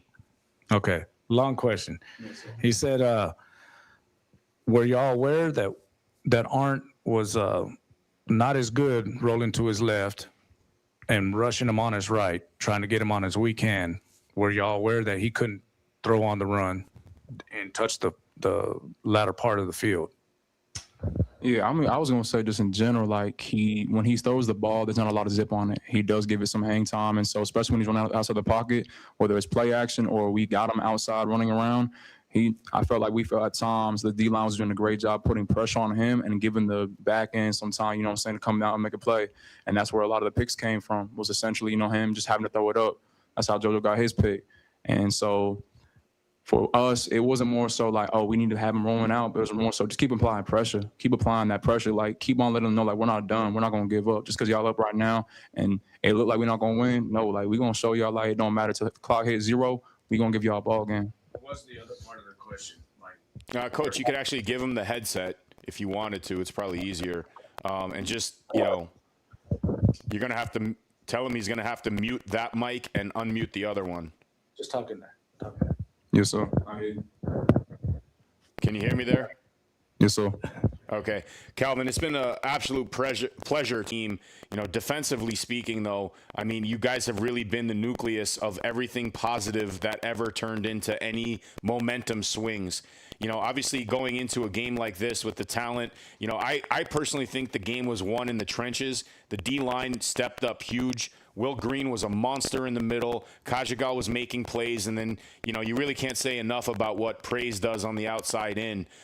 You had a beautiful interception, you know, kind of made up for the one that landed on your lap last week that you dropped. But overall, man, I just wanted to say it's been an absolute pleasure to call the games up here with Coach Rob and seeing what you guys have been able to put on the field, man. You guys have done a hell of a job all year, and a tip at the cap. And I know it's not the end of the year, but it's going to be the last game that we call. So we're going to be watching live, and, you know, we hope you guys end the season with a bang down in Austin. Yes, sir. I appreciate you. Like you were saying, the D-line, they did their job tonight. Like, once we basically understood that we needed to pick it up at all levels, and they started applying that pressure, and we told them too, like, hey, back end wise, you give them pressure, we're going to do our job. And in doing so, like you were saying, the D-line was making plays all night and giving our linebackers too. Every time he spilled out, the linebackers would like come down crashing. Justin, David, great job as far as keeping the quarterback contained or just making a play as far as TFLs. And like I said, I appreciate you. That's what the D-line makes it easy for me. Like, all I got to do is get my hands on two or reroute. And once that ball up in the air, I know it's mine. And like you were saying last week too, I dropped the freebie, so how to make up for it. And I already knew, like, I'm going to get this one, but I got to get in the end zone next time. And I should have had a second one, but I ended up tipping it up. But nah, honestly, big kudos tonight to the D-line. I think they don't get enough of the flowers. People don't realize just how difficult it is to be in the trenches like that, back to back to back. Like, it's a contact sport at the end of the day, but, like, you got to think about it. Like, they're always making contact plays. Like, back end wise, there's times where I don't touch anybody. There's a series wise I don't touch anybody, and yet they're over here over and over and over and over. And mind you, we don't have a lot of backups, so I appreciate them and everything they do. And we're blessed, you know, be in the position we are in. But like you were saying, next week we got to end on a good note and end with a W. I already know the syndicate going to watch this game and realize, hey, these boys ready to go. Like, they got a team now. It looks like they got momentum, as well as you were saying too, like the nucleus as far as on both sides, not just defensively but offensively too. Like, the offense got a good look as far as what they can do, and that's what we needed as far as them to do all year. Is like, hey guys, like, we need y'all to believe in yourself. Like, believe in yourself first and foremost. But I'm just excited for next week. Yeah, Goodman definitely brought a whole different level to the offense. And it's been really exciting to see the dynamic plays and the turnovers that you guys are able to create, and then see that turn into points and some of the dynamic elements that he's been able to bring forth. True team effort by all fronts here. Absolutely. You want me to hand over the mic to JoJo? Please. I got one question for him.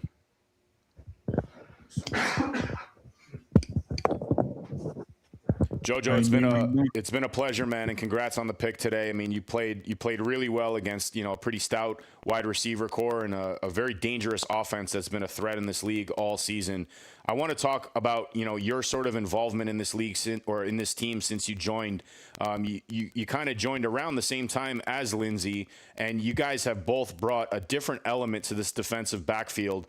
You know, we had a couple key injuries earlier in the year. Terrell Thomas went down with a pretty scary injury in that syndicate game. But since you guys have been here, we've seen a lot more dynamic plays and a lot more defensive efforts that have translated into offensive opportunities. What can you say about, you know, this team since you've been here, the coaching staff, the environment, you know, football in West Texas? It really doesn't get better than this, man. All right. The coach has been good since I got here. On, you know, breaking down the defense and everything, and the players been real good on, you know, being really like a brother and being locked in with each other. It really started at practice on, you know, making plays on the ball, like in India, taking it real serious, like rep for rep, team 7-on-7, communicating. So we try to make plays at practice on the game, everything easy. Like, okay, we seen this. So everything really builds up from practice. Like, you know what I'm saying? We try to really die at practice so we can make plays in the game. And that's where it started from. And, you know what I'm saying? I grew a real good bond with these guys on, you know, playing in the back end at safety and talking to corners and, you know, trying new coverages and everything. But really just working in practice really help us, you know, build everything in the team. Been real good. Offense give us good work. We don't win all the time, you know what I'm saying? Sometimes offense get us at practice, so we just build off everything and talk about it. Hey, let's do this, or we meet about everything. So we really stay close as a family and really try to build off of it. Got you. So before I part ways and wish you the best of luck next week in Austin, this will be the last game that we call, and I wanted to thank you guys for such a special season. It's been a lot of fun to call this up, from the booth and from around the world here. California versus Texas, man. You're a California boy, aren't you? Yeah, West Coast, best coast, man. Awesome, man. Well, listen, have a great week next week down in Austin, man. Have fun while you're doing it, and I'm sure those guys are in for a dogfight, and it's going to be a revenge game from that week too. Yes, sir. Appreciate it. Thank you for your time, guys. Yes, sir. Appreciate y'all guys. Thank you, man. Great game, man. Yes, sir. You there, Mike? I am here. Do we have more players coming in, or are we wrapping this up? We're going to wrap it up. All right. Well, again, Coach, it's been an honor. We have week 5 in the books. Tall City 24, Toros 46. Toros end the season this week. They end the season undefeated. The Black Gold will be in Austin next week to take on the Syndicate. This is going to be a great game to watch. Rematch of that week 2 showdown that ended 23-20 here in Midland. But it's going to be a completely different team on the field down in Austin. Real excited to see how all that plays out. Coach, your final thoughts from the booth this season? I was just thinking about this ball game, just to touch on it one last time. And I know it's hard to harp and go backwards, but we had a pick right there by by Kobe, early in the game, a pick that set us up in prime field position. And this game was close. It was a close ball game all the way through the second half, the midway through the second quarter. And then it turned. It turned, and our fans got involved. And I was really, really, happy that the community got involved in this game. No, we did not win it. Kobe set us up in prime position in the first quarter on their 30-yard line. I believe it was 25 or 30-yard line. And we ended up not scoring that possession. So, it could have been much closer, and by the time we had that penalty down there on them in the second half, it could have been a 3-point ball game if we would have went down there and scored. So, those are the breaks. That's how the cookie crumbles sometimes, right? This is the game of football. But I was real proud of these guys all season long, and tonight was really their best effort, I felt, the whole season, because they were really up against a team that was a juggernaut, a team that had really just steamrolled everybody that they were on the field with. And I felt like we came out here and competed to a man, to a coach, all the way to the fans. I thought it was pure competition, and I fell in love with it. I was just this was something special that we saw tonight. It could have been legendary. 31-0, it was 31-0. Then all of a sudden you could feel the juice. 31-20. It could have been a lot different ball game. I thought we did that because we did it. We did not get tremendous breaks. I thought we played with heart. I thought we played with West Texas grit, and I thought our fans helped us with that West Texas grit jump back into that game. And it was just a total team, community. What did you say? It takes a village. Yeah, and in our deal, it took a tall black city gold, the whole tall city gold. That couldn't have said it better myself, Coach. And look, 31-0 is a real tough hole to dig yourself out of. But I think it's easy to say, especially us, since we've been so in the trenches and calling these games and getting to know these guys. And some of these positions were a revolving door all season, right? Guys that didn't really have a good fit, or they just didn't, they didn't blend well with the coaching styles or whatever. We've seen this team evolve in the past 5+ weeks here, from what it started to what it is now. And I think you can arguably say that it's, regardless of the outcome tonight against a stout, San Antonio Toros team with a lot of talent, both at the coaching staff and on the field, we finally have a complete team. And, we have an offense that is able to move the ball, that is able to put up points, that is able to capitalize on all of these defensive plays that we called all season long, finally.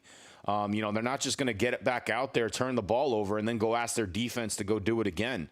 And, it really sort of capped off the evening, really special with the special teams play, a 59-yard field goal from really the most consistent guys all season long on, in that locker room. And that's been the kickers. So Godina banging that one through just to give us an extra 3 points to end the game. Really special to watch. But, overall, man, I just want to, give a shout out to the entire organization on the improvements that we've seen, throughout the course of the season. And that's really what a football season is intended to do. We really need to be able to show that improvement week after week. And that's why when you play teams, multiple times, I mean, you've coached endless times, man, like for so long. I always make the claim the hardest thing to do in football is to beat the same team twice. Mainly because you've already executed a game plan that works. They know how to stop it, and they're going to tweak theirs, so you're going to see something new when you face them again. It's really something special to see, and I hope this team carries whatever momentum we were able to build here tonight down in Austin next week against that syndicate team. Absolutely. My deal with the team is we got better towards the end of the year, and that's what it's all about. You're supposed to progress and not regress.